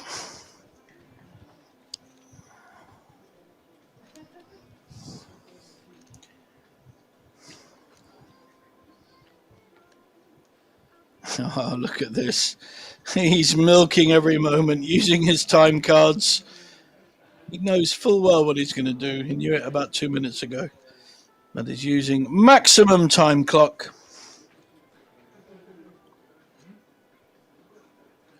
You don't get in this position too often. However, he's vulnerable to that ace. Any ace will give a sorely needed double up to Lorenzo. Or we could see our third place finisher. Chips are in. Mr. Joseph will 100% get out of the way. He wants to ladder up another place. 12,000 Swiss francs difference between third and second. 26 to 38 and 58 up top. So we're in the absolute business end of this tournament. Will the Cowboys hold? Kings against ace-4 suited. Kings, queens, always vulnerable to that ace. From space. Let's see where we go. Mr. Joseph is happy either way.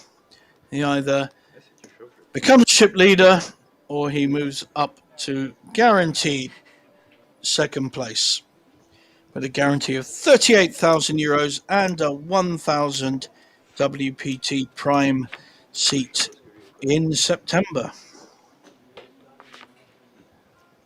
And there's the ace!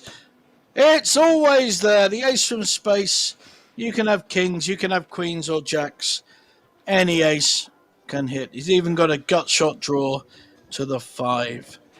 So now the chip leader will lose a substantial pot. So 6 million, 6.6 million will go to Lorenzo, who's back in the game. And there we go. So always vulnerable to the ace, like I said before.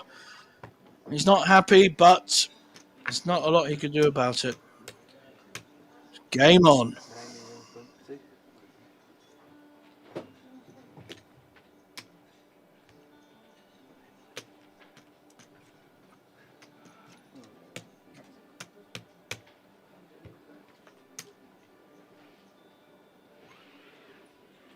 You had 3 minutes. You had 3 minutes.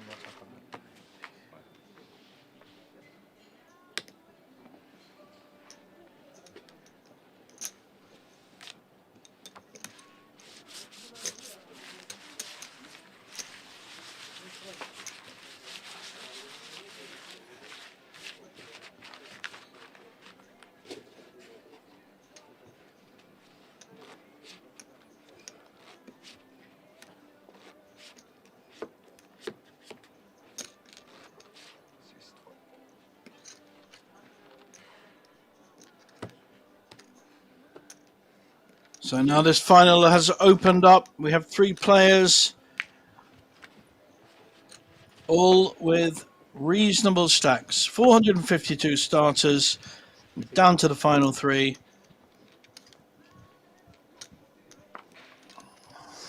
Loic Joseph with 13 million.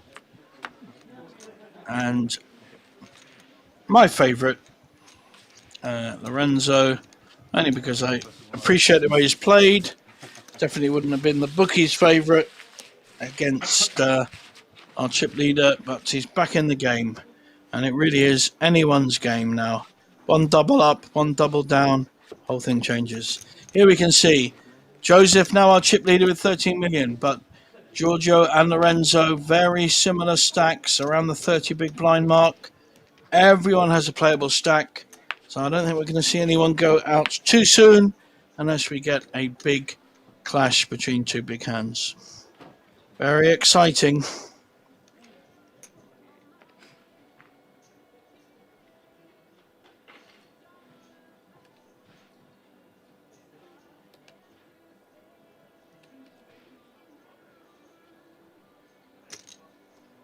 Wanna raise 600?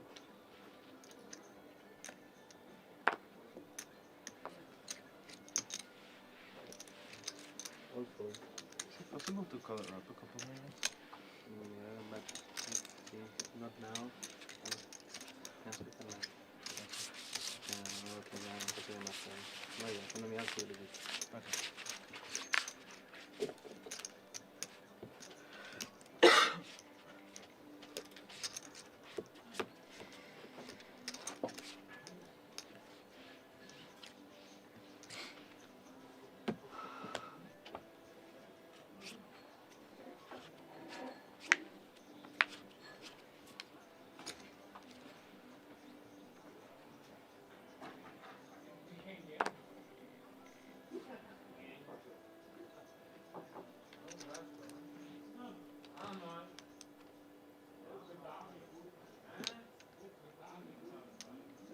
Raise 525.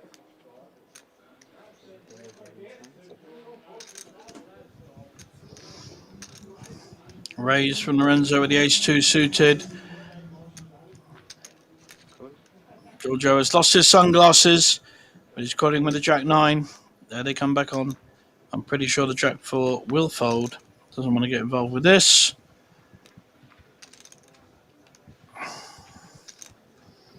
You do not want to play jack-4 against 2 opposition. I think you knew that anyway. Just biding a bit of time. So decent pot already, 1.6 million. We are absolutely at the business end of this tournament. King 9-3, second pair for Giorgio. And the ace-2 has missed. However, he's taking the conservative option. Both with very similar stacks. Free check. And I think we'll see a small bet by Giorgio. He'll be more confident that his 9 is winning.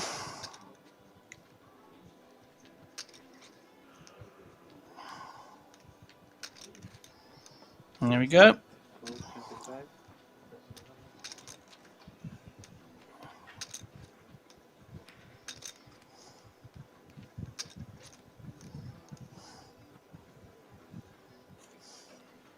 Check. Call.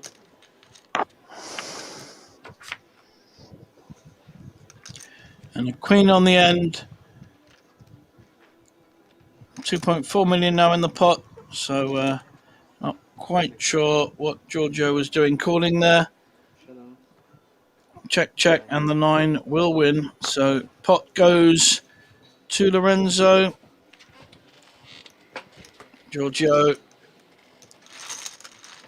losing some confidence and certainly losing some chips. How did you win that? Eh? Whoa, what happened? Who had the queen 9?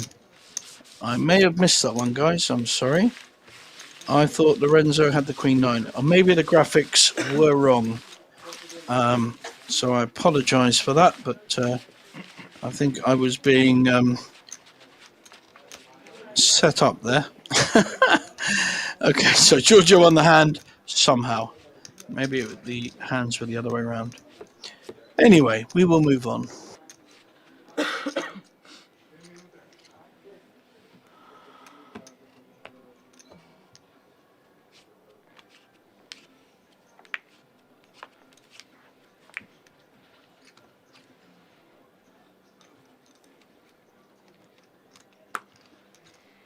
Six plus.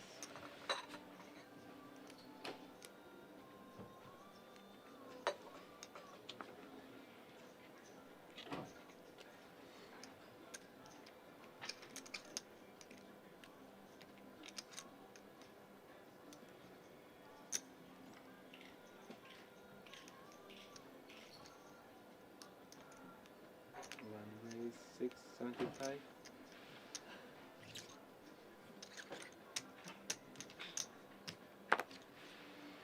And 3 plus.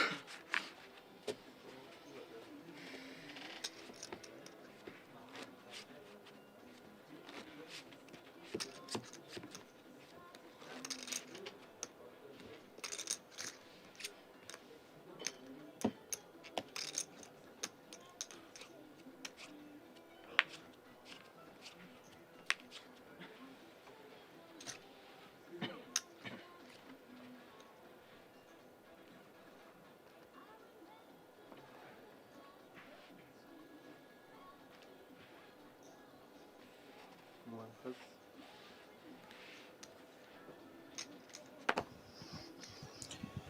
Big hand for Lorenzo. Ace, queen. Will certainly be raising. 3 full.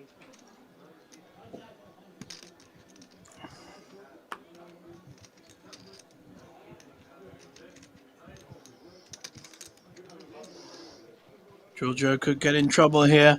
Ace 8, normally a strong hand, three-handed, but he is dominated by Ace Queen. Very good. He's all in and called.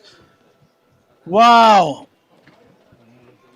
Are we going to see our chip leader and favourite go down to just over 3 million if he loses this pot?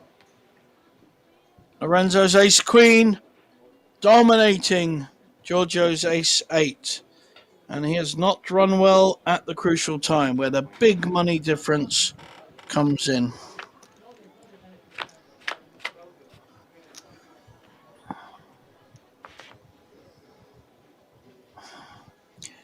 That's a good flop for the Ace Queen. 9-5-5. A Queen will play at the moment.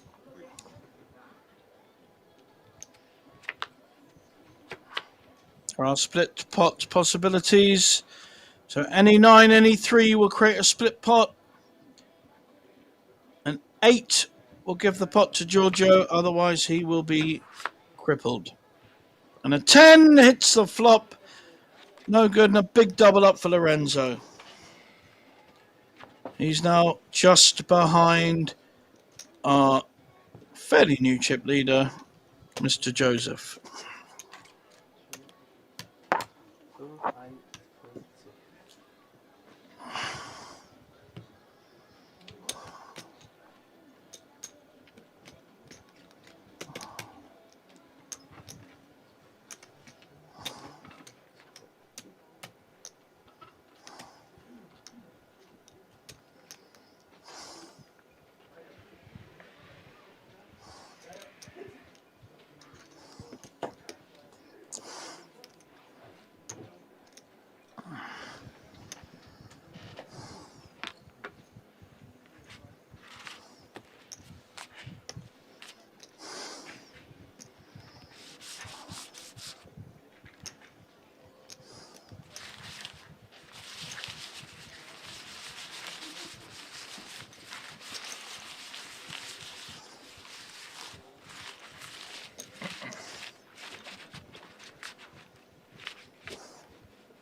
10-8 ahead of the 10-5. Got a gut shot draw. I don't think Giorgio will do anything with his 3 million. He is now the short stack with 12 big blinds, and Joseph is our chip leader. Very easy for poker to be turned on its head.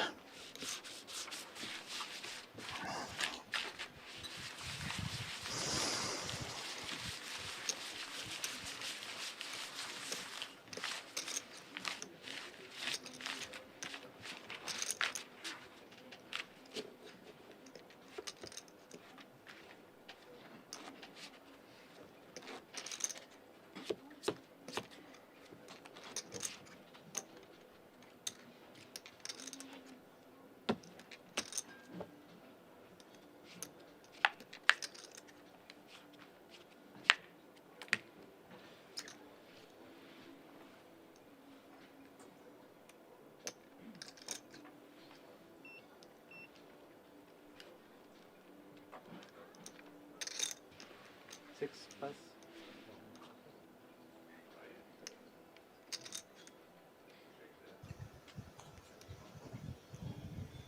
9-6, three-handed. Mr. Joseph is looking to dominate this table now. He has chips. Chip leader for the first time 10 minutes ago. Oh, he's up against Queen 10 suited. Also a pretty strong hand, three-handed. I suspect we will see a call. Not a lot of value in raising. In the case Mr. Joseph does have a premium hand. And we are going to the flop.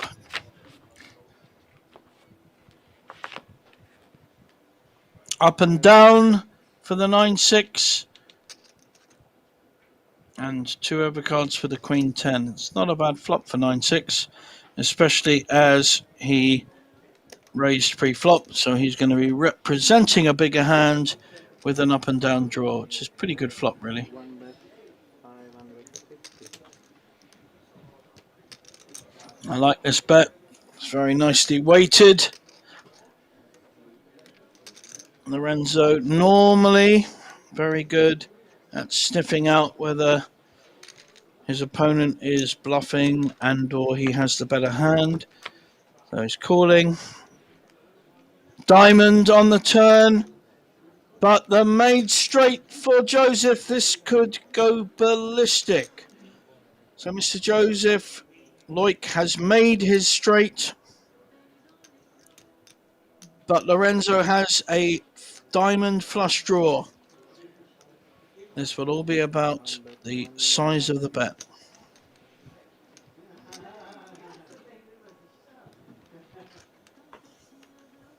I think Lorenzo will call this. The chance of another 12,000 euros, Swiss francs between third and second place.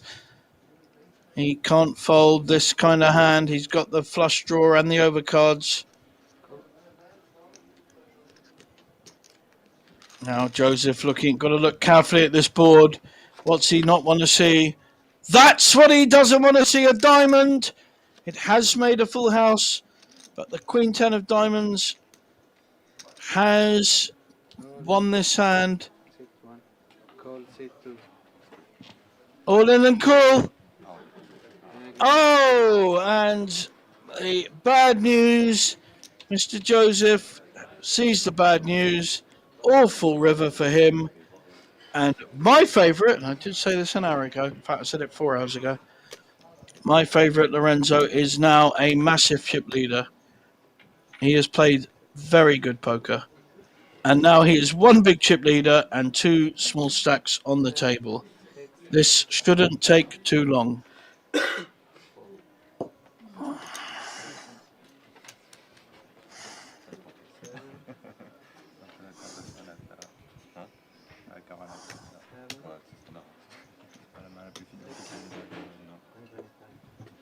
One second.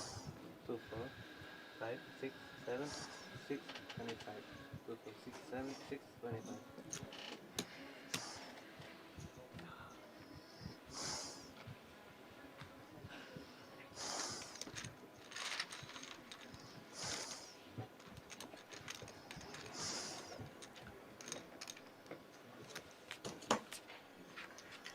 This has really changed the dynamics of this table. All those red chips, they are the 250,000 chips. A mass of red chips in front of Lorenzo now.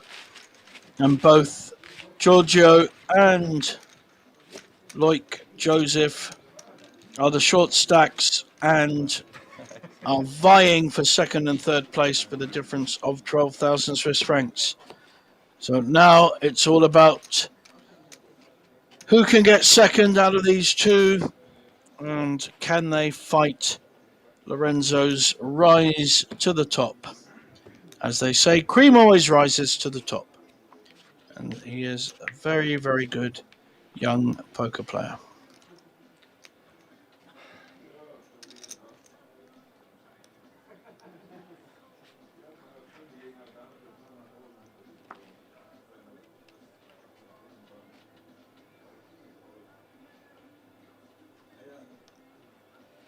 One full.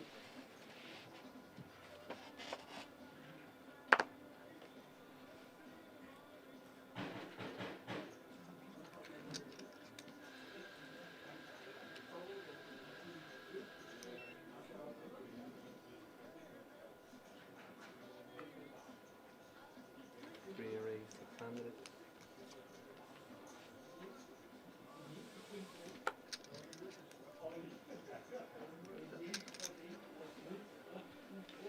Plus.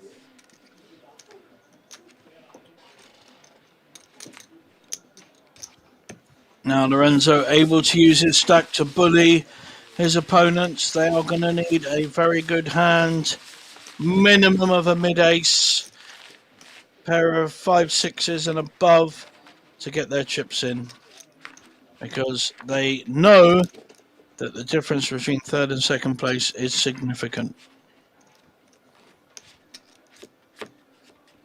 This boy has played very well.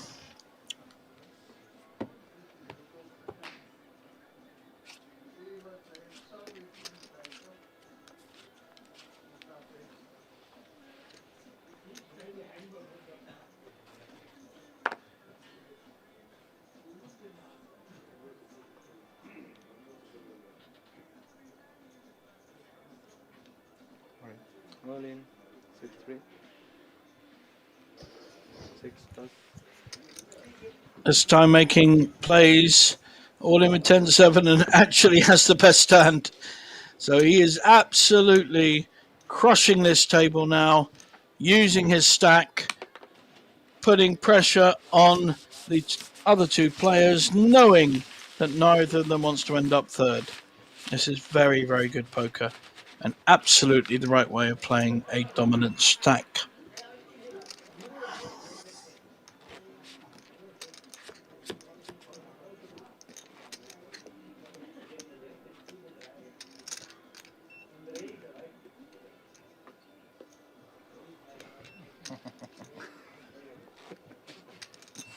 Start again.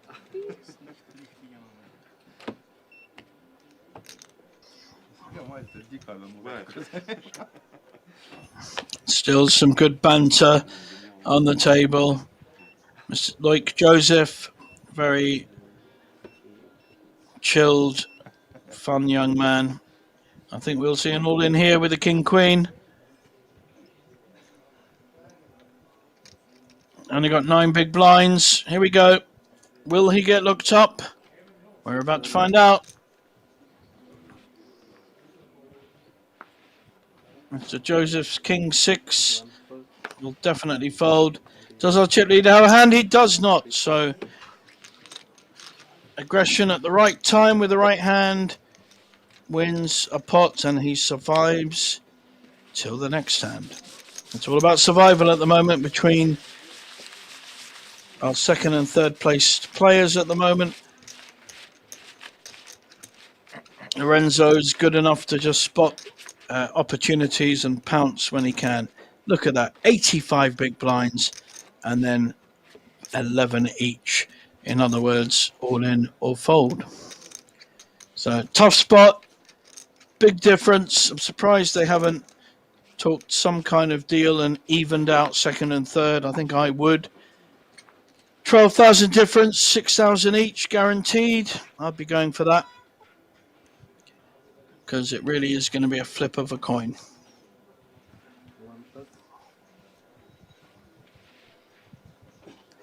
Queen Jack suited. This will be good enough to shove with. Put pressure on the short stack for sure. Yep, there we go. It's a man after my own heart. And I don't think Giorgio will be able to call with this 8-7. It's just not strong enough. A reluctant fold and was dominated by our chip leader.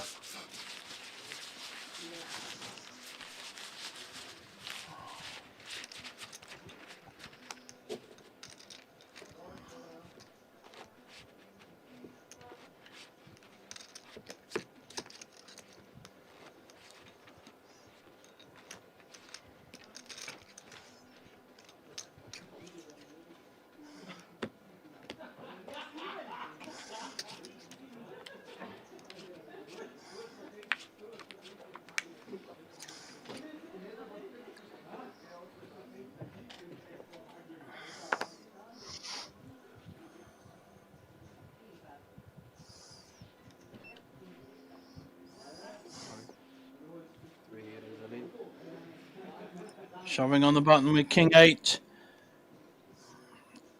Dominating the Jack 8 of Giorgio. Might call here. Nope, he's taking the sensible option.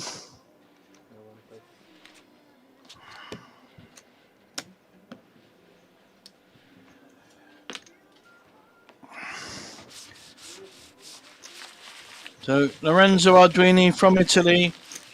His best cash ever was 29,000 euros. Sorry, dollars. And he has amassed nearly $200,000 in his time. He actually won the Friday night tournament here, a small 200 buy-in a few days ago, and he got first place for 2,000 Swiss francs. But his biggest win was in May, so only a month ago, where he won 27,000 Swiss francs for second place in the Wolf High Roller, which was 1,000 buy-in. So obviously knows what he's doing, playing around Italy and Germany. Plays a lot in France as well.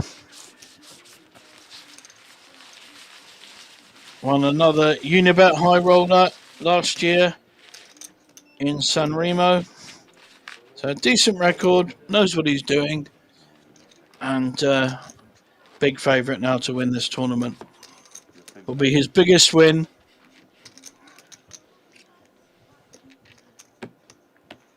Dwarfing the $29,000, sorry, euros that he's already won very recently.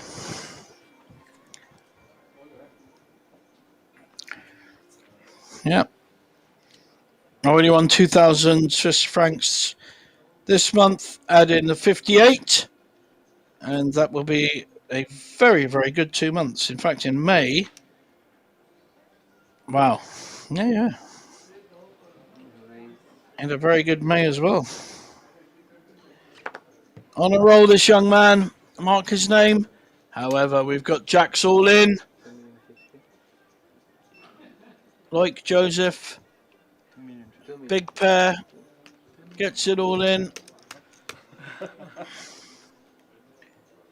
Pair of fives. I think he'll have to call with a pair here. And this could be manna from heaven for Loic Joseph. I think pair of fives will call. Wow, a pair of queens! Giorgio rubbing his hands. What a hand this is. And he's definitely going all in with the queens. He could treble up here. This is a fantastic hand. We almost certainly will lose Loic Joseph, and Lorenzo will lose a couple of million, so it won't affect him too much, but it puts Giorgio back in the game if the queens hold. What a hand. Queens, jacks, fives. Wow.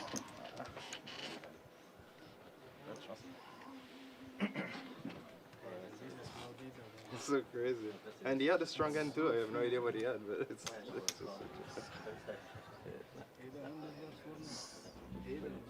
there are a lot of fives in the deck though. Stranger Things.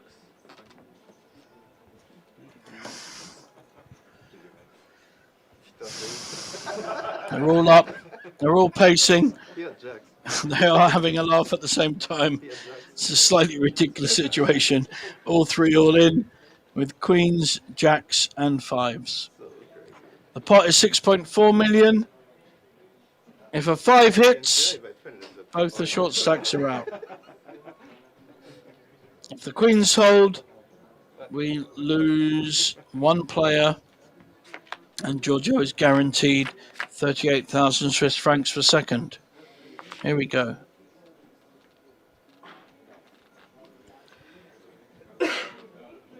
Did I miss something and the jacks folded? That doesn't make any sense.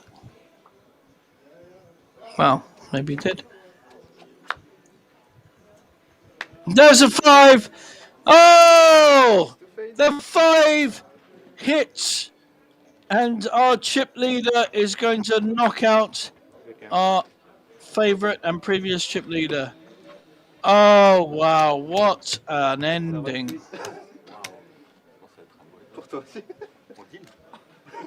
So, fives beats jacks and queens, and we don't quite have our champion. So, Mr. Joseph has a few chips in front of him. Somehow he folded that. I didn't actually see that, but somehow he folded his jacks. I think it was once Giorgio went all in. So Giorgio finishes third for 26,000. So I guess we're all in blind.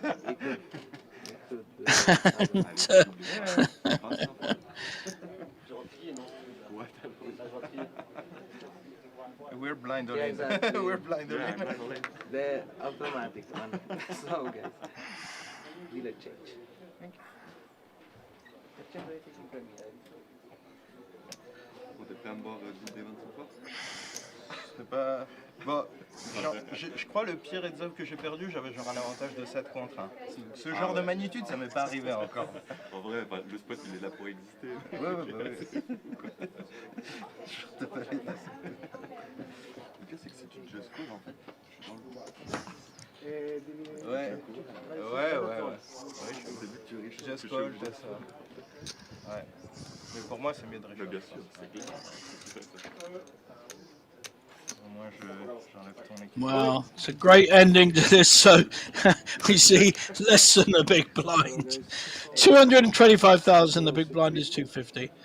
So basically, we're going to see all in every hand until Lorenzo beats Loic Joseph. It's been a really good final table, a lot of fun. I've enjoyed it greatly. And my chosen one, and I hadn't seen his stats before I looked 10 minutes ago. Looks like he is going to take this title and the trophy and 58,000 Swiss francs. His highest win ever, more than just about double his biggest win, which actually came very recently, last month.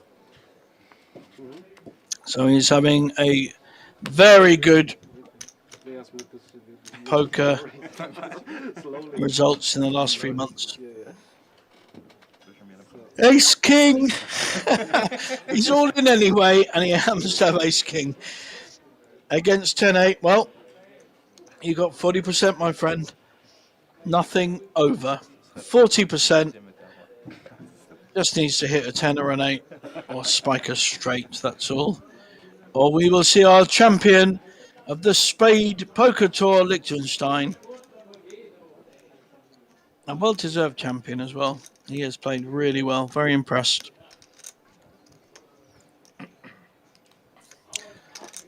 All those supporters of Loic Joseph. Got to be satisfied with second place here. He's done really well to grind his way up to second. That huge hand where he went all in with a 6 suited against the 5s and won it when he spiked to 6. That made all the difference to this tournament. Can he stay in with 2 big blinds as opposed to less than 1? Let us see.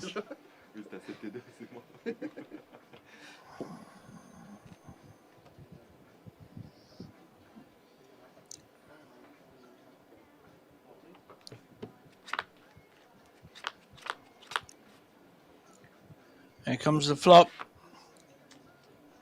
And just about all over. The king has hit. So we're looking at runner, runner, 2 pairs, or runner, runner, 10s or 8s. This card will determine the outcome. The turn is a jack. Game over. Cannot win. And we have a new champion of the SpadePoker Tour, Lorenzo Ardioni from Italy. Well played.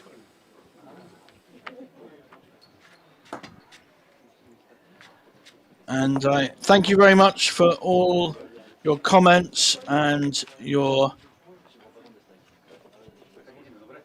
following us on YouTube. Greatly appreciated by all of us here. Wait, should I sit? Should I? Wait. Okay. Which one? And This one. we will have announcements on SpadePoker.tv for our next major event. Looking forward to that. There he is with a trophy. Looks like a Indian man in a turban. There you go. I think it's a ace of spades in a surround, but very happy young man, played a fantastic final table. So from JJ Hazan, it is good night to you all, and may the poker gods be with you. Applause goes up. Very, very happy young man. Well played. So I bid you good.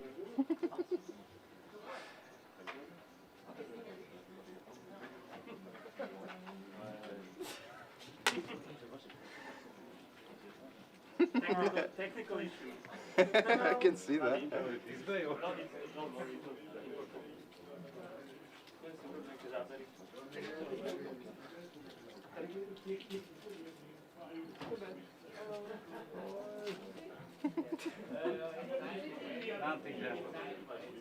Works as well as the shot clocks, that's fine.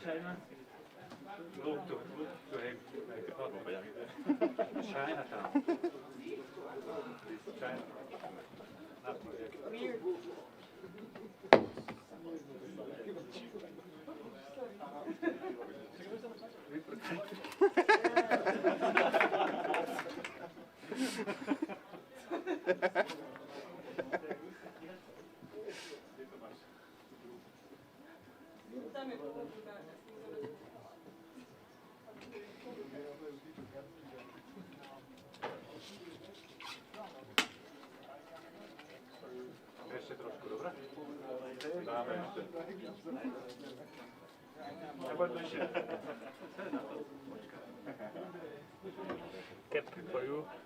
Thank you. Congratulations. Grazie. Gratulazioni.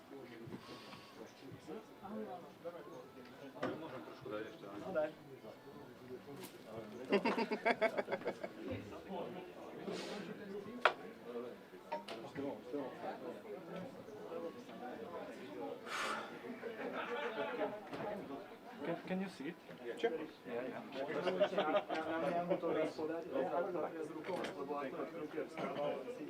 Ja, však nech on si zoberie trofej a robíme taký move, že do seba, hej, tam on... Should I put that or like whatever? You can put, yeah, of course. Ja si zrobím fotku iba, chlapci, hej. Okay, look at me. Okay. And one more.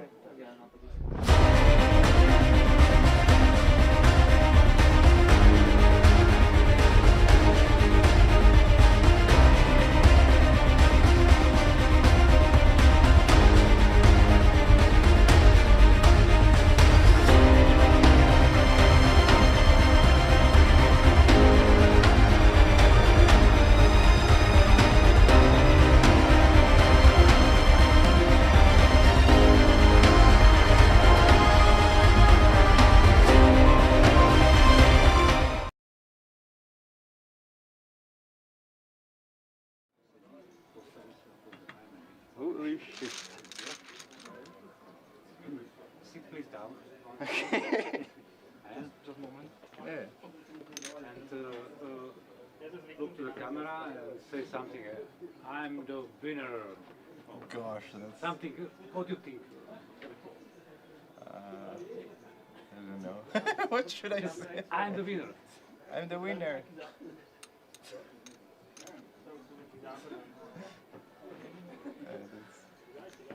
Well, let's go to the interview. Yeah, it's gonna be a bit less cringe. I'm more of a natural guy.